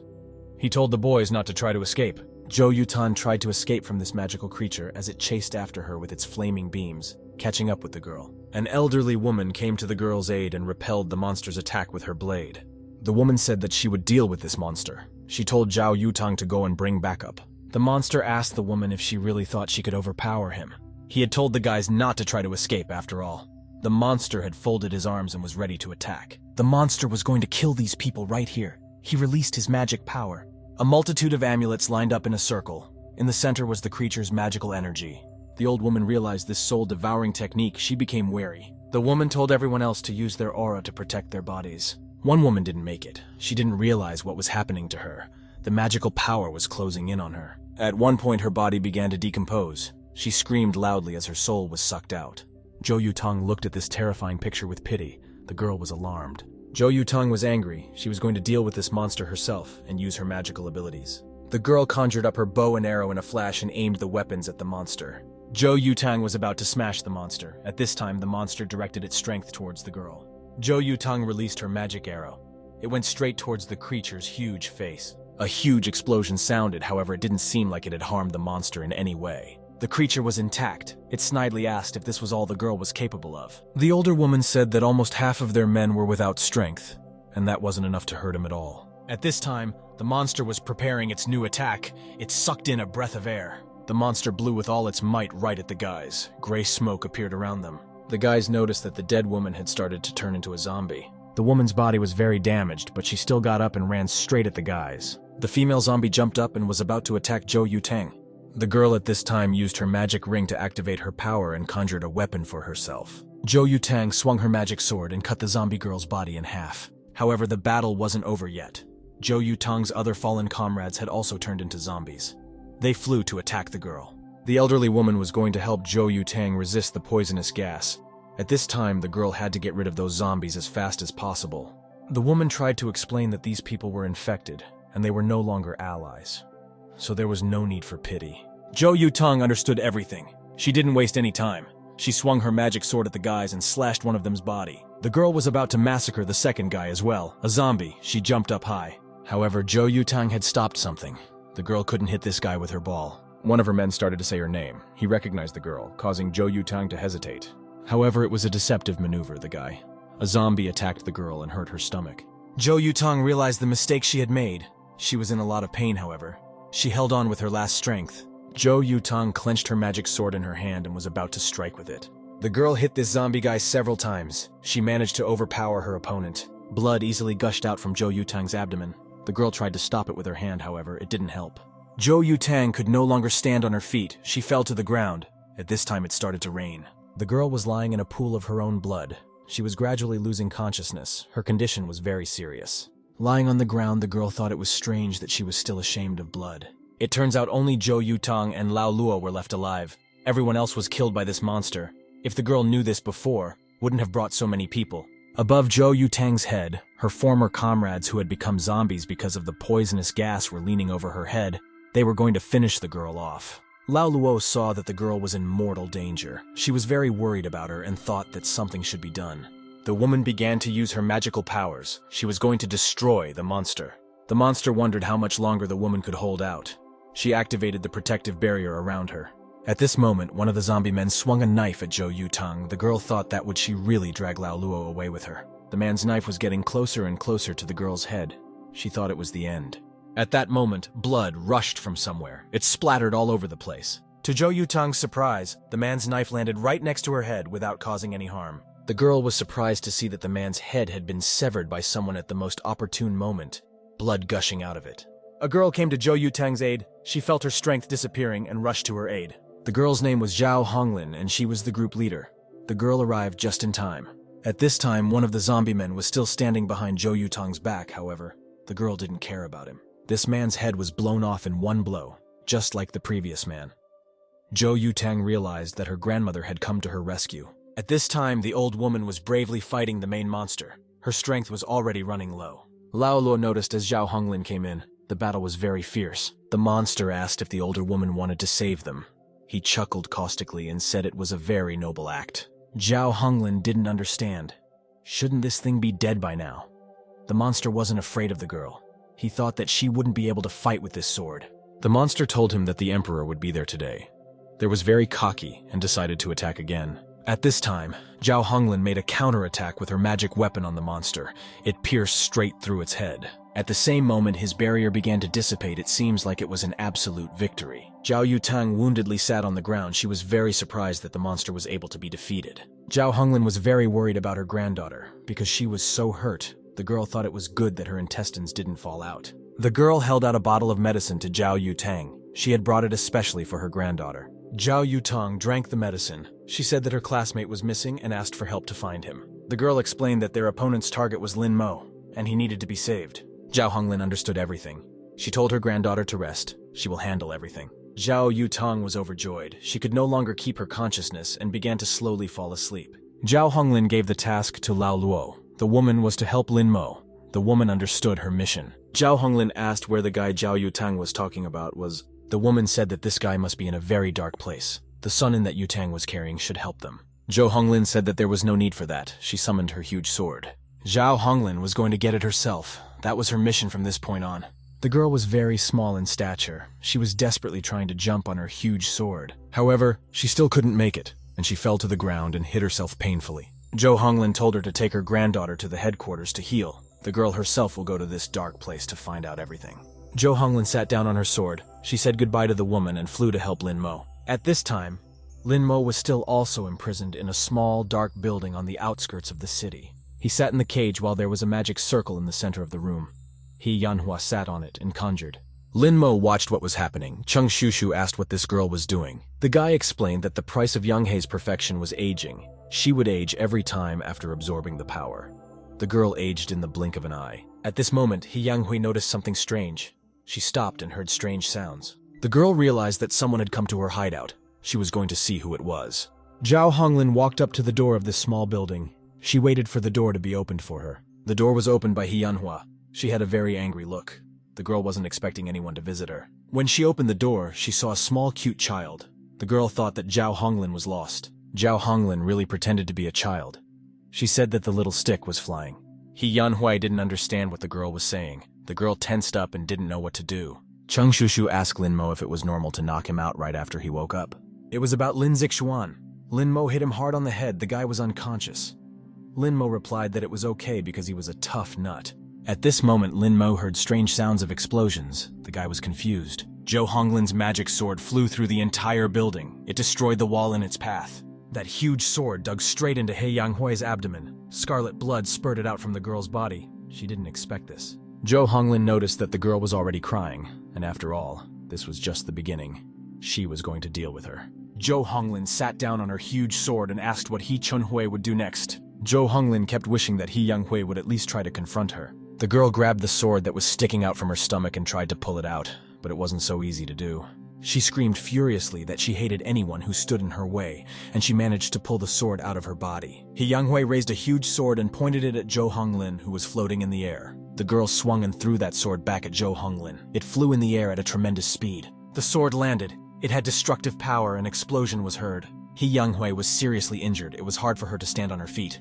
The girl crouched down. He Yanghui didn't realize what kind of brat had attacked her. The girl's mouth was bleeding. Zhao Honglin was safe and sound. She sat on her sword with a proud look and asked if this was all the girl was capable of. He Yanghui realized that she was no match for this girl. She turned to Jiu Yu for help. Jiu Yu appeared behind the girl's back at this moment. He was about to tell her something. One day ago, the action took place at Han Xinyu's house. Han Xinyu sat across from a girl exactly like her, however, with horns on her head. It looked like it was her clone. They looked at each other intently. Han Xinyu sighed heavily. She was very tense. The girls were playing Go. Han Xinyu had played so many rounds with her already. Yet she still hadn't found a way to break her opponent. At this moment, the girl felt something strange. She stopped their game. Han Xinyu felt the very strong energy of the magic sword. This energy was coming from far away from some small house deep in the woods. Jiu Yu grabbed Shen Letian and held him tightly with his hand. The guy told him to let him go. He was disgusted by this. Shen Letian asked if the demon sword knew who he was. Jiu Yu didn't know this. The guy was a member of the Tangmo sect. Shen Letian confidently stated this. Jiu Yu was very surprised. He wasn't really interested in this information. Jiu Yu didn't know about the existence of this sect, but looking at how snotty the guy was, he thought that destroying their sect would be easy. Shen Letian was very scared. He asked the aura to save him. The guy didn't know what to do. At this moment, the doors to Shen Letian's room opened. The demonic sword did not expect an uninvited guest to visit. The dust had risen in the room. It was impossible to see who had entered the guy's house. A girl's foot appeared out of the smoke. It looked like she had come to Shen Letian's rescue. The girl stepped confidently. She moved closer and closer to the demonic sword. Ju Yu felt an unusually strong energy that emanated from the girl. It was Han Xinyu who came in. She seemed to be displeased about something, an eerie aura spreading around her. The girl was the mistress of the demon ball. He recognized her and was very happy to see her after all this time. Han Xinyu told Ju Yu not to go crazy. She kicked the demonic sword with her foot. Han Xinyu finally realized that this thing that had teamed up with He Yanghui was her own sword. The demon sword confirmed it. The girl continued to kick it with her foot. At this moment, Sheng Leishan turned to the girl. He asked her to help and save the guy. The boy explained that he was the son of the head of Tanmo, and he was willing to serve Han Xinye. The Tanmo sect are demon cultivators, and their strength is not inferior to Feng Zhu. The girl noticed the guy. She slowly approached him. Han Xinyu sat on the demon sword and said that she didn't need humans, only a dog. The guy barked. Han Xinyu laughed at this. She decided to keep him. Sheng Laqian would become her doggy. The boy thanked his mistress for her mercy. He was very glad to be alive. Sheng Laqian said that from now on, the girl servant's house would belong to Han Xinyu. The boy's voice was getting quieter and quieter. Jiu Yu told the guy to stay awake while talking to the mistress. Han Xinyu took too much strength from him and he passed out. Jiu Yu started to talk about his plan. He's using He Yanghui to recover his strength. The forest here and the smell are traps to prevent wanted people from reaching here. He and He Chunhui are hiding in an abandoned factory. With this progress, the sword will be able to recover in 10 days. Han Xinyu thought it was a great plan and asked if He Yanghui was completely under Jiu Yu's control. The sword thought the girl was too naive. It was easy to get her to do anything using Lin Mo. The girl thought that Yang Hui would do something dirty to the guy. The sword had to do anything to prevent that from happening. Han Xinyu remembered that she hadn't finished playing the game at her house. The girl couldn't just leave it at that. Jiu Yu hoped that his fragments would reassemble as quickly as possible because it was getting worse and worse. Han Xinyu told the ball not to hurry. After all, Dizong had also come to this world. The sword was shocked to hear this. Han Xinyu explained that the memories between the fragments are not connected, so Jiu Yu does not know. Recently, the girl felt the sword fragment near the farm. She wanted to approach, but the energy was completely different, destroyed by someone else's energy, and only Dizong had such a powerful aura. Jiu Yu's task was to use Yang Hui as bait and attract the emperor here. This time his mistress would deal with him. In turn, the sword told Yang Hui to kill Zhou Honglin. Yang Hui didn't understand how she would be able to handle the girl after all. She was much stronger than her. Yang Hui said that she had never even fought before and she didn't know how to do anything. At this time, Zhou Honglin was trying to use sword-wielding tactics. Many swords appeared in the air, heading towards He Yanhui. The girl didn't know what to do about it. The sword told Yang Hui to give her body to Jiu Yu's control. The girl thought that it really wasn't a bad idea. Jiu Yu instilled into He Yanghui. The girl immediately became stronger. The sword thought that it was impossible to procrastinate. Jiu Yu in his new body laughed and attacked Zhou Honglin. He was determined to win. Zhou Honglin didn't give up either. She kept aiming her magic balls at He Yanghui's body. However, Jiu Yu possessed great strength. He easily repelled the girl's attack with his foot. Jiu Yu intercepted Zhou Honglin's sword and pointed it against the girl. The demon sword angrily asked if his opponent liked flying wands. Jiu Yu launched his balls straight at Zhou Honglin. They flew at a tremendous speed. Zhou Honglin had created a protective barrier around herself in time. She was inside a sphere that nothing could penetrate. Jiu Yu wasn't going to stop. He conjured an energy sphere in his hands and was going to attack again. At this moment, a huge dragon appeared in the room due to Jiu Yu's magic. It was heading towards Zhou Honglin. The girl was surprised that the sword uses such old tricks. In fact, they are much weaker than described in the book, and it seems he can't do anything else. Zhou Honglin noticed that Jiu Yu's craziness game only benefited her. She was confident in herself. The girl started using a new technique. She said that the pear blossoms that cry all the time call for rain. Zhou Honglin thought that it was very shameful to die.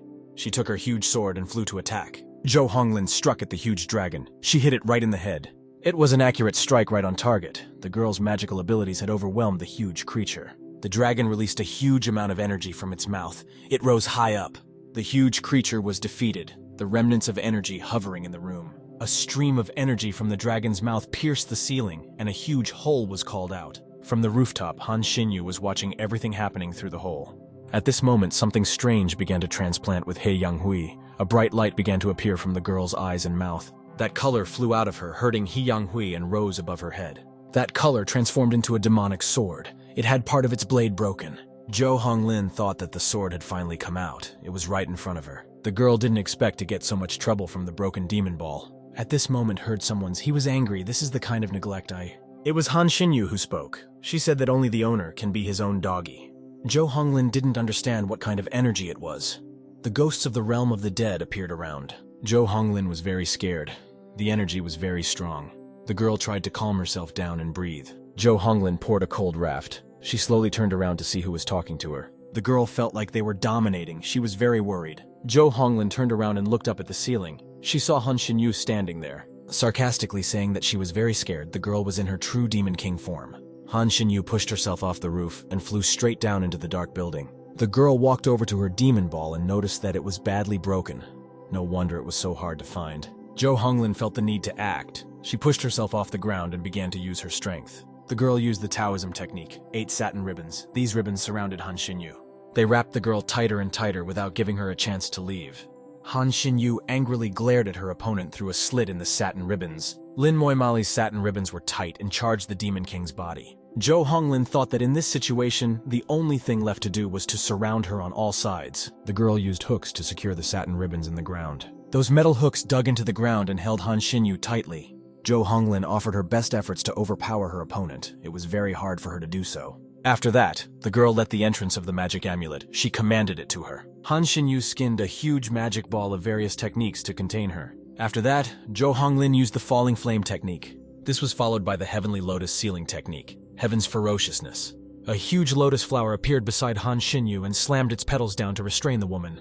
Zhou Honglin ordered her assistant to destroy the evil and this army, because it is worth the appearance of light, as the ghosts will be banished. At this moment, a huge magical statue appeared near the slammed flower. It was the statue that slammed the flower with Han Xinyu in its palm, crushing it. At this moment, cracks began to appear in the statue's arms. It looked like the girl had survived. She's starting to fall apart, and the cracks are getting to her head. Zhou Honglin couldn't believe it, for she had used every possible technique to stop her opponent.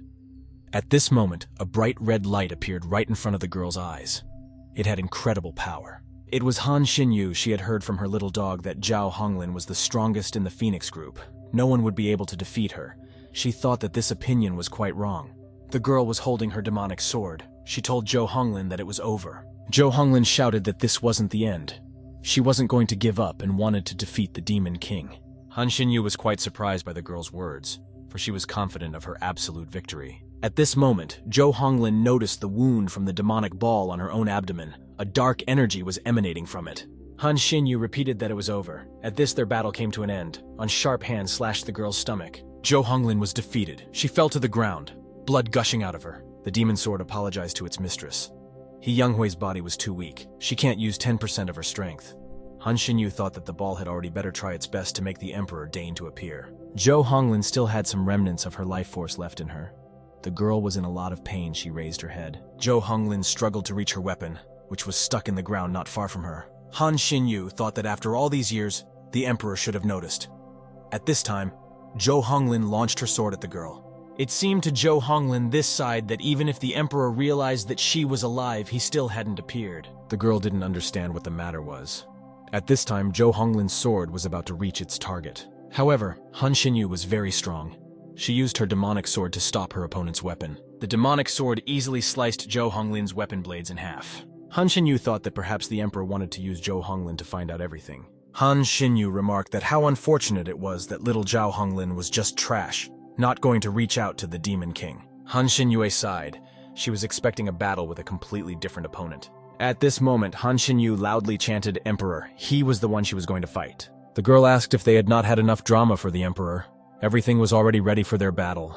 Han Xinyu asked if the emperor had become a sissy as soon as he came here, like all men in this world. Han Xinyu thought it was ridiculous that he was considered the strongest man in the world, and he was unworthy of ruling over such an insignificant force. Han Xinyu found it disgusting. She was expecting a real strong caller to come. If he didn't come through, she was going to start with Zhulu Honglin. She was going to cut her life short. The girl was very angry.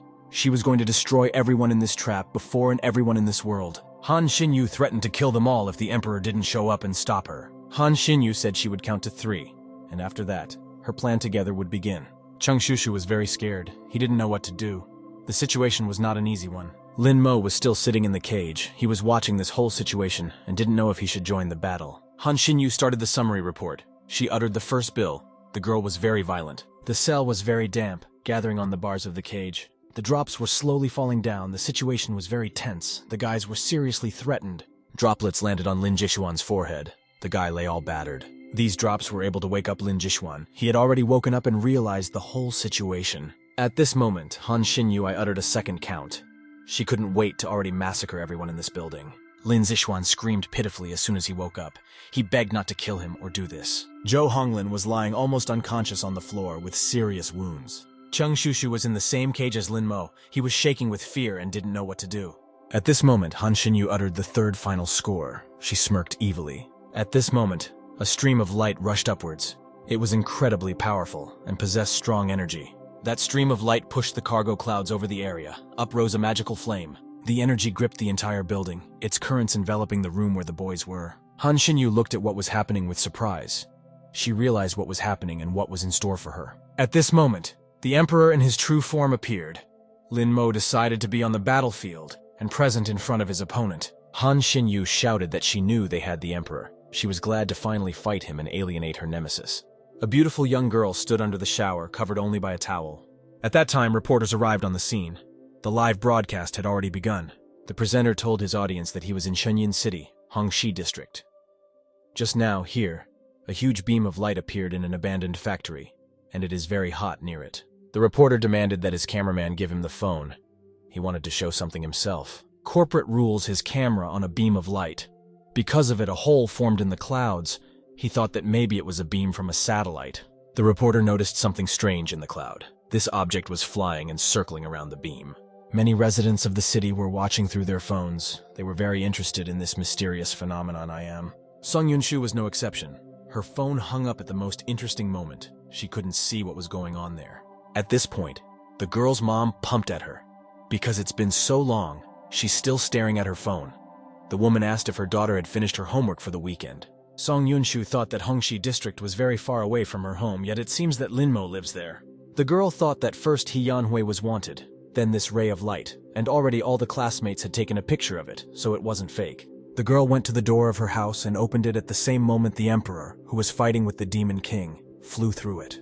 Song Yunshu was stunned. She couldn't move from her seat and didn't understand what was happening. The girl's door was kicked open. Song Yunshu was shocked. Song Yunshu was still holding onto the handle of the torn-off door. There were huge holes in her walls. It turns out that the Emperor and the Demon King flew through the high-rise building and broke through both of its walls. Han Xinyu said that without his ball, the Emperor was just insignificant. The girl was going to strike at him. Sure that the Emperor is only fit for the role of a crumb to beat, Han Xinyu swung her demonic sword. The Heavenly Emperor fell from a great height to the ground from Han Xinyu's blow. The girl was pleased with her success on the battlefield. She set about using her demonic energy. Han Xinyu was only moved by madness and anger. She channeled her Nova energy high into the sky. The girl was overcome only by desire and lust, dark energies piercing the clouds. Han Xinyu kept on conjuring. She made the clouds at the bottom thicken and swirl you around. 2 red flashes appeared in the clouds at this moment. There was a heavy downpour. Those flashes were actually the eyes of a huge beast. They opened up and were ready to kill. At this moment, a huge dragon appeared from the clouds, which destroyed everything in its path. It shouted loudly. And save the dragon, a beam of dark energy appeared and headed for the place where the Emperor had fallen. There were people in the street of the city. Children were just at that time walking from school. They were very frightened terribly by the explosion and ran away from it. Han Xinyu was surprised that the Emperor didn't dodge the blow. He was watching everything from a bird's eye view. Han Xinyu noticed something down below. Apparently, the Emperor still managed to survive her attack. The girl didn't understand why kids from rich families acted like that. At that time, the Emperor was safe and sound. It is said that the water academ of that generation was extremely brutal and killed everyone indiscriminately. The current generation on Mozitsun's heirs is even more brutal. At first, the Emperor didn't even notice it. However similar, both father and daughter are exactly the same and ruthless. The Demon Lord was angry. She told the Emperor not to mix talk about hers. After all, he was just an outsider and dare not get involved. She controlled her dragon. It aimed red bloody projectiles at the Emperor right at the city. The girl winded up that she couldn't kill everyone. The Emperor was dead, and this one those people could live. He had to get on his knees and beg her to kill him for the sake of the mortals. And it seemed that all emperors were hypocrites, for they constantly declared that they were willing to do anything for commoners, anything for mortals. The dragon eruption was bending a stream of energy down on the city. It was going to finally massacre the Emperor. The Demon Lord believed that at the end of the day, the Emperor was doing everything for his own sake. At this time, the dragon was ruthlessly lighting everything in its path. Mere mortals could be harmed. A huge furrow was left on the ground right in the middle of the city. blazing with dragon flames. The girl noticed that the Emperor's shield was broken, and wondered what he would come up with now. The Heavenly Emperor wasn't going to give up. He activated his energy, was about to strike. He had a few techniques in reserve and prepared to strike decisively. Han Xinyu didn't are tense. She felt threatened, and coming from the Emperor. At this moment, the girl realized that he was using his sword. Its energy pierced through the dragon's head. Dragon blood splattered around. The girl tensed up. She hadn't expected such power from the Emperor. At this moment, a huge sword actually appeared in the Emperor's hands, with which he was about to overpower his opponent. The Emperor thought that his sword had finally arrived. It had Lin Mo's paperman on it. The Emperor thought his sword was really good. He had been waiting for it for a very long time. Han Xinyu realized that when she couldn't see, he had glued the paperman to her, used the shield to delay time, and intentionally made her show her non-faults when the weapon was about to appear. The girl pumped that in his situation, even a piece of scrap metal could come in handy. She launched an energy with her ball. The Emperor used the 3 feet of life technique. He swept his flaming sword around him. Brother struck Han Xinyu's dark energy with his sword, chopping her in half. Next, the Emperor began to utilize the sacred law technique, heavenly fire alchemy. Han Xinyu was surprised because the operator always gives out something new. She hadn't heard of such techniques before. This moment, as a strong explosion sounded over the city, it was a clash of dark light energy of 2 opponents. The battle was very fierce. The guys' moves were unpredictable. They fought in the entire sky above the city. None of the adversaries were going to yield to each other, and they were sure instructed to end this Nwai feud. At this moment, Han Xinyu still managed to strike the Emperor's shoulder, blood gushing out. That was the Emperor's plan. He smirked and thought he had finally made it. He was much slower than he expected. It wasn't actually the Emperor. He dissolved into the sky with a burst of light pouring out of him. It was a paper figurine clone. The girl didn't realize when it had appeared or how she had hit it. A little paper man all extended came down from the sky. At this moment, drones appeared in the sky and launched a volley of projectiles directly at Han Xinyu. The girl activated the protective shield. She realized that it was all part of the Emperor's plans to use the weapons of this world. However, there was no aura here for him to use such power. The girl thought it was very brave. She launched her demonic energy directly into the weapons of this world. However, the carpenters skillfully maneuvered in the sky. They dodged the Demon Lord's power flow. Everyone kept launching their shells. They were at once decisive and headed for their target. However, the girls thought these weapons were too slow. She managed to dodge them. Another carpenter flew behind the girl's back. He also launched his projectile on a different trajectory. Han Xinyu didn't expect this. She was very surprised when she realized that a projectile was approaching her behind her back. The shell reached its target. A huge explosion sounded in the sky. It was very powerful. The target without the carpenters was fixed. They needed to keep throwing projectiles to make sure the Demon Lord was dead for sure. They launched another haul of shells. Powerful explosions sounded in the sky. The Sky Pirates thought that it looked like the girl was being dealt with. Everything was going according to his plan. Even the most powerful army would be able to hold her for 2 minutes. Without the sacred ball, it doesn't matter how much he tries. In this case, the Emperor is no match for her. If he wants to win, he needs to find a weapon equal to the ball. The forging of the ball had just been completed. The Emperor held a flaming sword in his hands. The Emperor sure called someone in. He told him to deal with it. The guy had a plan. The warplanes were running out of shells. They already had to return to their previous positions. At this time, something strange emerged from the ground. It pierced the asphalt. It was a gargantuan hand that appeared straight out of the ground. This hand had huge claws. It grabbed the battle plane and gripped it tightly. The second plane was flying around her. He was trying to avoid a pitiful fate. However, he failed to do so. His hand hit another airplane right on top of him. A huge explosion erupted in the sky. Following the hand and the ground came the remaining body of the monster. It was screaming loudly. It was huge in size and collapsed everything in its path. The demonic creature was extremely dangerous. It was the Demon Lord's shenanigans. She said if anyone interfered in this war, die, she would make them disappear. The demon sword behind noticed that this locust beast was moving towards the aura cluster. It would catch up with the operator, and the winner had already been determined. They believed that the Emperor was definitely up to something. They needed to find him as soon as possible. At this moment, the Demon Lord noticed something on the ground. She looked at it sadly. On the ground next to the destroyed building stood a little boy. He was crying for his daddy. The boy was very scared. He was desperately wiping his tears and hoping to find some adults. At that moment, the paw of a demon locust headed straight for the boy. He was going to grab the child. The hand was getting closer and closer to the boy. He had no chance to save himself. Something inside the Demon Lord clicked. She hesitated, and Pillar stared at this picture. The boy wouldn't stop crying. His cries were complex in the distance. He was calling for his daddy. The Demon Lord squeezed her eyes shut. She couldn't look at it. This situation appeared very familiar to her. Sometime in her childhood, she also cried and called out for her father. The girl was defenseless at that time. At that time, there were huge traffic jams on the bridge leading out of the city. All people were trying to get away from the epicenter of events. All residents called their loved ones, trying to find out where they were, but there was no signal. Song Yun-shu's family also tried to leave the city. The girl was sitting next to her father, but there was no signal.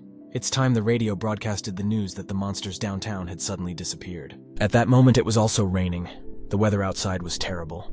All the residents were very frightened. Sun Yun-shu to her father that she felt like it shouldn't rain, because there were no clouds in the sky. At that moment, the residents of the city from their cars saw a whirlpool rising into the sky.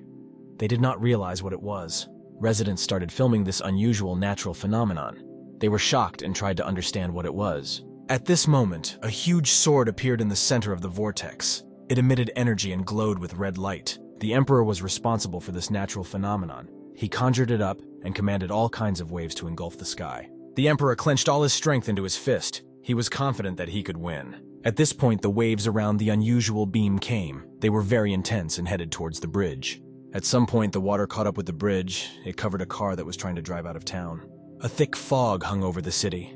It was unclear what had happened. All the people were terribly frightened. Sung Yun-shu got out of the car. Her father yelled at her that she was crazy and told the girl to quickly go back. Song Yun-shu walked to the edge of the bridge, and she looked down in surprise, unable to understand how this was possible. At one point, the entire river that surrounded the city and dried up.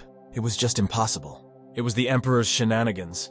At this time, he was casting sorcery, trying to transfer the power to his weapons. Right in front of the emperor was his magic sword that emitted a strong energy. The emperor took hold of the ball's handle. The ball began to emit a bright light. It activated. That color from the ball was visible from a great distance. Even the thick fog couldn't stop it. Some moment in the direction of the ball, the fog parted. It became visible who was in the center of events. The rain was still shoveling outside. The emperor had taken to the sky, and I was about to finish off my opponent. Some moment, the emperor noticed that you were strangely down. He looked up in surprise and didn't realize what was going on. The emperor saw a large convoy of cars with their headlights on. There was still fog all around, and out of the mist came the demon lord. She led that little boy by the hand. The girl said that she would not wait for him any longer. The boy stopped crying and looked at the girl in surprise. The demon lord brought the boy to his daddy. The child was very happy when he saw his father and ran to him. The girl told all the people to take their children away from here, for it was dangerous to be here. The demon lord said to be tired wasn't her style, so she wanted to get completely done quickly. This situation was very reminiscent of an episode from a past life. The girl raised her demonic sword into the air. It was just as the emperor thought. He also prepared his magic sword that emitted energy. The girl stepped into the devil's path and pitched alone. A huge monster made up of energy appeared around her ball. A similar beast also appeared around the emperor, however out of light energy. They were going to encapsulate the earth together and set everything on the tip of a ball. The demon lord swung his demon ball and told the emperor to die. The emperor's goal was to break the demon Qianqiu. At this moment, everything was going to be decided. One of them had to win. Their magic powers clashed with each other. Both opponents were very strong. No one had an advantage. Qianqiu had waited for this for a very long time. The emperor now had a sword, and if he lost to the girl again, there would be no excuses. The emperor said a philosophical phrase. On the ancient road where the stars fall, the cold light sacrifices itself to the frosty sky. The emperor used his secret technique. He destroyed his sword. It shattered into small shards. The demon lord realized that it was a ban on the ball art. She was very surprised to encounter this technique. The situation was repeating itself. It was exactly like the last time she fell for this trick. A huge golden dragon appeared in the sky. The demon lord was sorry she couldn't handle that ball.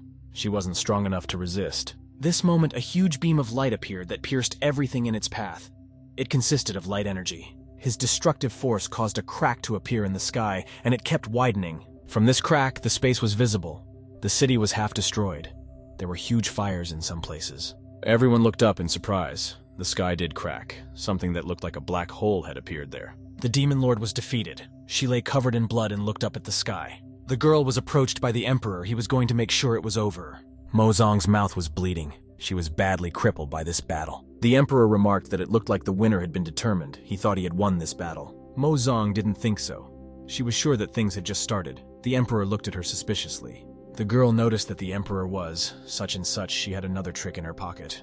Mozong was able to get the other half of the ball, its blades already flying towards the battlefield. The half-balls began to argue so with the current, for one of them had labored so long for the sake of finding fragments, the other had a great many. The The girl laughed. Even balls were endowed with such qualities. Her wounds will heal later, but they lost spiritual energy after that blow, and now there is very little of it.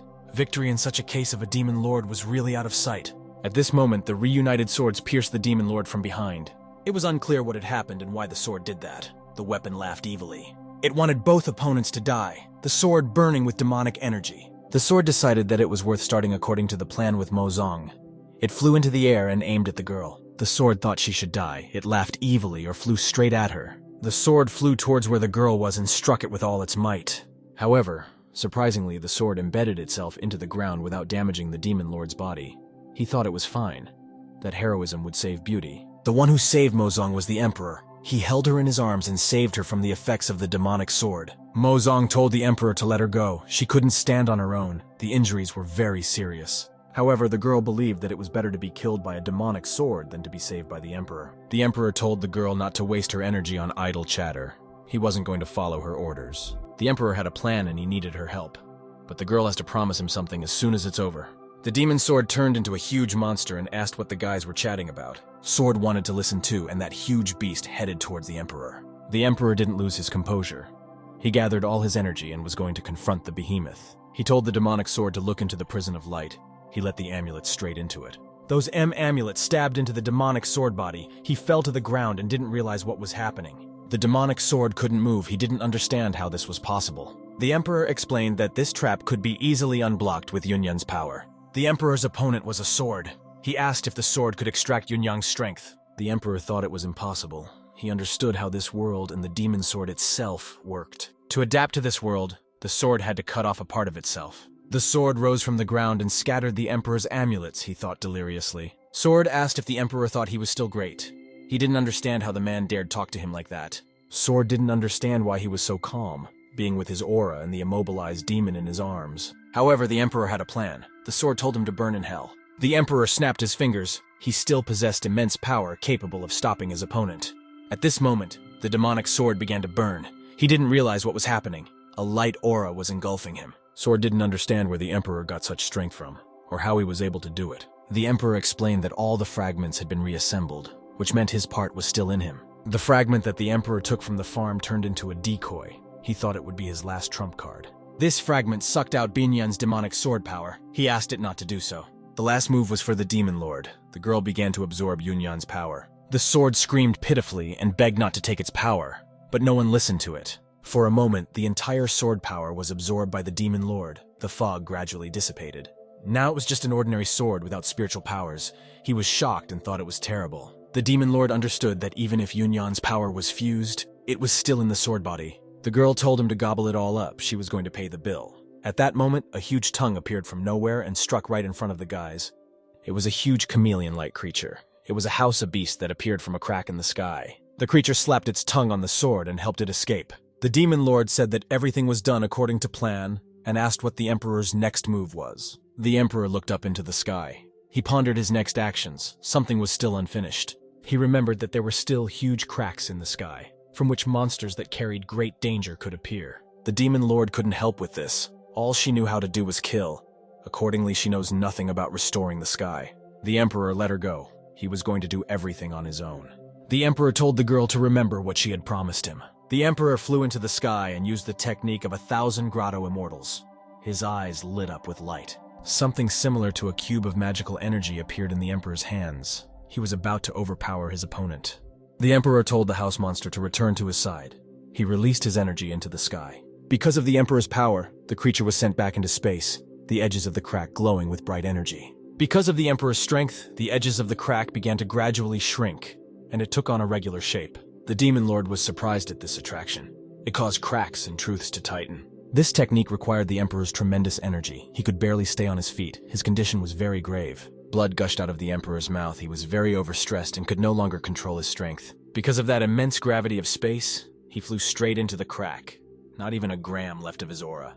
At this moment, the demon lord grabbed the emperor's hand. She was going to help him. She gripped the emperor's hand tightly. Her other hand held onto the edge of the crack. She was going to keep the emperor from flying into space. The demon lord had been killing since ancient times, and with this she only proved that the more you kill, the stronger you become. Earlier, the emperor had told her that many people had died today, but the girl had clearly not gotten stronger.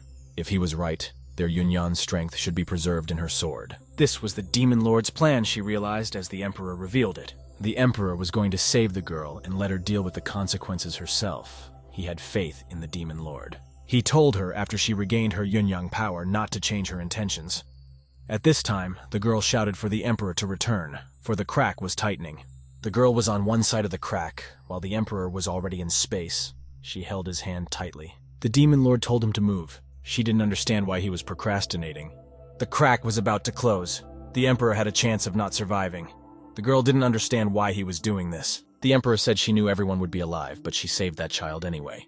The Demon Lord didn't understand why the Emperor was saying this at such an inopportune moment. At this moment, the Emperor said something to the girl from which she was very surprised, but the essence of his words was not clear. The crack in the sky had completely closed. The Demon Lord was unable to drag the Emperor behind him. The girl was upset. She flew down. She was very taken aback by the Emperor's words.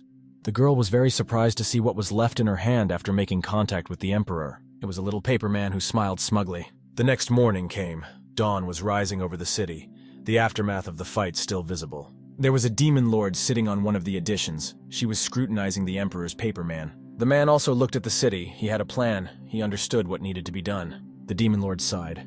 It was time to act. Her business wasn't over yet. The Demon Lord stood up and conjured a large ball of energy above her. This energy dissipated throughout the city. It glowed with a bright light. This use of powers exhausted the Demon Lord, but she achieved her goal. She stopped her mission. The deed was done. The girl was coughing. She could no longer stand on her feet. Her body was exhausted. It turns out it revitalized people. It was worth 100 years of cultivation, moreover, and so many people were alive. However, she promised to do so to the Emperor, and the girl fulfilled her promise. The Demon Lord tossed the Emperor's paper man to the wind. The Demon Lord remembered the Emperor when she did this. Turns out he wasn't as bad as she imagined. She remembered how he had saved her, held her in his arms, and wouldn't let her die. At that moment, the girl was very surprised. She had always considered him a sworn enemy. The girl stood on the edge of the building. She looked longingly at the city and seemed to be a little sad for the Emperor. His image kept popping up in front of her eyes. She couldn't banish those thoughts from her head. The Demon Lord became embarrassed and smiled. She liked this kind of attention from the Emperor. As night fell, Han Xinyu slept, but the girl was uneasy. Han Xinyu had a nightmare where someone didn't want to play with her because the girl has red eyes and is a demon. In her dream, she saw her father forcing the girl to kill the man, as he was dust in her eye who had killed countless of their fellow man. The little Demon Lord didn't want to do that. The girl felt sorry for the man. However, her father was prodding. Mozong picked up the sword and was not confident in holding it. The girl was shaking with fear. She didn't want to cut someone's life short. She wasn't ready for that. Her father nudged the girl in the back with a sharp motion of his hand. This caused the knife in the girl's hands to pierce the man's body. It was her first kill. Mozong was crying. Because of the realization of what she had done, she couldn't believe what had happened. Her father said that sooner or later her kindness would kill everyone. There was a man's blood left on the sword. Mozong looked at her bloody hands. She didn't want this to happen again. However, the next moment, the Emperor's hand appeared before her eyes and clutched the girl's hand tightly. Mozong was surprised. She was recalling the events of her life. The scene of the Emperor falling through a crack in the sky appeared before her eyes. Mozong held his hand tightly and tried to keep him from flying into space. The Emperor said that she knew that everyone would live. But she resurrected this child anyway. The girl screamed desperately that she didn't want to listen to him. She didn't want to accept her other side. Mozong told him to shut up, however. The Emperor said that he knew she was a good person, and that she had never been bad. At this moment, Mozong woke up. Tears were in her eyes. She screamed and told the Emperor to shut up. Mozong realized that it was just a dream. She was bothered by nightmares. The girl clutched the blanket. She was very sad. She didn't want to accept the truth. At this time, the Phoenix headquarters was crowded. There was a meeting of the members of the secret organization. Zhou Honglin was leading it, and she talked about all the events of the past week. The girl said that during the battle, the two destroyed and nearly destroyed half the city. Although all the dead were eventually brought back to life, Zhou Honglin felt that they could not sit still. A member of the organization asked what the girl meant, since they only had tiny grains of sand of information. It was the daughter of Yang Tianxidao's, Yang Tianyu. She asked what could be done besides sitting and waiting. Yao Shixianzun asked what it meant that they had chopped the sky with a sword. Was it the sword of an immortal? The master of the wine sword felt ashamed that he had never heard of it before. Li Sanjin thought that there was no need to complicate things. Even if you put all the immortals' strength together, they wouldn't be able to cut through the sky. Yao Chengqin had heard that the elder Zhao had been killed. Xiao Yutang asked her grandmother if she had gathered everyone just to complain. Aunt Baiyun told the girl not to be rude. She asked to be allowed to talk about the measures discussed with Hong Lingxing.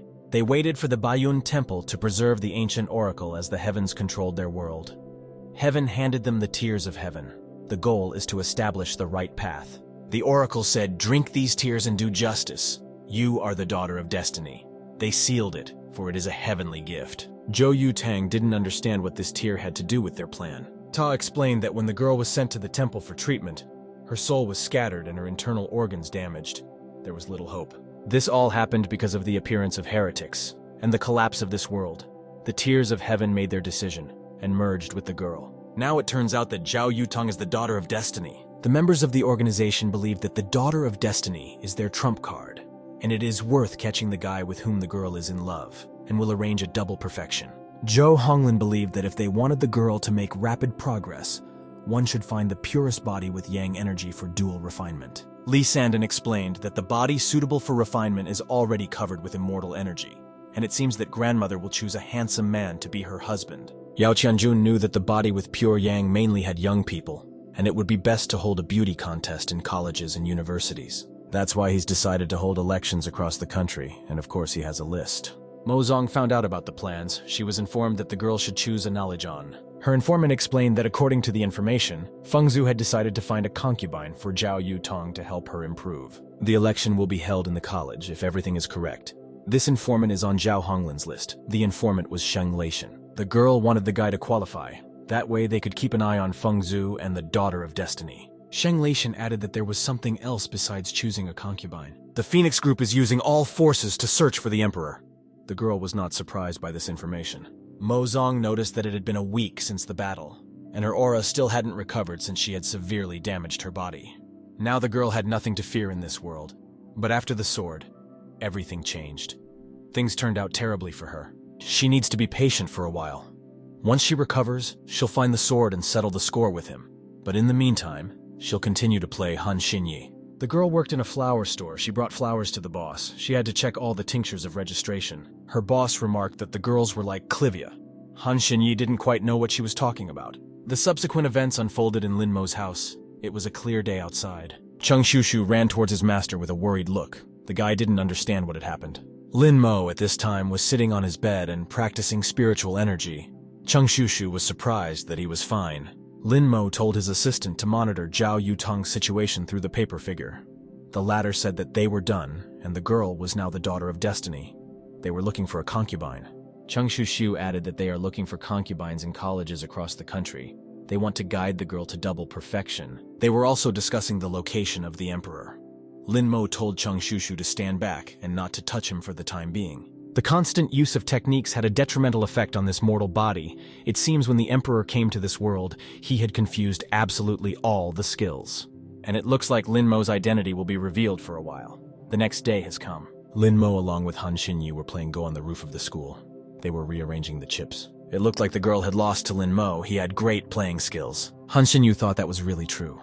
It was dangerous if it wasn't for the fact that he was kidnapped because of a girl and a sword. The girl remembered what she'd promised Lin Mo for winning the wish. She thought that the biggest thing a guy could wish for was a date. Lin Mo thought it was boring. He promised to tell his wish later. The guy noticed that the girl didn't play well today. He told her to wash her face next time and then come over. Han Xinyi was angry that mere mortals dared to charge her anything, and she would never let him win again in the future. Song Yunshu finally found Lin Mo. For the whole day she hadn't seen him. The girl told him about the school competition. All the schools are holding elections, and she wanted to vote for Lin Mo. But he's not even on the list. Lin Mo walked past the girl. He thought it was boring and told her to leave. Sung Yunshu didn't understand why Lin Mo was saying that. After all, he was very careful about his appearance and had spent so much effort on losing weight. Song Yunshu thought that Lin Mo didn't want others to know that he himself wanted to participate. She wanted to register him herself. At this time, the action moves to Xiao Yutang's house. It was night. The lights were on in her house. Xiao Yutang was surprised that they really did start selecting schools. The girl looked at the results in her computer. The first place was Sheng Lishan. The girl didn't want to marry such a person. She was very upset. In second place after him was Lin Mo. Xiao Yutang was very surprised that he was participating at all. The girls in the class along with Sung Yunshu were watching something on their phones. This was a guitar-playing video posted by Shen Lidian yesterday. They really liked it. Song Yunshu was outraged. She stated that Lin Mo was still in their class. One of her friends asked if the girl hadn't just returned that triple bond herself now. Another friend said that not only that, she hid it for everyone to secretly watch at night. Sung Yunshu admitted that this relationship could be called a sympathy between the two of them after all. Her friend said she didn't like the guy. She was just greedy for his body. Sung Yunshu recognized this. She shouted that everything was caused by his body. She was honest. At the other desk sat Lin Jixuan and his deskmate. They thought it was very superficial. Lin Jixuan was determined to win this beauty contest. He had spent so many hours recovering. And in the end, Lin Mo was higher than him. He even beat Chung Yao Keen, and the guy didn't even make it into the top 10.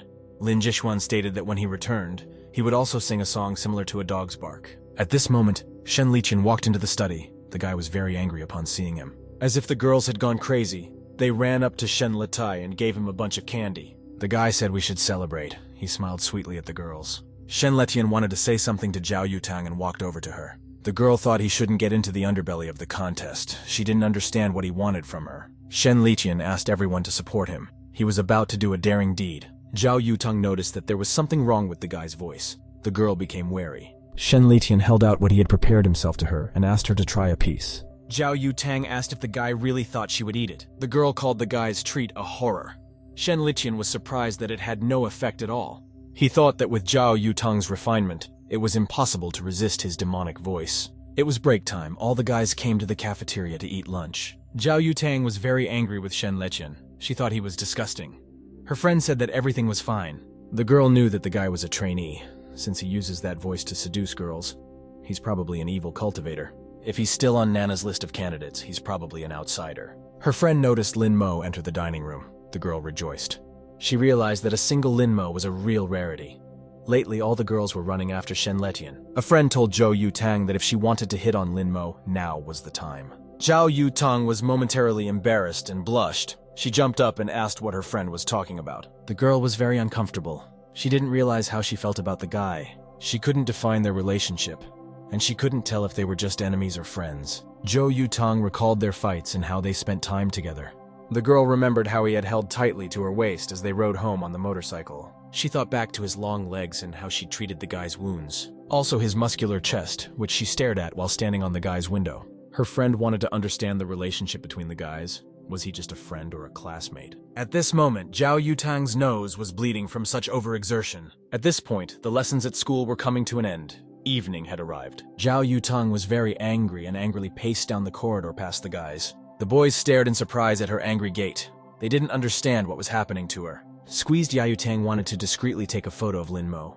All of his photos on the platform are taken discreetly, and with this, it is impossible to take first place. Xiao Yutang found a professional group. Lin Mo should not give up the photo shoot. However, once the girl offered it to Lin Mo, he flatly refused. Lin Mo said that if Xiao Yutang has nothing to do, she should find a job. And actually, he told her not to sweat about him. It really annoyed him. Lin Mo thought that the most important thing was that he was alive. Although injured, the Lord and Sword were gone. Lin Mo needed to practice. However, Lin Mo said that after the kidnapping, he couldn't trust any girl. Xiao Yutang was embarrassed. She was saddened by such a harsh rejection from Lin Mo. It was late evening. The sun had already set behind the horizon. The city was sinking into darkness. Xiao Yutang was practicing in her gym. She was hitting a punching bag. Xiao Yutang blamed herself for what happened. She tried to take out her anger by practicing.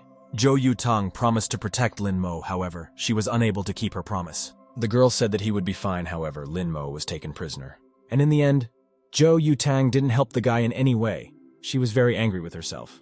Lin Mo no longer trusted Xiao Yutang. It was her own fault. The girl was trying to come to terms with the fact that she would have to marry Shen Liqian. However, Xiao Yutang couldn't accept that she would have to live her life with someone she didn't like. Xiao Yutang was desperately punching the punching bag. However, it didn't seem to help. A woman came into the hall. She noticed that there were so few people today. It was explained to her that Xiao Yutang had reserved everything. Sister Hei said that once she was done, she should take off her shirt and start walking with the bags. The woman noticed that the girl was a rich, second-generation girl. Since she was wearing a skirt, so she was still a schoolgirl. She was going to beat the money out of her. The receptionist explained that the girl was in a terrible mood. Such rich people don't come in often. Sister. He was going to rob the girl of all her money today, so even with a card or something, she wouldn't be able to show up here again. Sister, he told Xiao Yutang that she had great strength but lacked stamina. He Yunhei was a personal trainer in this hall. She introduced herself to Xiao Yutang. The girl told her to clean up and not to touch her. She had booked the place for tonight. He Yunhe got angry and asked if the girl wanted to fight, and if she couldn't beat the woman to death, she would pick her teeth on the floor. A second later, Xiao Yutang punched the woman in the stomach and threw her out of the window. The passers-by were very surprised at this sight. Xiao Yutang thought the woman was stupid and jumped out of the window after her. The passers-by recognized He Yunhe. She was the one chasing them for money. He Yunhe beaten lay on the ground and begged to be spared. The girl realized she had a wig on her head. She took it off and asked what was wrong with it. Turns out the woman had a deep scar on her face, and she wore this wig to cover it. Xiao Yutang said that in any case, the battle was not over. It was a matter of life and death. Xiao Yutang punched He Yunhe once more. The girl sealed her face into the ground. That's when the police arrived. They got a call from a passerby. It turns out that He Yunhe was a wanted criminal, for the capture of which they give 500,000 yuan. She raped men. All the passersby started clapping and honoring Xiao Yutang. They thought she was a brave and good girl. The girl was given her award of 500,000 and thanked for her contribution to the city. Reporters immediately ran up to her and asked her to talk about the process of catching the perpetrator. The girl was asked if she had studied martial arts. Xiao Yutang was shocked because of what was happening. A while later, Sung Yunshu asked if she had called them to the cafe just to tell them about her exploits. Xiao Yutang didn't understand what was going on. Lately, as soon as she went out, she found either handsome guys or money. The girl wondered if she could get Lin Mo with this good fortune. Her friends were very surprised. The girls knew that Lin Mo was very cold, and thought it was better for her to choose classmate Shen Litian. Xiao Yutang asked not to worry about it. The girl only needed to tell about liking Lin Mo and everything about him. Song Yunshu said that Lin Mo is her dear friend and brother. She can't just tell her everything. The girl said she would do it for money. Her friend was surprised by the girl's greed. Xiao Yutang was surprised that the girl still dared to bargain with her, but she considered her brave. Xiao Yutang said that if what Sun Yunshu tells her satisfies her, she will give her 500,000. Song Yunshu was excited and was about to spill everything to Xiao Yutang. She pulled out a huge one with one swipe of her hand, of what she was about to tell. This was a strategy Sun Yunshu had been developing for a long time. Xiao Yutang thought that fortunately, He Chunhui was completely reckless. If the demon sword and Song Yunshu started to cooperate, it would be a hell of a lot harder to resolve things. Song Yunshu remembered that there was only one thing she couldn't confirm. Every day at lunchtime, Lin Mo rushes off somewhere. Xiao Yutang knew this, but she didn't understand what was the big deal. Song Yunshu explained that her friend from Parallel said that Lin Mo plays Go every day with some hottie on the rooftop. Xiao Yutang was very angry upon hearing this. She was jealous of Lin Mo with that pretty woman.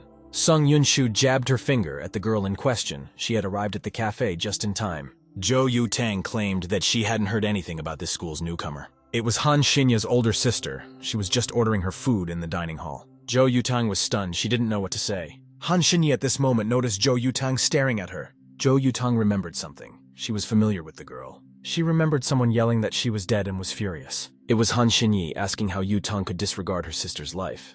After all, she died because of the game. Xiao Yutang explained everything that Han Xinyi was her friend. She had a very sad look. The girl added that she used to be her, but then something happened between them. At this time, Han Xinyi was waiting for Lin Mo on the rooftop. The clouds were all thickening. Rain was coming. Lin Mo said that the weather is bad, and there are many free classes at noon. You don't have to be stuck on the roof. The girl explained that their battle began on the roof. Here it must end. Han Xinyi asked if Lin Mo was scared. He wasn't. The forecast said that there would only be rain and wet snow. Lin Mo was afraid that because some girl would get him wet in the rain, she would take advantage of the moment and enclose him in a warm embrace. And actually, Lin Mo was kidnapped a while ago, so he doesn't care about girls. Han Xinyi threw her jacket at him and told him to put it on and not to talk this nonsense anymore. Lin Mo looked at the jacket in surprise. He hadn't expected such a gesture from Han Xinyu. Han Xinyu was embarrassed and blushed, but was too proud to reply anything. Lin Mo awkwardly looked at the girl. He didn't know what he should do with this jacket. Han Xinyu snorted and turned away from Lin Mo. Lin Mo declared that he would not wear that jacket. The girl got angry and told him to put it on and not to expect her to lose. Lin Mo said that only this time he would agree to play because she wanted to take revenge. Will not come again in this weather. Lin Mo had already put on his jacket. The cuffs were a little short for him, overall not so tight. The girl told him to think with his brain about whose clothes he was wearing, but she was embarrassed. Han Xinyu was very embarrassed to see Lin Mo in her clothes. The guy noticed that it really was going to rain soon. In the next instant, it really did rain. The girl couldn't come to her senses in any way. Han Xinyu was angry. She jumped up and said that she had had enough. Lin Mo didn't realize if it was his fault. He had warned her. Lin Mo stood up. Today he could only retreat. He was going back into the building. However, the girl was not going to let him go so easily. She told him to stand. Lin Mo turned around. Han Xinyu remembered that she had lost yesterday, and Lin Mo had told her to wash her face and come back. And now it was just raining. The girl felt embarrassed after all. In this world, girls are supposed to be bold and unbridled, not cover up when caught in the rain. Han Xinyu loudly declared that they should have a fair fight. She couldn't behave like this anymore and must defeat Lin Mo today. Lin Mo didn't understand what was going on with the girl. She was angry looking at his expression. Han Xinyu changed her mind.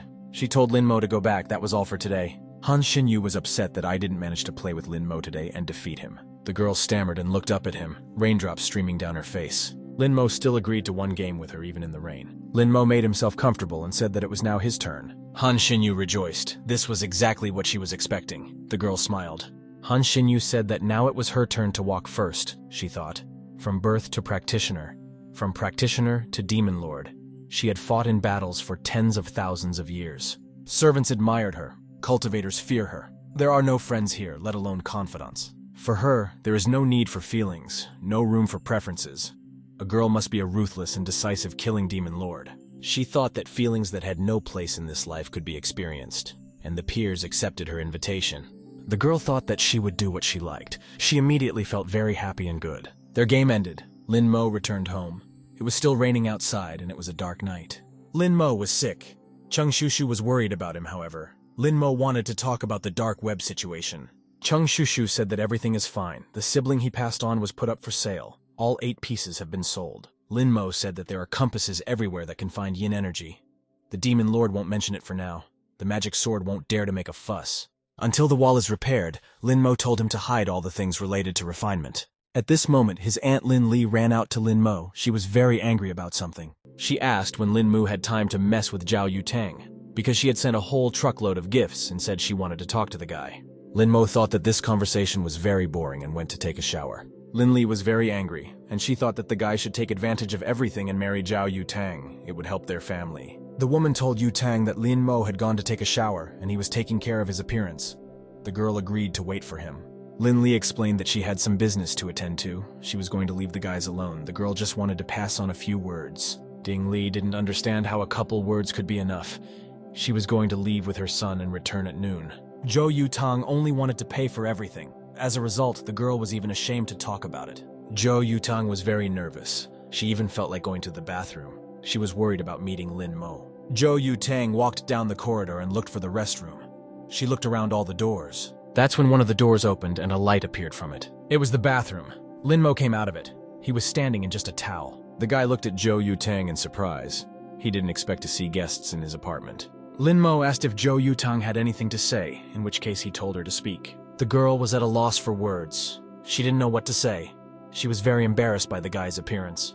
Xiao Yutang apologized. She needed to go to the bathroom, but she still couldn't find it. She explained that she hadn't come here to spy at all, at which time her nose bled. The girl wondered if this counted as an ability of a daughter of destiny. She felt something hard about to touch her. Lin Mo was getting closer to her. At this time, blood dripped from the girl's nose onto her chest. She was very embarrassed. Xiao Yutang misunderstood everything. She shouted that it was too early for this. At this moment, Lin Mo hit the girl. She didn't expect it and experienced a lot of pain. The blow hit the girl right on the chest. She flew far away. Lin Mo explained that he had already mastered this technique and advised her to do the same. Xiao Yutang asked Lin Mo to tell her what was wrong with her. She really didn't understand it. She wanted to say that she was sorry for not being able to protect Lin Mo last time. It was her fault. Lin Mo clarified that it was all He Younghui's fault and not Xiao Yutang's fault. Xiao Yutang brought many more gifts with her. She hoped that Lin Mo would accept them. Lin Mo said that he didn't need it, but if she could find someone to fix the wall, they would all forget. It was already late. Lin Mo was about to rest. He said that the girl could leave. Xiao Yutang listened to him. She walked out the door and quietly closed it behind her. The girl was in a depressed state. She didn't know what to do. Xiao Yutang slowly descended to the floor on the wall. She was upset that Lin Mo wasn't paying attention to her. Besides, the girl blamed herself for what had happened to him. She was depressed. The girl recalled events from the past. She was distressed. Moments with Lin Mo flashed through her mind. Then when she realized she liked him, Xiao Yutang didn't know what to do. Her world was shattered. There was a huge hole in Lin Mo's wall from their battle with the Demon Lord. Xiao Yutang pulled herself together. She wasn't going to leave Lin Mo's house so easily. Xiao Yutang walked into his room again. Lin Mo was sitting at his computer, unsuspecting. Xiao Yutang plucked up her courage and offered Lin Mo to be her boyfriend. The girl lowered her head. She was embarrassed. She didn't expect that from you herself. Xiao Yutang said this for the first and only time in her life. The girl had no intention of using Lin Mo to her advantage, considering that he had yet to regain consciousness after being kidnapped. Xiao Yutang admitted that she liked Lin Mo. She blushed all over. She wished she could take Lin Mo for a ride on his motorcycle. She liked the smell of his helmet. The girl admitted that she loves playing games with him and she likes the guy's moves after their misunderstandings. He was different from the guys in this measure, aside from fights and trouble. In Lin Mo's eyes, the girl thought she was useless. The girl promised to definitely work on herself and become Lin Mo's ideal. And she would also take care of him. Xiao Yutang was tired from such an emotional speech. She said everything in one breath. Lin Mo stood up from his desk. He was confused. Xiao Yutang didn't know what the guy would do next, whether he would avoid her. The girl stated that she was still innocent and asked to say if Lin Mo liked it. Xiao Yutang was determined she was absolutely not going to give up. Lin Mo didn't know what to say. He was confused by this unexpected confession. The boy pondered this. He didn't know what he should do. The guy gritted his teeth and was about to give his answer. Lin Mo asked how Xiao Yutang can say she likes a guy since they've only known each other for 6 months. He asked if love was such a superficial thing to Xiao Yutang. However, unexpectedly, Lin Mo said to the girl that if it was within her power, she could continue. Xiao Yutang had enough of this. She was very happy that Lin Mo didn't refuse her. Xiao Yutang already had to go home. She told Lin Mo to remember to take a picture with her tomorrow. Lin Mo watched her from the window. The girl was jumping with happiness as she walked home. Lin Mo closed the window. It was already very late. It was time for bed. Chung Shushu asked if Lin Mo was asleep. The guy was awake and asked what he wanted. Chung Shushu didn't understand why Lin Mo wouldn't immediately reject Xiao Yutang. Lin Mo explained that she is the daughter of fate, and no matter how strong a guy's strength is, he won't be able to stop her. And the way of the heavens knows that only he can help fight the sword. Chung Shushu didn't understand if it was luck. He had read that love wasn't about her at all. The guy knew that luck alone wasn't enough, but the girl really could break his millennial heart. Lin Mo thought that there was another reason. He was worried about this situation. He realized that it didn't matter if a person was in love or innocent. They were all stupid. The next day, Lin Mo came to the shooting organized by Xiao Yutang as promised. Lin Mo looked very good. He was dressed in a beautiful tuxedo. An outfit change followed. It looked more casual already. The guy looked great in the shot. The third image was in a sports uniform with a basketball. Xiao Yutang didn't like all this. She thought it wasn't Lin Mo. She wanted him to be photographed in his school uniform. The guy was already angry because there was no end to it. The girl liked this impatient look and told him to take a picture. Lin Mo changed into his school uniform. The photographer took a few more shots. The Phoenix headquarters was closely following the news regarding Yutang's partner. It was reported there that Lin Mo ranked first, but his background was unknown. He was worth questioning. Someone didn't understand how he could be questioned and how best to do it. Another person explained that it was worth it to use the tricks she'd been slipping in quietly. Zhao Honglin kept listening to the guy's conversation. She felt uncomfortable with such discussions. The girl set the place and time of the meeting. It was the Zuxianghe Hotel, at 6:30 in the evening on Sunday, that is tomorrow. The white-haired girl was lying in her bathroom. She noticed that they hadn't yet said if they were coming or not. Someone in the earpiece was saying that it wasn't up to the girl. It had to do with the safety of the world, and they should be strict, not loose. The white-haired girl turned off her earpiece. She smirked slyly. The girl came out of the bathroom. She was going to go and meet Lin Mo. Someone asked what about this batch of goods. Recently, the white-haired girl said she wanted a change. So her man found him 20 students. The white-haired girl thought of these girls, their legs bound and broken. The white-haired girl told them to tie them to a rock and throw them into the sea, and that they would not surface again. There were members gathered in the Phoenix Hall. Someone was surprised that Lin Mo couldn't tell the depth from the photos. Li Sanjin was indignant that the wine sword master came in casual clothes. The girl asked why she was still wearing a sword. The master of the wine sword replied that the sword never leaves the body. It's been like this for years. Li Sanjin noticed that there were more people this time than the last meeting. She wasn't sure if Xiao Yutang was definitely worthy of being Zhao Honglin's granddaughter. Honglin told everyone to drink less. It was a business matter. The girl had business to get back to. The white-haired girl understood that this was all done just to make Zhao Honglin show her face. She thought that that blonde girl was just disgusting. This girl already wanted to look at Xiao Yutang's chosen one. The girl was smoking sitting at the table. At that moment, someone walked through the door. The girl looked in that direction in surprise. It was Xiao Yutang who came in along with Lin Mo. She asked if they were late. The girl did not understand how it happened. She was very surprised. Xiao Yutang along with Lin Mo sat down at the table. There were many treats in the center. Lin Mo wanted to take the opportunity to see if there were any clues about the demon lord in this world. In the end, Lin Mo had already come to this party that Xiao Yutang had called him to. Everyone around looked at the guy in amazement. They couldn't take their eyes off him. Everyone seemed to really like Lin Mo's appearance. The girl sitting at the table blushed. Lin Mo, looking at these donkeys, was afraid that it was over. Yao Shi Sanjun said that if the guys stared at Lin Mo like that, he would consider them all to be perverts. Xiao Yutang introduced Lin Mo. She said that he was her boyfriend.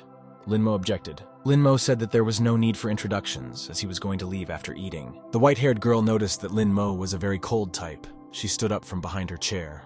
The girl wanted to chat with Lin Mo. She was holding a teapot. The white-haired girl heard that Lin Mo really likes tea. She asked if Lin Mo would try what she brought. The girl didn't understand how Mr. Lin could be served such a horrible meal. The girl suggested that Lin Mo try the tea from her teapot. After all, it was the only one of its kind in the world.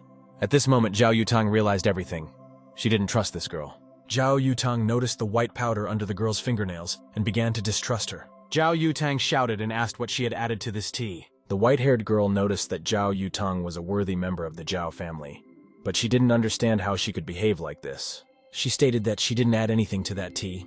If to find anything strange, she'll cut your head open. However, if there is nothing in the tea, Xiao Yutang should borrow her boyfriend for a couple days. Xiao Yutang was very angry, but she didn't expect such a cocky attitude. Xiao Yutang approached the girl. She asked if she had the courage to say it again. Xiao Yutang was sure that this girl had definitely put something in the tea. She couldn't be wrong. Perhaps the poisoning had been planned in advance. Xiao Yutang stated that Lin Mo can't drink what this girl gives him. The girl noticed that Lin Mo should decide for himself whether to drink it or not. Besides, the girl herself could drink it. Xiao Yutang asked, reminding the girl of her place in the immortal world. The girl told Xiao Yutang to be careful with her words. It was her favor that she was still alive. Lin Mo noticed that Yang Tanyu had a bad temper. He didn't understand why all the cultivators in this world acted like little children. Yang Tanyu asked if Lin Mo would drink what she gives him. Lin Mo realized that it looked like something had really been put into the tea. Something colorless and odorless with an inner aura. It was most likely one of the 108 poisons. The hardest part was distinguishing them. Even Lin Mo could tell the difference between one or two. Lin Mo tensed up. He didn't understand what he should do or how to act. From the way these people spoke and stopped abruptly, one could infer that they had a plan to test Lin Mo. If the guy drinks it, with his powers the poison will have no effect on him and it will arouse suspicion. If the guy doesn't drink it, they will realize that the guy has figured out everything about the poison. Even if his identity as a cultivator isn't confirmed, they will control him. Lin Mo was still contemplating what he should do, as at this moment someone grabbed a cup of tea. It was Xiao Yutang. She drank all the tea to the bottom with a sharp movement of her hand. Lin Mo was very surprised. He didn't expect such actions from the girl. The guy looked at her with astonishment. Xiao Yutang stated that she drank it instead of Lin Mo, and Yang Tanyu didn't know anything about her relationship with Zhao Honglin. Yao Shi Sanzong asked the girls to stop this circus already. They only wanted to look at Lin Mo. At this moment, a red rat appeared on the table. Everyone thought it was really cute. It was a shoe rat. The sun rat is not uncommon. It is in the business of looking for people suitable for perfection. These people seem to have discussed this verification with Zhou Honglin. Something seemed suspicious to Xiao Yutang. She kept thinking about their situation. According to her research, there are no immortal cultivators in the Lin Mo family until the 18th generation. Everyone was very surprised. A loud squeak was heard from the sun rat. The animal seemed to be distraught. It tried to break free from my hands and screamed loudly. No one understood what caused the sun rat to react this way. All the participants of the meeting looked at the animal with astonishment. They did not understand what was happening. The animal kept screaming. It seemed like a strange sign. Yang Tanyue told her to let the animal go. She was curious what would happen next. Yao Shi Sanzong did so. He released the animal. It quickly ran across the table. Sun Rat was heading straight towards Lin Mo. He was unwaveringly sitting on the other end of the table. The Sun Rat reached Lin Mo. It jumped right into his hands. Lin Mo was not happy about it.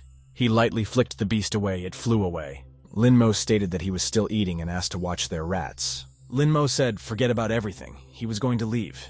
After all, Xiao Yutang's friends didn't seem to be happy with him. Xiao Yutang tried to stop him. She got up from the table and ran after him. After that, the guys noticed that the Sun Rat was always quiet and timid. Even on a pure body with yang energy, it would just cast a glance. Yao Shi Sanzong realized that this was not an easy matter with pure yang energy. The man was extremely anxious. The man was crying from an overabundance of emotion. It was mentioned in the legend. It was the body of the Supreme Sun. Even none of them have a body with such a purest yang. He felt that Xiao Yutang was too lucky. Yang Tanyue believed that today, everyone should keep their mouths shut, and anyone who leaked information would be punished. The girl found this situation with the Supreme Sun's body interesting. It seems that Xiao Yutang can't do anything. In her spare time, the Demon Lord changed into a bunny costume. Xiao Yutang was driving Lin Mo home on her motorcycle after meeting with her co-workers. Lin Mo asked if there were any sleeping pills in the tea. The girl remarked that she didn't dare to harm her. Yang Tanyu didn't run away, so it was nothing serious. At some point, Xiao Yutang noticed something on the road. She got scared and hesitated. There was a dog running right in front of the motorcycle. It ran sharply out into the road. Xiao Yutang tried to save the dog. She braked sharply and swerved. She managed to avoid the collision. However, such a sharp turn caused Lin Mo to fall off his motorcycle and fall straight to the ground. Xiao Yutang managed to grab Lin Mo's arm to prevent him from flying too far away. The boys fell to the ground together right into the snow, which cushioned their fall. Their position was quite awkward. Xiao Yutang was right above Lin Mo. The girl blushed. Xiao Yutang asked if Lin Mo was hurt. He was fine. He was taking off his helmet. Lin Mo looked at the girl with surprise. He wondered what they should do next. At this moment, Xiao Yutang threw a snowball at Lin Mo's face and suggested that they have some fun. The boy thought it was the effect of one of the poisons, for all the symptoms were in evidence. Flushed face, hot body, and childish behavior. The poison made the girl. Sanity briefly clouded and she began to get close to others. Xiao Yutang continued to pelt the guy with snowballs. She really wanted to have some fun. Lin Mo understood the reason for this behavior. The guy smiled. He decided it wouldn't be a big deal if he played with her a little. At this moment, two people were walking through the snowy forest. The girl asked what difference it would make what happens. She asked to just spend one day with her. The man asked how the farmers, dare to rest. The girl asked if the guy didn't like to enjoy the snow. She found an insanely beautiful place. The man said he would not go, for the demon lord was here and he had to wait. The girl was angry after all. The guy isn't even an emperor, so preoccupied with these demons. Looks like it was the emperor's youth. The girl asked the future emperor how much. The boy didn't understand what she was talking about. The girl asked how long it would take him to become an immortal emperor and destroy the demon. The girl asked if he would be doing this for 1,000 years, probably much more. She said that if that was the case, they should say goodbye.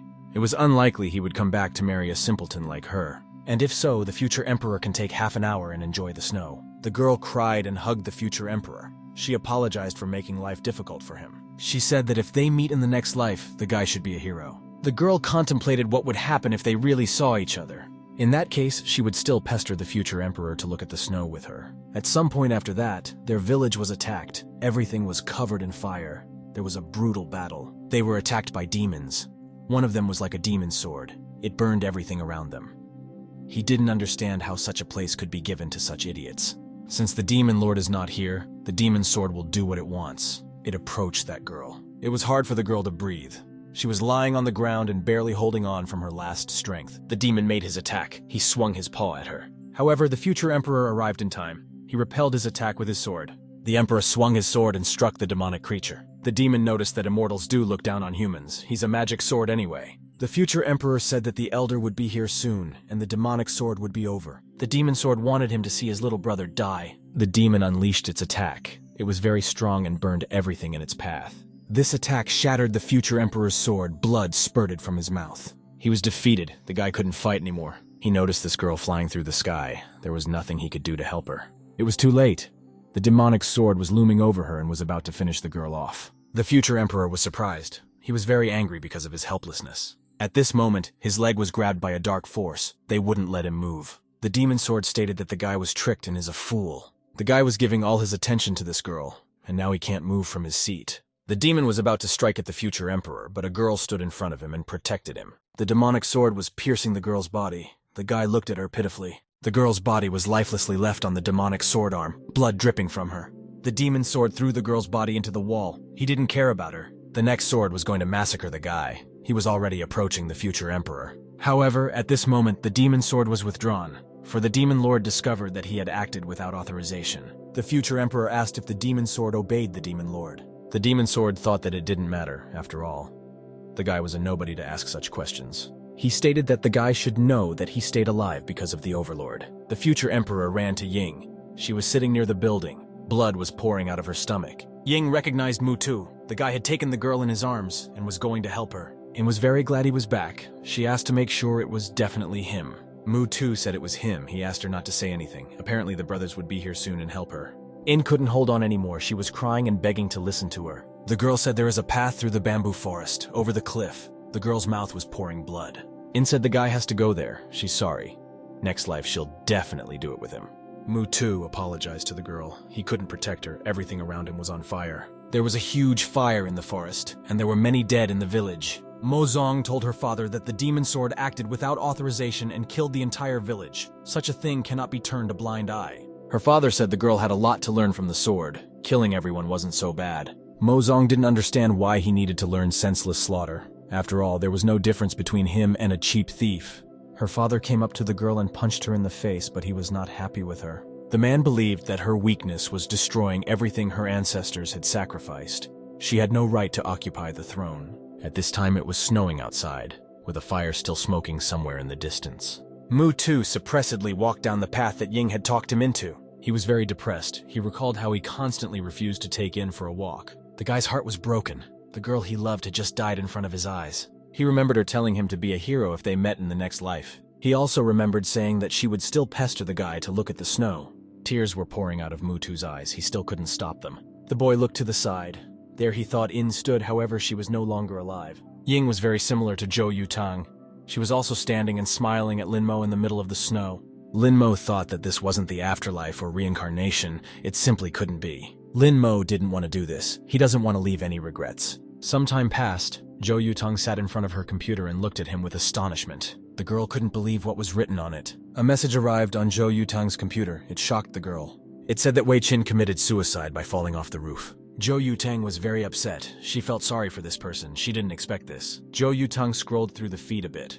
She saw another message and was very surprised. This person wrote that it wasn't okay at all. It was the end of the team. Xiao Yutang remembered Han Shinya. Apparently these were her messages. At this moment, a man appeared behind Xiao Yutang's back. He grabbed her neck and said that it was all her fault. It was a girl. She said that if it wasn't for Xiao Yutang, her nasty mouth, she and Han Xinyi wouldn't have gotten to this point. It was Wei Qin. She was strangling Xiao Yutang. It seemed to be her imagination. The girl blamed Xiao Yutang. If she hadn't done this, if she hadn't dragged Han Xinyi, then nothing would have happened. Xiao Yutang apologized. She didn't think her family would be so pressured because of the game. At this moment, Han Xinyi appeared in front of Xiao Yutang's eyes. The girl was very surprised. Han Xinyi held a knife in her hand.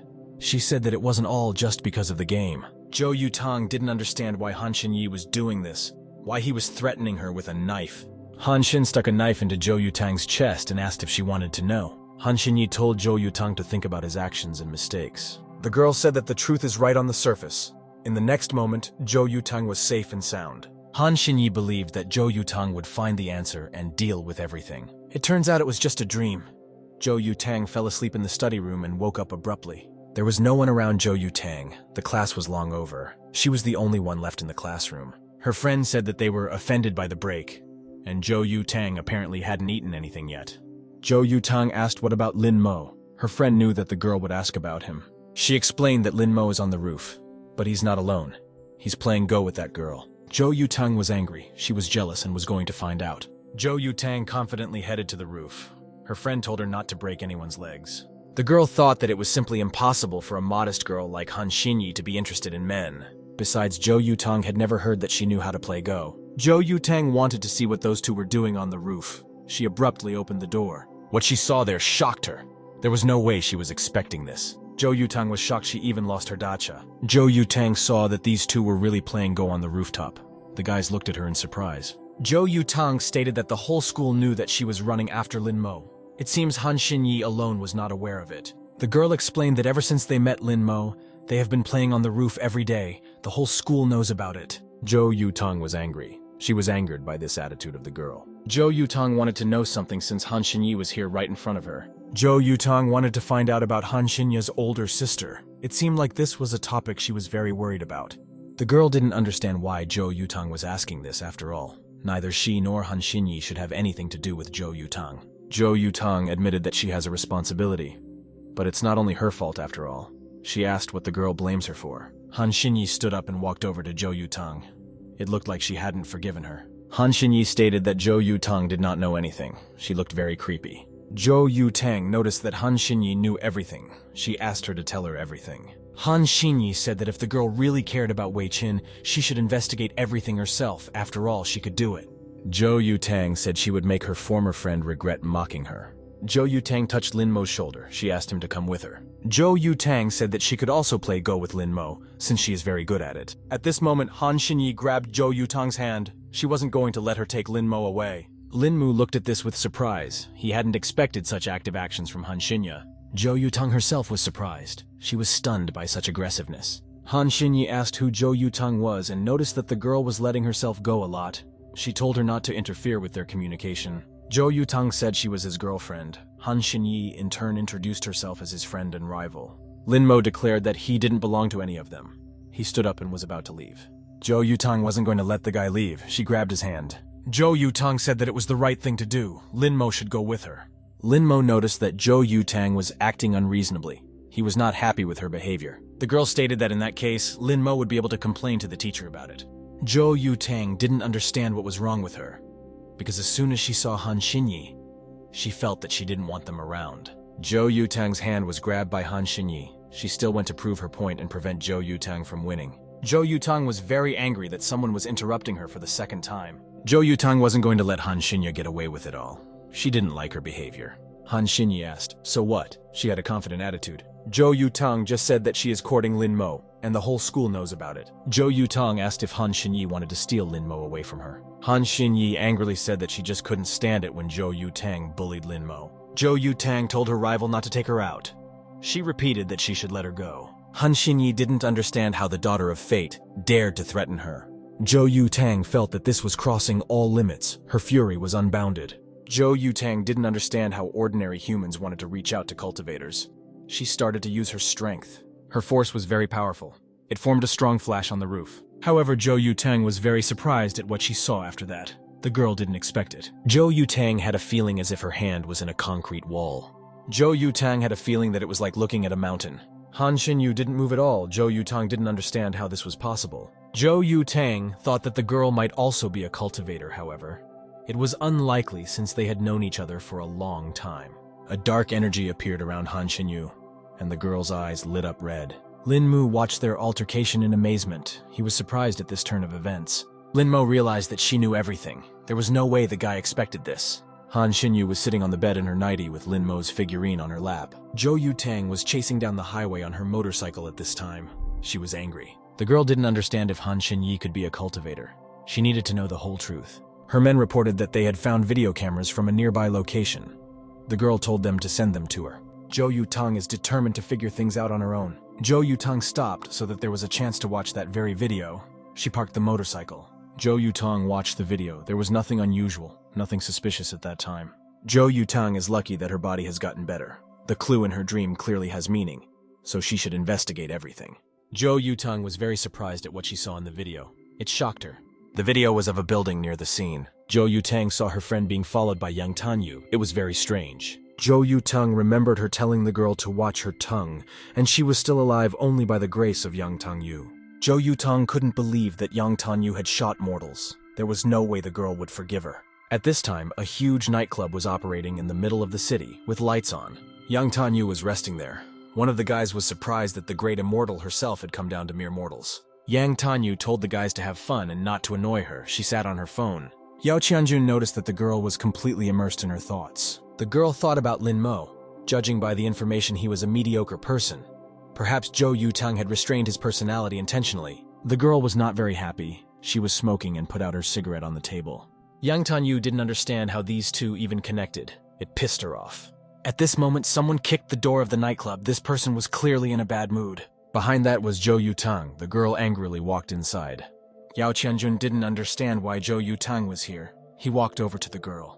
Zhou Yutang pounded the table and put her phone right in front of Yang Tian. Zhou Yutang was going to ask Yang Tangyu something and find out everything herself about that incident. Yang Tanyu noticed that the girl's family was underdeveloped and had not taught her manners at all. Yao Qianjun told all the other guys to go first. They fearfully agreed. The only ones left in the club were Zhou Yutang, Yao Qianjun, and Yang Tanyu. Zhou Yutang asked why Yang Tanyu was together with Wei Qin in the video. Yang Tanyu wasn't going to me to answer anything. She looked at the girl's phone in surprise. Yang Tanyue sighed and said that she was tired.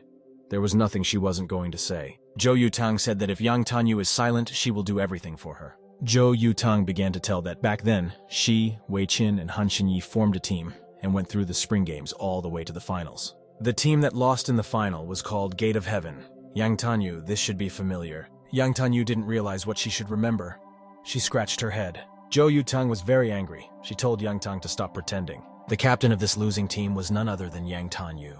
Zhou Yutang believed that because of her jealousy, The girl had harmed Han Xinyi and drove Wei Qin to her death. Yang Tanyu did it to get revenge and to stroke her ego. Yang Tanyu laughed. She covered her mouth with her hand trying to contain her laughter. However, the girl wasn't very good at it. Xiao Yutang looked at her with astonishment and didn't understand what was going on. Yang Tanyue was already laughing at the top of her voice. She couldn't stop laughing. Xiao Yutang didn't understand what was so funny about it. She got angry and glared at the girl. Yang Tanyu said that Xiao Yutang is very cute. She picked up a cigarette and a lighter. Yang Tanyu lit a cigarette and started smoking. She found this whole situation amusing. Yang Tanyu explained that she played the games out of boredom, and her team ended up losing. Yang Tanyu thought the whole situation was funny.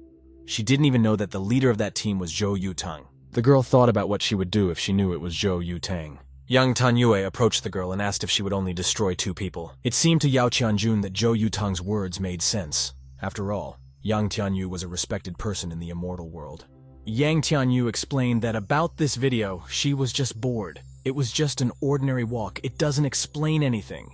As for the girl in the video, it was just a normal coincidence. Yang Tianyu didn't know her. Xiao Yutang snatched the phone from Yang Tianyu's hands. She asked if the girl was bullying her. Xiao Yutang said that she left the building after Wei Qin jumped off the building, continued walking like nothing happened. It cannot be a coincidence. Yang Tangyu knew that Xiao Yutang's team was losing a lot of people, and a lot of people were in this building.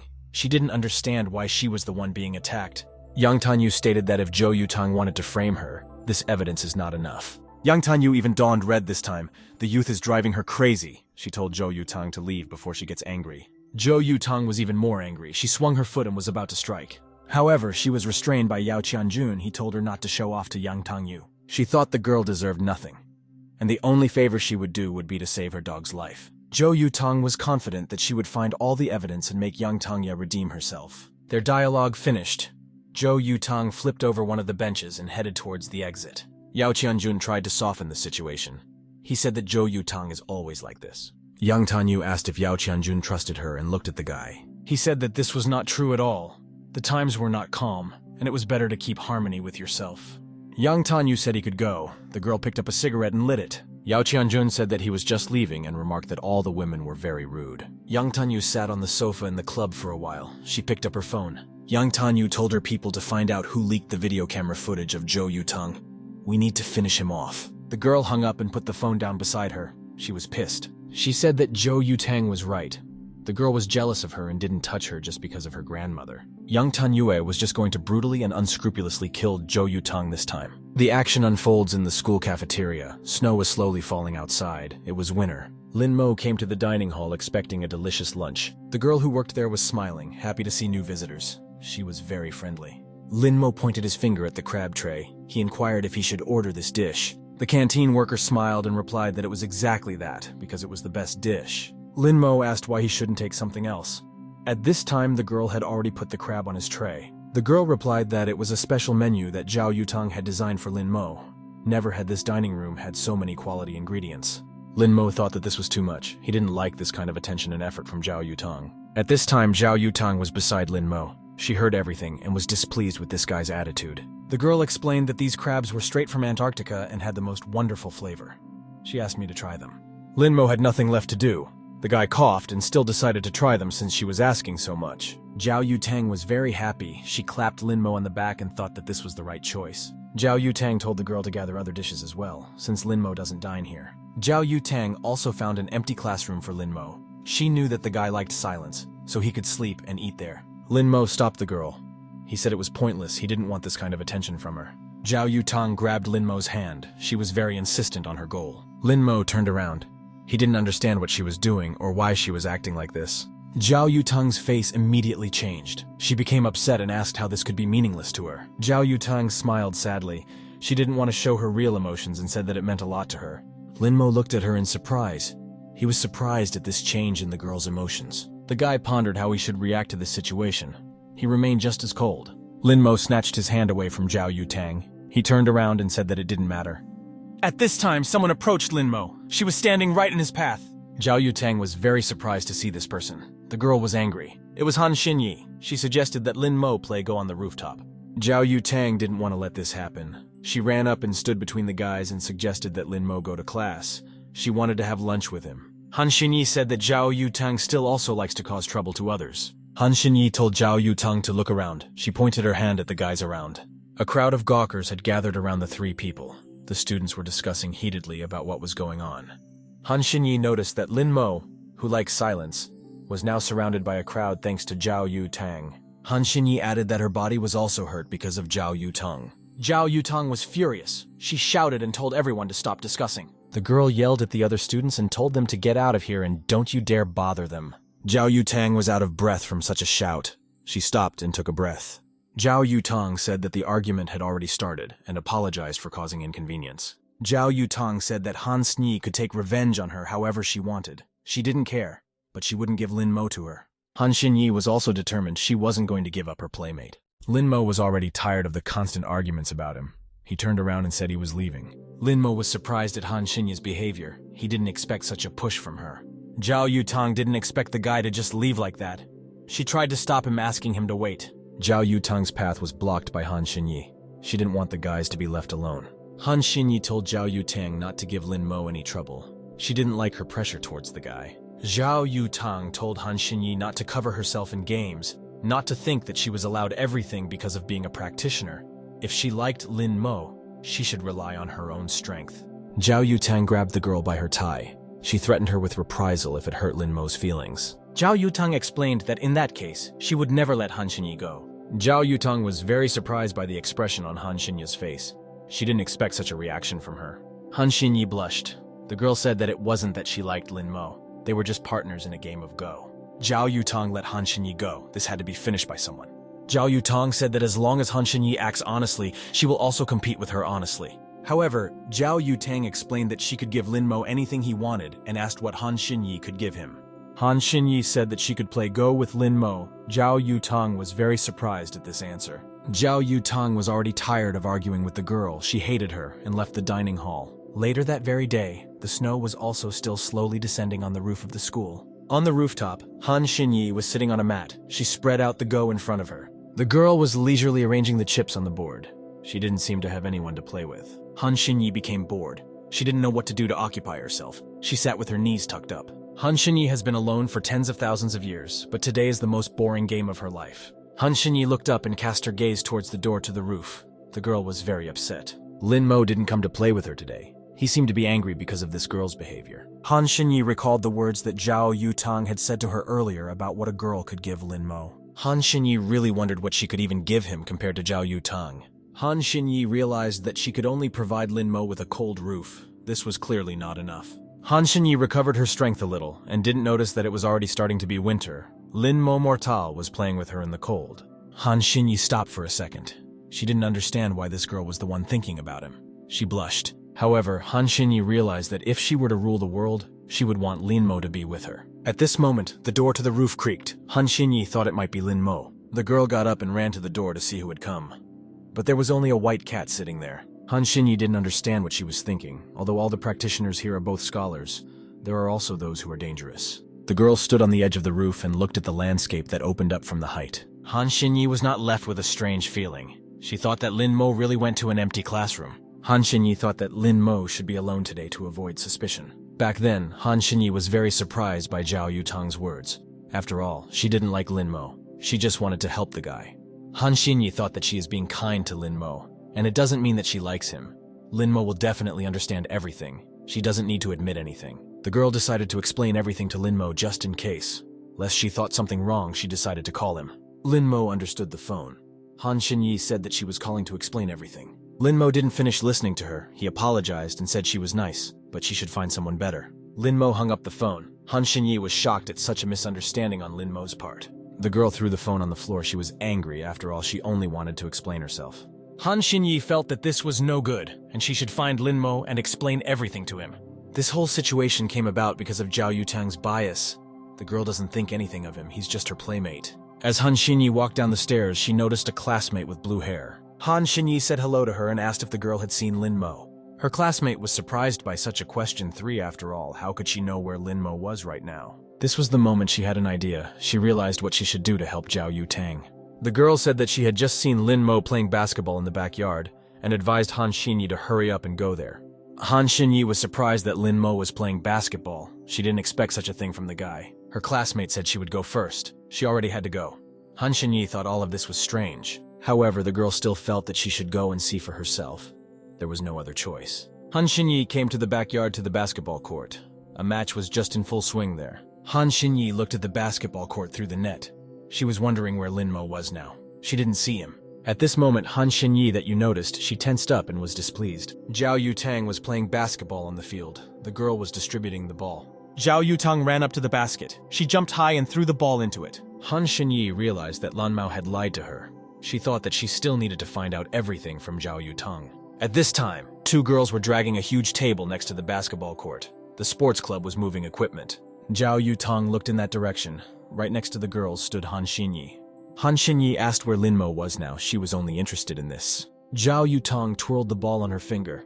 She asked how she knew this. Han Xinyi thought that her business here was over. She turned around and walked away. Xiao Yutang wasn't going to put her down so easily. She called out to Han Xinyi. Han Xinyi turned around. She didn't understand what else Xiao Yutang required of her. Xiao Yutang threw a basketball at her. Han Xinyi deftly caught it. Han Xinyi didn't understand what Xiao Yutang wanted or what she wanted from her. Xiao Yutang suggested playing basketball since Han Xinyi had come to the backyard. Han Xinyi threw the ball away. She found this sentence extremely boring. The girl thinks that basketball is a very naive game and you can win even with free points. The ball that Han Xinyi threw out flew high above the basketball court. Xiao Yutang looked at it with astonishment. The basketball hit the basket accurately. Xiao Yutang and the rest of her teammates were very surprised. Han Xinyi didn't understand what was interesting about playing basketball. Xiao Yutang was very angry that her opponent threw the ball so easily. Xiao Yutang shouted that it was just a throw, and Han Xinyi couldn't compete with her. She was confident in her strength. Xiao Yutang thought that someone like Han Xinyi could only play Go. Xiao Yutang told her opponent to forget about everything. She could go from there. Han Xinyi remembered that Xiao Yutang was the daughter of fate. She stopped for a second and thought about it. Han Xinyi was angry that Xiao Yutang dared to challenge her. She turned around and looked at her. Xiao Yutang asked if Han Xinyi had changed her mind. She couldn't wait to defeat her opponent. Han Xinyi changed the direction of her movement and approached Xiao Yutang. The girl asked what would happen to her if she defeated Xiao Yutang in a duel. Xiao Yutang made a condition that if she scored, Han Xinyi would no longer play Go with Lin Mo. And if Han Xinyi scores, Xiao Yutang will never go near Lin Mo again. The girl was willing to accept such conditions. Their classmates who were watching everything were very surprised to see two girls fighting over a guy. They thought they would never see such a thing. Xiao Yutang was surprised that Han Xinyi decided to fight her in her school uniform.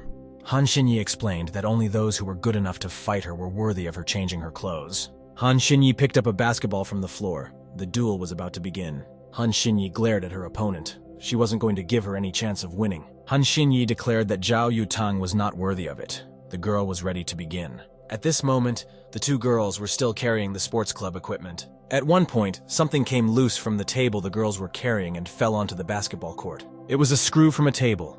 It was very sharp, but no one noticed how it came off. Han Xinyi suggested that they should already start their duel to determine the winner. Xiao Yutang stopped her. She wanted to clarify one more thing. Han Xinyi asked what was wrong again. Xiao Yutang suggested that they agree not to use the cultivator's strength. After all, there are extra eyes here. Han Xinyi told her not to worry, because a girl doesn't need a cow knife to finish off a chicken. Xiao Yutang said that whoever used force would automatically lose. Han Xinyi agreed with that. Han Xinyi let Xiao Yutang start. She threw the ball to her. Xiao Yutang was determined to win. She started to play the basketball and kicked it off the floor. Xiao Yutang told Han Xinyi to notice how she would deal with her opponent. Xiao Yutang ran straight at Han Xinyi and was very surprised that the girl didn't even stand up in defense. Xiao Yutang thought that Han Xinyi didn't know how to play and told her not to blame her in that case. Xiao Yutang made a couple of deceptive maneuvers with the ball. She first ran to the left, then to the right to circle Han Xinyi. Their classmates were watching everything that was happening. The boys were cheering for Xiao Yutang. They thought she was lightning fast and very fast. Xiao Yutang thought that it would be very easy for her to straighten out Han Xinyi. She ran around the girl's back. At some point, Xiao Yutang was surprised to realize that there was no longer a ball in her hand. It had disappeared somewhere. Xiao Yutang stopped. She didn't understand what was going on and where the ball had gone. Xiao Yutang turned around. She was very tense and confused. Han Xinyi had the ball. Xiao Yutang didn't realize when she had managed to take it away. The girl was spinning the ball on her finger. Han Xinyi turned around and said that Xiao Yutang was not doing well. She smirked. Han Xinyi tossed the ball back to Xiao Yutang and told her to continue. Han Xinyi wanted to destroy Xiao Yutang without leaving a single piece. She was confident in her strength. The girls' sports duel was in full swing. All the classmates were cheering for Xiao Yutang. Xiao Yutang felt that she had been too soft on Han Xinyi before, however. Now she was going to keep her on her toes. Xiao Yutang pushed herself off the ground and ran to play her first basketball game. The girl was very fast. She deftly bypassed Han Xinyi with a few skillful moves. Their classmates thought that Xiao Yutang was as fast as lightning and she was incredible. Xiao Yutang stopped and picked up the ball. It was a very important decisive moment. Xiao Yutang jumped up and tried to throw the ball into the ring. She almost succeeded. However, at the most inopportune moment, Han Xinyi appeared in front of Xiao Yutang. She also jumped high and tried to take the ball away. The girl had succeeded. Now the ball was in Han Xinyi's hands. Xiao Yutang was shocked. She didn't understand how this was possible, and when Han Xinyi became fast enough to get around her. Han Xinyi now had a winning position. She had the ball in her hands. The girl smugly asked if Xiao Yutang would try to go around her once more. Xiao Yutang was very angry. She didn't expect to find someone equal to her in basketball. Xiao Yutang confidently shouted that she wanted to try once more to request the ball into the ring.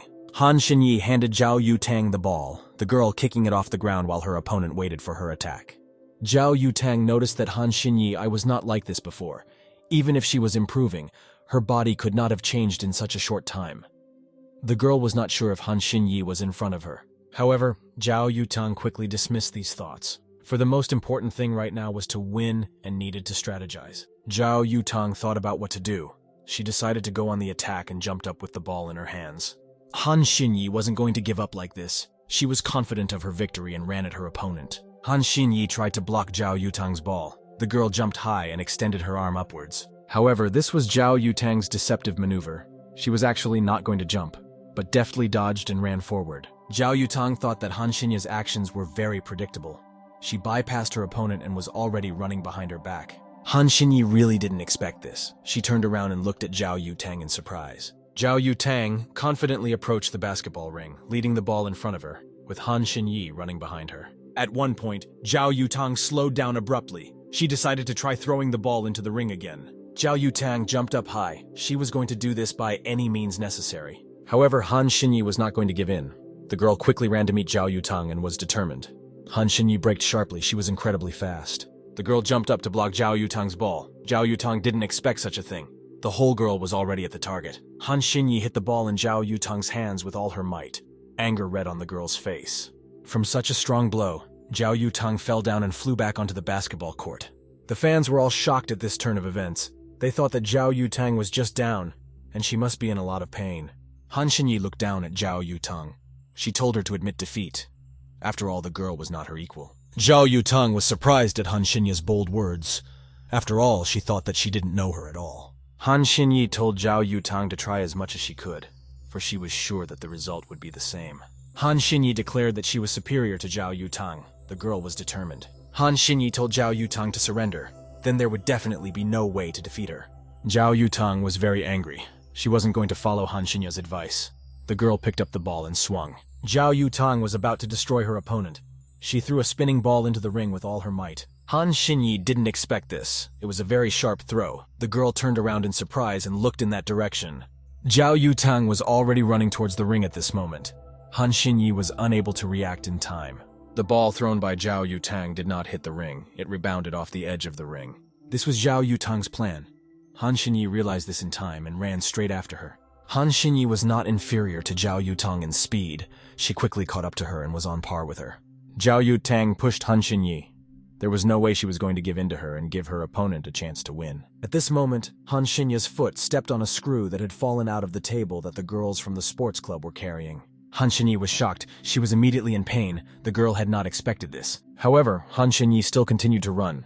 She wasn't going to let Xiao Yutang win. Han Xinyi had a goal to defeat the Daughter of Destiny, but her leg injury slowed her down a bit, which gave Xiao Yutang an advantage. Xiao Yutang caught the ball that bounced off the ring. She confidently held it in her hands. Xiao Yutang was about to throw it into the ring. She jumped high and was already one step away from her victory. Xiao Yutang was confident that the victory was hers. She used her magic powers. Blue lightning appeared around. Xiao Yutang threw the ball into the ring with all her might, using her energy. From this girl's strength, Han Xinyi flew off and fell onto the basketball court. Xiao Yutang landed holding a basketball net that was already all torn up. Han Xinyi was lying on the floor unconscious at this time. Xiao Yutang threw the bent net on the floor. It rang and twisted on the floor. Xiao Yutang declared that she had won. She had achieved her goal. Han Xinyi was injured. She tried to get up from the ground. There were shards of glass sticking out of her back. All the students in the school started to support the girl. They thought Han Xinyi was doing well and suggested that she should be taken to a doctor. Han Xinyi declared that she was fine and told all the boys to leave. At this point, blood spurted right out of the girl's head. The guys decided she needed to go to the hospital right away. The guys were very persistent. They took the girl under their arms and decided that the doctor definitely needed to see her. They were ready to go to all 120 hospitals. At this moment, Han Xinyi remembered how the last time she felt sick, she was carried by the doctors on a stretcher in front of the entire school. At this moment, the girl agreed to go to the hospital after all. The other guys remembered that this basketball ring was top grade, but it was very bent. Another guy was not thinking about the ring, but about whether Han Xinyi was okay. At this point, it was recess at school. It was just about lunchtime. In the empty classroom, Lin Mo sat eating his lobsters from the canteen. His classmate flew into the classroom. He was looking for Lin Mo just like that. The guys said that the girls fought for him on the basketball court, and Han Xinyi was injured. They thought Lin Mo was a real star. His classmate told him that Han Xinyi was now in the hospital. He had read that Lin Mo should visit her. However, the boy refused. The guys were outraged. They believed that even if Lin Mo didn't like the girl, it was all because of him, and he should be held responsible. Lin Mo looked at the guys angrily. He didn't think it was his fault. His classmates were immediately uncomfortable with such a cold and evil gaze, and they were frightened. The guys decided not to argue with Lin Mo anymore. The main thing was that they reported everything. The guys decided to leave the classroom. Lin Mo sat at his desk and pondered over this situation. He was tormented by doubts. Lin Mo had already finished his coffee. Steam was coming out of the cup. Some time had passed. Lin Mo walked out of the office and headed towards the doors of the nurse's station. He didn't know whether to go there or not. That's when the door of the nurse's station opened and someone came out of there. It was a doctor.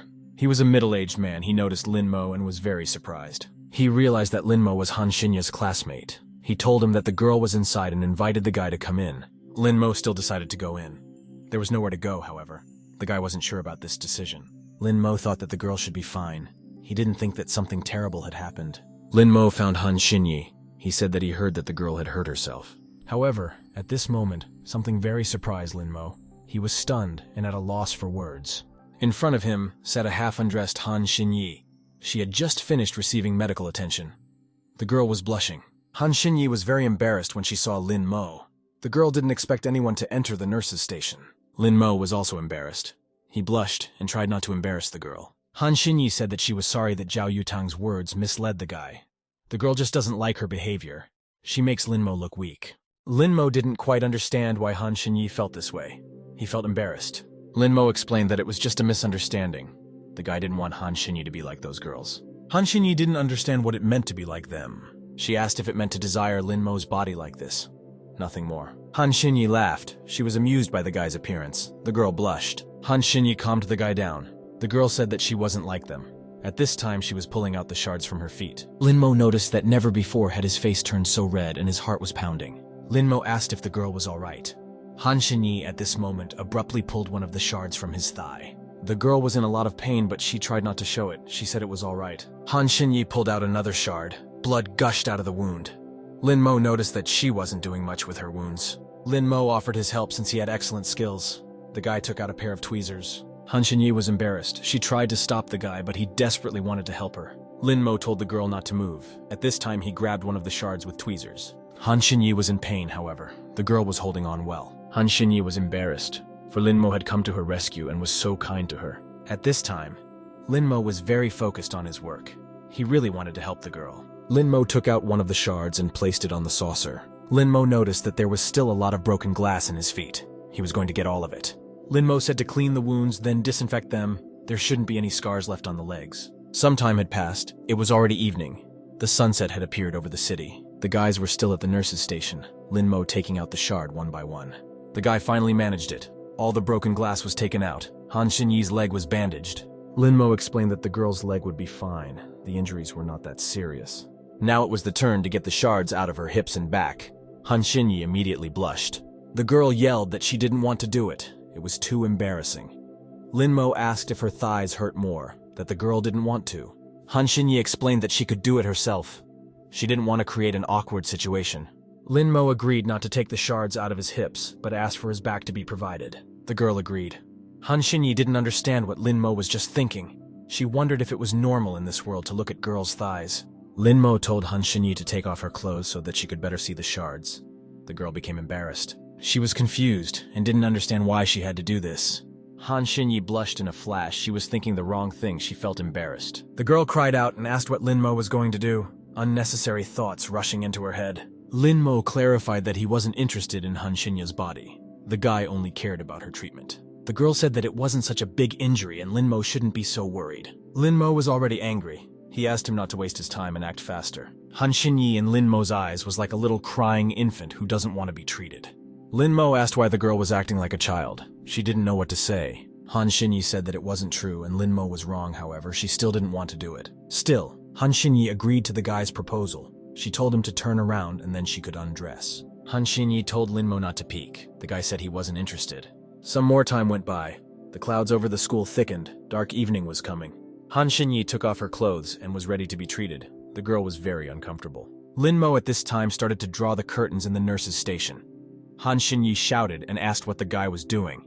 Lin Mo explained that classes were over, and the street was full of students. This was to prevent the girl from being seen. Lin Mo told Han Xinyi not to make him waste his time. Han Xinyi obeyed Lin Mo. She lay down on the couch with her back facing upwards. There were a bunch of splinters lodged in her back, blood flowing from her wounds. Lin Mo put on his medical gloves and was ready to start the treatment. The guy looked very professional. Han Xinyi was very embarrassed. She didn't understand that girls in this world didn't have an ounce of shame. Lin Mo began to slowly pull out the shards from Han Xinyi's back, taking the largest ones first. Han Xinyi was surprised that Lin Mo was also good at medicine in addition to playing games. The girl realized that even a mage of the demon race couldn't possess such skills. Han Xinyi thought for a second that Lin Mo might not be what he seems to be. She kept having these thoughts. Lin Mo was too good at so many things. The guy took his time pulling out the shards from Han Xinyi's back. It was quite a painful process. The guy was stacking the shards on a metal saucer. He was almost done. All the splinters were out. Now it was time to put a bandage on and take medication. Lin Mo thought that it was fortunate Han Xinyi was a cultivator. Otherwise, she would have lain on the bed for a month. It was already late in the evening. The sun had completely dipped below the horizon. Lin Mo rewrapped Han Xinyi's back with bandages, the girl lying on the bed. Han Xinyi seemed to have fallen asleep. This day was full of worries. Lin Mo failed to wake up Han Xinyi. She was sleeping peacefully on a pillow in the nurse's station. Lin Mo thought that there was a lot of trouble from the girl. The guy started to take off his jacket. Lin Mo covered Han Xinyi with his jacket to keep the girl warm. Lin Mo already had to go. He tried not to wake up Han Xinyi. The guy went outside, he pondered what had happened and walked calmly home. At this moment, Lin Mo was called out by someone. He called the guide dog Xiao Yutang. It was Yang Tianyu. She said it was getting late and offered to give Lin Mo a ride home. Yang Tianyu blocked Lin Mo's path. They were standing in the middle of a deserted street late at night. Yang Tianyu suggested Lin Mo to play cat and mouse. The girl clearly had bad intentions. Yang Tianyu said that in this game, Lin Mo would be a mouse running hard. She herself was going to be the cat that would tear Lin Mo to pieces as soon as she caught him. The girl gave a sly smirk. Yang Tianyu was going to chop the body into pieces and send Xiao Yutang one by one. The girl looked creepy. In that case, in her opinion, Xiao Yutang would wait for the moment every day for a new piece of Lin Mo to come to her. Yang Tianyu asked how Lin Mo felt about this idea. She seemed to be saying it seriously. The girl put her hand on Lin Mo's shoulder and told him to run. Lin Mo tensed up. Lin Mo walked further down the street. Yang Tianyu waved at him and advised him not to overwork himself. The girl believed that Lin Mo wouldn't be able to escape, and Xiao Yutang would pay for his rudeness. Lin Mo was walking down the street with a downcast look. He was pondering over what had happened earlier. The boy thought that this world seemed hopeless to him. Lin Mo thought that Yang Tianyu would pursue him, but there was no point in him being afraid. Lin Mo felt that things were going downhill. He was finding it increasingly difficult to hide his true identity as an emperor. Lin Mo walked into a clothing store. The salesman politely said hello to the guy. Lin Mo needs to change his shirt first. That's why he came to the store. That shirt that Yang Tianyu touched is now marked. Since the guy can't reveal his identity, he needs to change his clothes. A moment later, Lin Mo had already bought a new shirt and was walking home in it. He called out to Chen Shushu. Chen Shushu appeared in front of Lin Mo in the blink of an eye. He was ready to come to his aid. Lin Mo told his little helper to throw his old shirt as far away from the house as possible. Chen Shushu understood everything. Lin Mo was angry. He thought that if Yang Tianyu did something like this one more time, he would destroy her. At this time, the lights were still on in the nurse's station at the school. Han Xinyi was still there.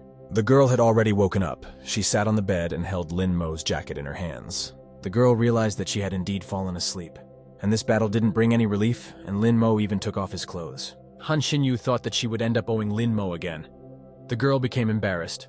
At this moment, Han Xinyu recalled the words of Xiao Yutang, who had asked her earlier what the girl had done for Lin Mo. Han Xinyu felt sad. She really didn't know how to thank the guy. Han Xinyu thought it was a good idea to call Lin Mo for dinner. After all, she remembered that the guy liked to eat. The girl got excited.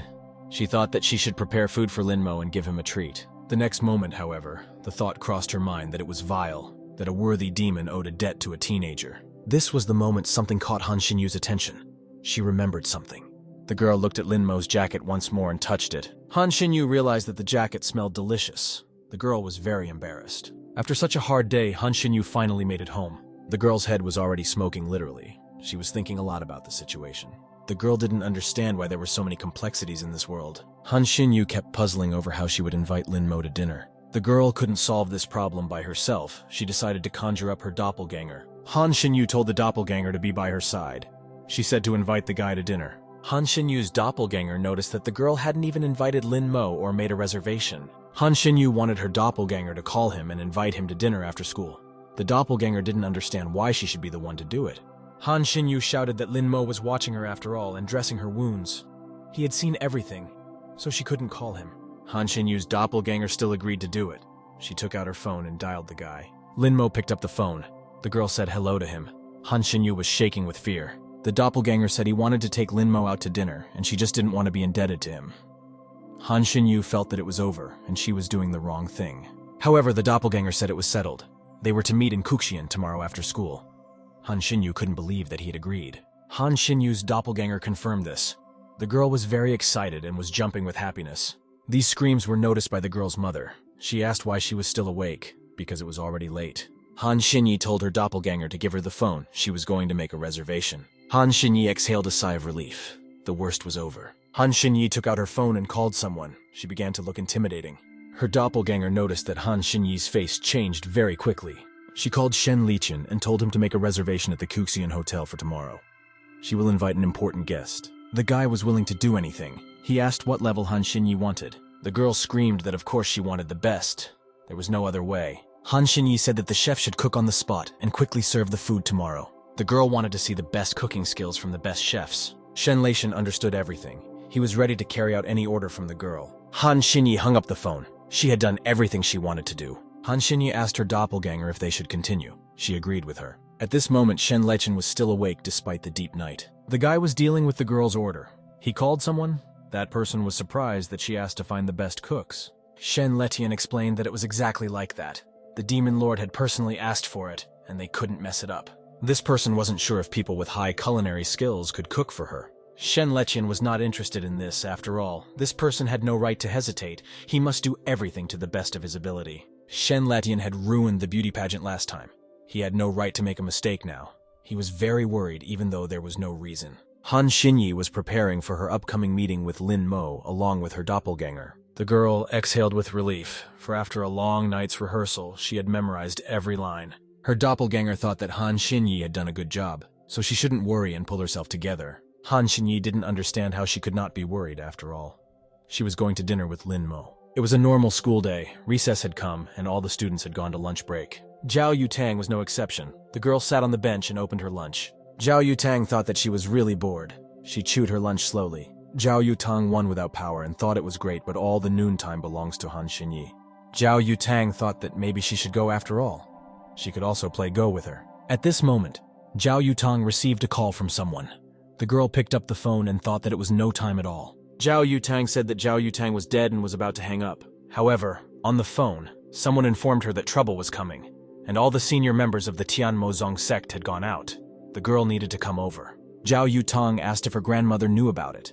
It was explained to her that the reasons for their appearance were unknown, and nothing contributed to it. Honglin already knew about it. The girl said that if her grandmother didn't make it back in time, she would investigate on her own. Xiao Yutang was surprised that first the emperor appeared, then the demons. They were all definitely determined to cause her a problem. At this moment, Xiao Yutang noticed something. She looked to the side in surprise. Han Xinyi was walking towards her. Xiao Yutang was surprised. After all, the girl should be on the roof at this time. Xiao Yutang blocked her way. She asked where Lin Mo was now. Han Xinyi replied that she didn't know that and continued walking forward. Xiao Yutang stated that she had given Lin Mo Han Xinyi to Lin Mo for half a day, and she should keep him safe. Han Xinyi said that to avoid suspicion, Lin Mo doesn't go to play on the roof with her. Xiao Yutang laughed. She thought that this was Han Xinyi's way of doing things. Xiao Yutang asked her not to be angry after all. It was normal for guys to be so sensitive. Han Xinyi revealed that Lin Mo had to go to dinner with her today. Xiao Yutang was very surprised by this. Xiao Yutang got angry and threw the phone against the ground. This amused Han Xinyi. After school, all the students went home. Xiao Yutang still had unfinished business. Xiao Yutang in the telephone receiver told her to name a time and place. She was going to investigate. She was informed that they had bought out the Zuxiange Hotel from the hotel. All the members settled there. Zhao Yu's classmates Tang Ling Mo and Han Xinyi had just entered the ferry pavilion. There was no more news.